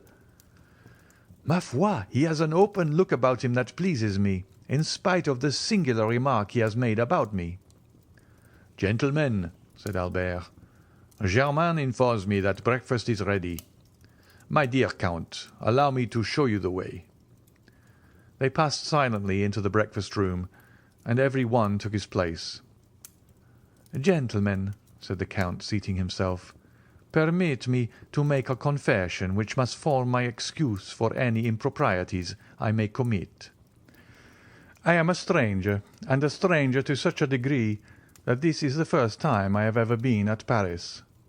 The French way of living is utterly unknown to me, and up to the present time I have followed the Eastern customs, which are entirely in contrast to the Parisian. I beg you, therefore, to excuse if you find anything in me too Turkish, too Italian, or too Arabian. Now then, let us breakfast." "With what an air he says all this," muttered Beauchamp. "Decidedly, he is a great man." "A great man in his own country," added Debray. "A great man in every country, Monsieur Debray," said Chateau Renaud. The Count was, it may be remembered, a most temperate guest. Albert remarked this, expressing his fears lest, at the outset, the Parisian mode of life should displease the traveller in the most essential point. "My dear Count," said he, "I fear one thing, and that is that the fare of the Rue du Helder is not so much to your taste as that of the Piazza di Spagna. I ought to have consulted you on the point, and have had some dishes prepared expressly." "Did you know me better," returned the Count, smiling, "you would not give one thought of such a thing for a traveller like myself, who has successfully lived on macaroni at Naples, polenta at Milan, olla podrida at Valencia, pilau at Constantinople, carrick in India, and swallows' nests in China. I eat everywhere and of everything, only I eat but little, and to-day, that you reproach me with my want of appetite, is my day of appetite, for I have not eaten since yesterday morning." "What!" cried all the guests. "You have not eaten for 24 hours?" "No," replied the Count. "I was forced to go out of my road to obtain some information near Nîmes, so that I was somewhat late, and therefore I did not choose to stop." "And you ate in your carriage?" asked Morcerf. "No, I slept, as I generally do when I am weary without having the courage to amuse myself, or when I am hungry without feeling inclined to eat." "But you can sleep when you please, monsieur," said Morrel. "Yes." "You have a recipe for it?" "An infallible one." "That would be invaluable to us in Africa, who have not always any food to eat and rarely anything to drink." "Yes," said Monte Cristo, "but unfortunately a recipe excellent for a man like myself would be very dangerous applied to an army, which might not awake when it was needed." "May we inquire what is this recipe?" asked Debray. "Oh, yes," returned Monte Cristo. "I make no secret of it. It is a mixture of excellent opium, which I fetched myself from Canton, in order to have it pure, and the best hashish which grows in the East, that is, between the Tigris and the Euphrates. These two ingredients are mixed in equal proportions and formed into pills. 10 minutes after one is taken, the effect is produced. Ask Baron Franz d'Épinay.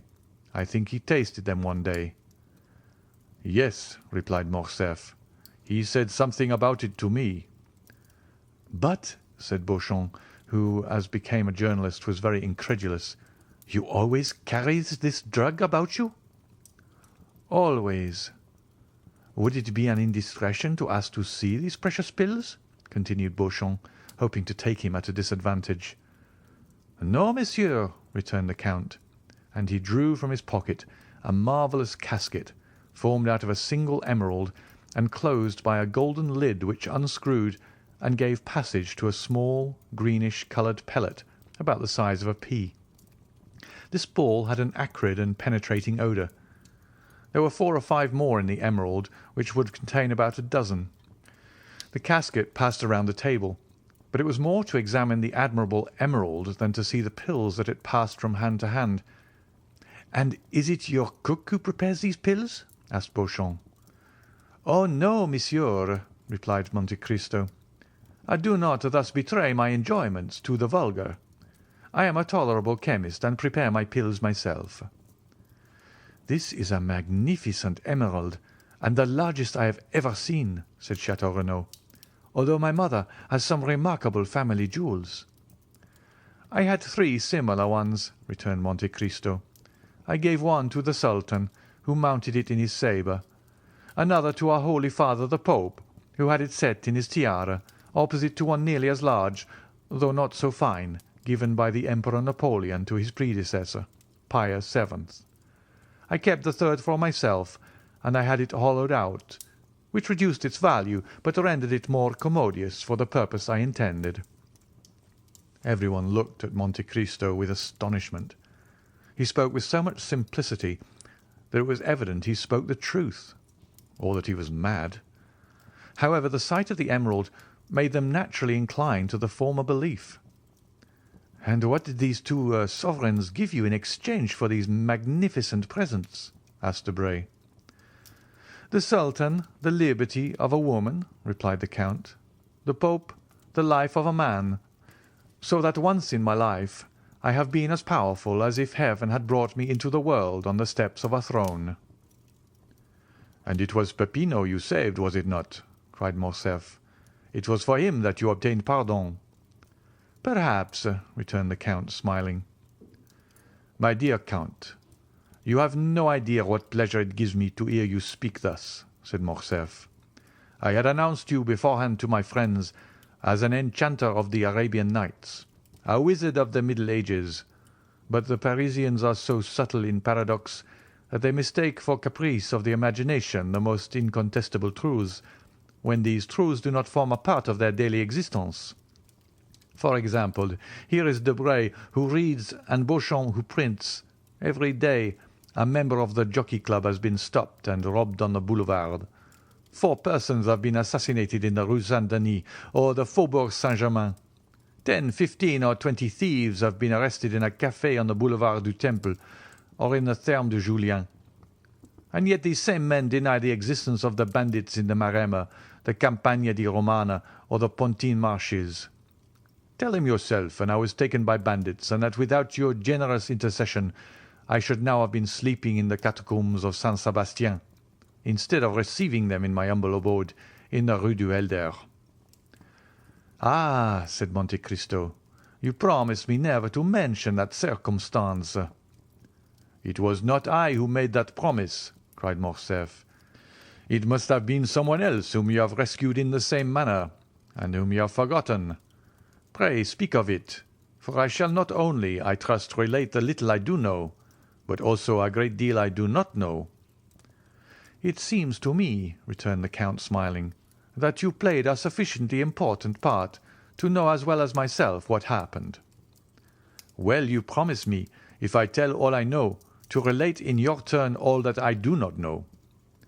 "That is but fair," replied Monte Cristo.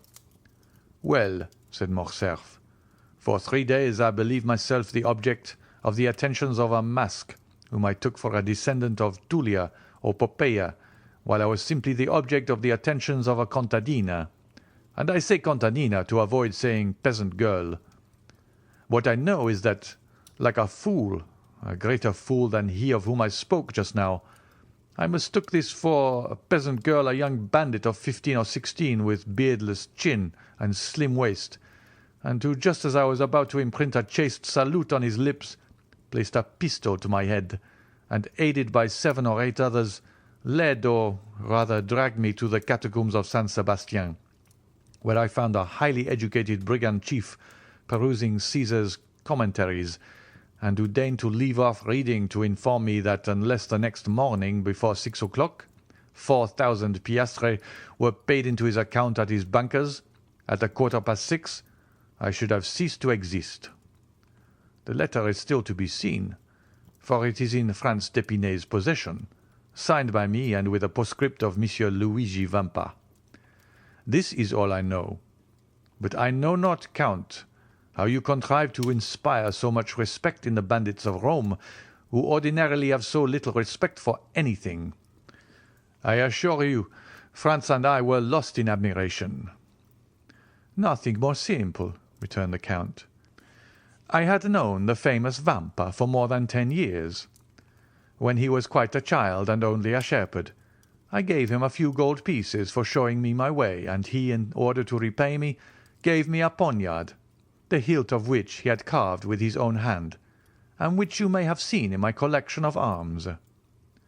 In after years, whether he had forgotten this interchange of presents, which ought to have cemented our friendship, or whether he did not recollect me. He sought to take me, but on the contrary it was I who captured him and a dozen of his band. I might have handed him over to Roman justice, which is somewhat expeditious, and which would have been particularly so with him, but I did nothing of the sort. I suffered him and his band to depart. "With the condition that they should sin no more," said Beauchamp, laughing. "I see they kept their promise." "No, monsieur," returned Monte Cristo, "upon the simple condition that they should respect myself and my friends. Perhaps what I am about to say may seem strange to you, who are socialists and want humanity and your duty to your neighbour, but I never seek to protect a society which does not protect me, and which I will even say generally occupies itself about me only to injure me, and thus by giving them a low place in my esteem, and preserving a neutrality towards them, it is society and my neighbour who are indebted to me." "Bravo!" cried Chateau Renaud. "You are the first man I have ever met sufficiently courageous to preach egotism. Bravo, Count, bravo!"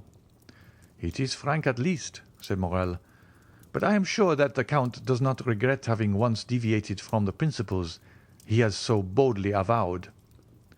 "How have I deviated from those principles, monsieur?" asked Monte Cristo, who could not help looking at Morrel with so much intensity that 2 or 3 times the young man had been unable to sustain that clear and piercing glance. "Why, it seems to me," replied Morrel, "that in delivering Monsieur de Morcerf, whom you did not know, you did good to your neighbour and to society." "Of which he is the brightest ornament," said Beauchamp, drinking off a glass of champagne. "My dear Count," cried Morcerf, "you are at fault. You, one of the most formidable logicians I know, and you must see it clearly proved that instead of being an egotist, you are a philanthropist. Ah, you call yourself Oriental, a Levantine, Maltese, Indian, Chinese. Your family name is Monte Cristo. Sinbad the Sailor is your baptismal appellation, and yet the first day you set foot in Paris, you instinctively display the greatest virtue, or rather the chief defect, of us eccentric Parisians. That is, you assume the views you have not, and conceal the virtues you possess." "My dear Vicomte," returned Monte Cristo, "I do not see in all I have done anything that merits either from you or these gentlemen the pretended eulogies I have received. You were no stranger to me, for I knew you from the time I gave up 2 rooms to you, invited you to breakfast with me, lent you one of my carriages, witnessed the Carnival in your company, and saw with you from a window in the Piazza del Popolo the execution that affected you so much that you nearly fainted. I will appeal to any of these gentlemen. Could I leave my guest in the hands of a hideous bandit, as you term him? Besides, you know, I had the idea that you would introduce me into some of the Paris salons when I came to France. You might some time ago have looked upon this resolution as a vague project, but today you see it was a reality, and you must submit to it under penalty of breaking your word." "I will keep it," returned Morcerf, "but I fear that you will be much disappointed, accustomed as you are to picturesque events and fantastic horizons. Amongst us you will not meet with any of these episodes with which your adventurous existence has so familiarized you. Our Chimborazo is Montmartre, our Himalaya is Mount Valerian, our great desert is the plain of Grenelle, where they are now boring an artesian well to water the caravans. We have plenty of thieves, though not so many as is said, but these thieves stand in far more dread of a policeman than a lord. France is so prosaic and Paris so civilized a city that you will not find in its 85 department, I say 85 because I do not include Corsica, you will not find then in these 85 departments a single hill on which there is not a telegraph or a grotto in which the commissary of police has not put up a gas lamp. There is but one service I can render you, and for that I place myself entirely at your orders. That is, to present or make my friends present you everywhere. Besides, you have no need of anyone to introduce you, with your name and your fortune and your talent." Monte Cristo bowed with a somewhat ironical smile. "You can present yourself everywhere and be well received. I can be useful in one way only. If knowledge of Parisian habits, of the means of rendering yourself comfortable, or of the bazaars can assist, you may depend upon me to find you a fitting dwelling here. I do not dare offer to share my apartments with you, as I shared yours at Rome. I, who do not profess egotism, but am yet egotist par excellence, for, except myself, these rooms would not hold a shadow more, unless that shadow were feminine." "Ah," said the Count, "that is a most conjugal reservation. I recollect that at Rome you said something of a projected marriage. May I congratulate you?" "The affair is still in projection." "And he who says in projection means already decided," said Debray. "No," replied Morcerf. "My father is most anxious about it, and I hope he long to introduce you, if not to my wife, at least to my betrothed, Mademoiselle Eugénie Danglars." "Eugénie Danglars," said Monte Cristo.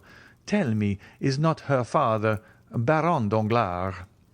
"Yes," returned Morcerf, "a baron of a new creation." "What matter," said Monte Cristo, "if he has rendered the state services which merit his distinction?" "Enormous ones," answered Beauchamp.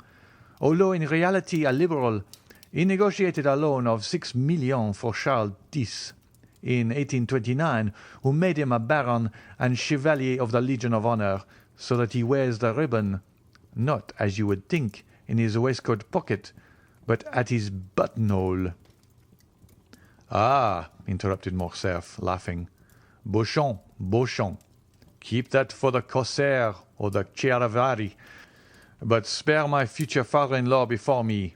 Then turning to Monte Cristo, "You just now spoke his name as if you knew the Baron." "I do not know him," returned Monte Cristo, "but I shall probably soon make his acquaintance, for I have a credit opened with him by the house of Richard and Blount of London, Arstein and Esquels of Vienna, and Thomson and French at Rome." As he pronounced the two last names, the Count glanced at Maximilien Morrel. If the stranger expected to produce an effect on Morrel, he was not mistaken. Maximilien started as if he had been electrified. "Thomson and French?" said he. "Do you know this house, monsieur?" "They are my bankers in the capital of the Christian world," returned the Count quietly. "Can my influence with them be of any service to you?" "Oh, Count, you could assist me perhaps in researches which have been up to the present fruitless. This house, in past years, did ours a great service, and has, I know not for what reason, always denied having rendered us this service." "I shall be at your orders," said Monte Cristo, bowing. "But," continued Morcerf, "à propos of Danglars, we have strangely wandered from the subject. We were speaking of a suitable habitation for the Count of Monte Cristo. Come, gentlemen, let us all propose some place. Where shall we lodge this new guest in our great capital?" "Faubourg Saint-Germain," said Château Renaud. "The Count will find them a charming hotel, with a court and a garden." "Bah, Château Renaud," returned Debray. "You only know your dull and gloomy Faubourg Saint-Germain. Do not pay any attention to him, Count. Live in the Chaussée d'Antin. That's the real centre of Paris." "Boulevard de l'Opéra," said Beauchamp. "The second floor, a house with a balcony. The Count will have his cushions of silver cloth brought there, and as he smokes his chibouk, see all Paris pass before him." "You have no idea, then, Morrel?" asked Château Renaud. "You do not propose anything?" "Oh, yes," returned the young man, smiling. "On the contrary, I have one, but I expected the Count would be tempted by one of the brilliant proposals made him, yet as he has not replied to any of them, I will venture to offer him a suite of apartments in a charming hotel in the Pompadour style that my sister has inhabited for a year in the Rue Meslay." "You have a sister?" asked the Count. "Yes, monsieur, a most excellent sister." "Married?" "Nearly 9 years." "Happy?" asked the Count again. "As happy as it is permitted to a human creature to be," replied Maximilian. "She married the man she loved, who remained faithful to us in our fallen fortunes, Emmanuel Herbeau." Monte Cristo smiled imperceptibly. "I lived there during my leave of absence," continued Maximilian, "and I shall be, together with my brother-in-law Emmanuel, at the disposition of the Count whenever he thinks fit to honour us." "1 minute," cried Albert, without giving Monte Cristo the time to reply. "Take care, you are going to immure a traveller Simbad the Sailor. A man who comes to see Paris, you are going to make a patriarch of him." "Oh, no," said Morrel. "My sister is 25. My brother-in-law is 30. They are gay, young, and happy. Besides, the Count will be in his own house, and only see them when he thinks fit to do so."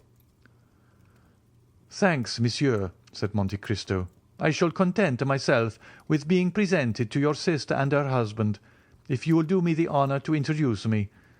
But I cannot accept the offer of any one of these gentlemen, since my habitation is already prepared." "What!" cried Morcerf. "You are then going to an hotel? That will be very dull for you." "Was I so badly lodged at Rome?" said Monte Cristo, smiling. "Parbleu! At Rome you spent 50,000 piastres in furnishing your apartments, but I presume that you are not disposed to spend a similar sum every day." "It is not that which deterred me," replied Monte Cristo.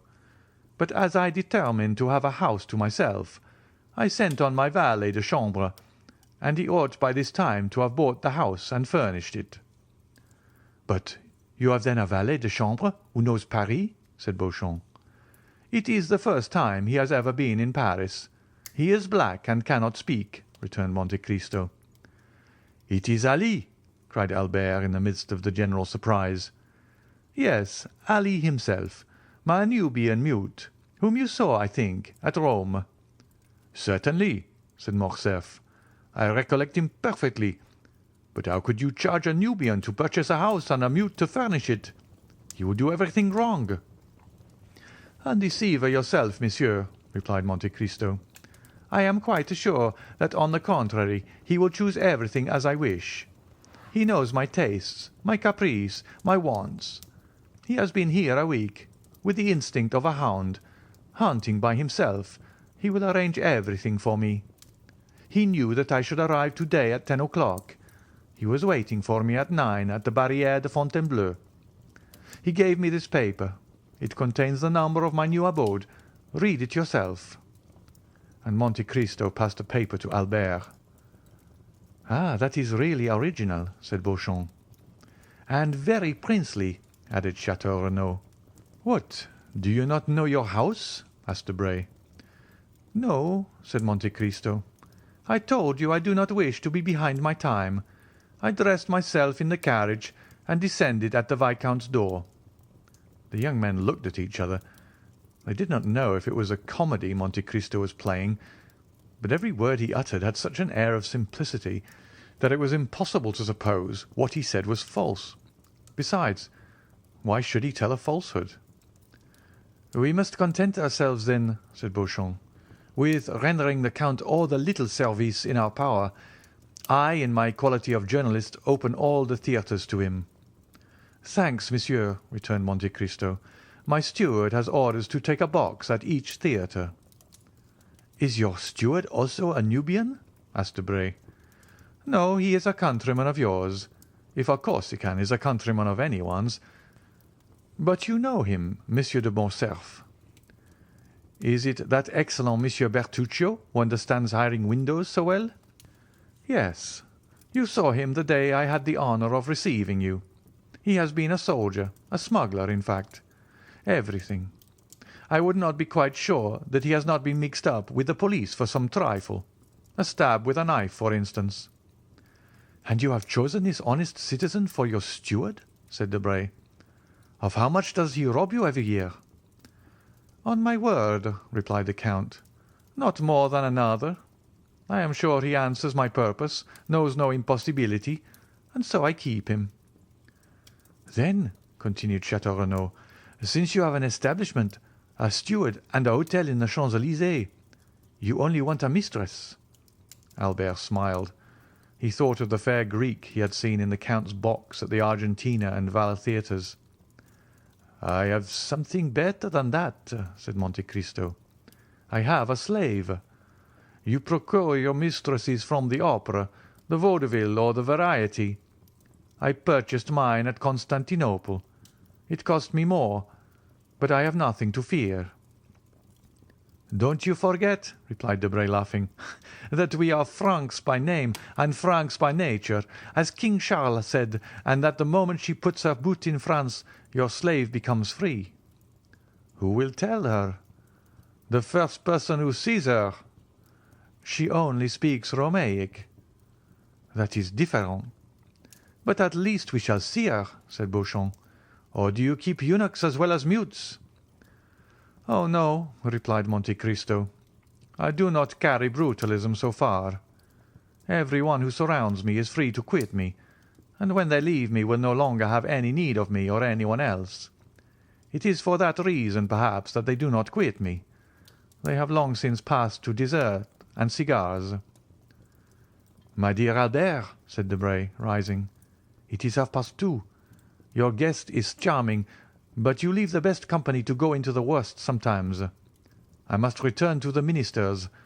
I will tell him of the Count, and we shall soon know of who he is." "Take care," returned Albert. "No one has been able to accomplish that." "Oh, we have 3 millions for our police. It is true they are almost always spent beforehand, but no matter, we shall still have 50,000 francs to spend for this purpose." "And when you know, will you tell me?" "I promise you. Au revoir, Albert. Gentlemen, good morning." As he left the room, Debray called out loudly, "My carriage!" "Bravo!" said Beauchamp to Albert. "I shall not go to the Chamber, but I have something better to offer my readers than a speech of Monsieur Danglars." "For heaven's sake, Beauchamp," returned Morcerf, "do not deprive me of the merit of introducing him everywhere. Is he not peculiar?" "He is more than that," replied Château Renaud. "He is one of the most extraordinary men I ever saw in my life. Are you coming, Morrel?" "Directly. I have given my card to the Count, who has promised to pay us a visit at Rue Meslay, numéro 14. "Be sure I shall not fail to do so," returned the Count, bowing. And Maximilien Morrel left the room with the Baron de Château Renaud, leaving Monte Cristo alone with Morcerf. End of chapter 40.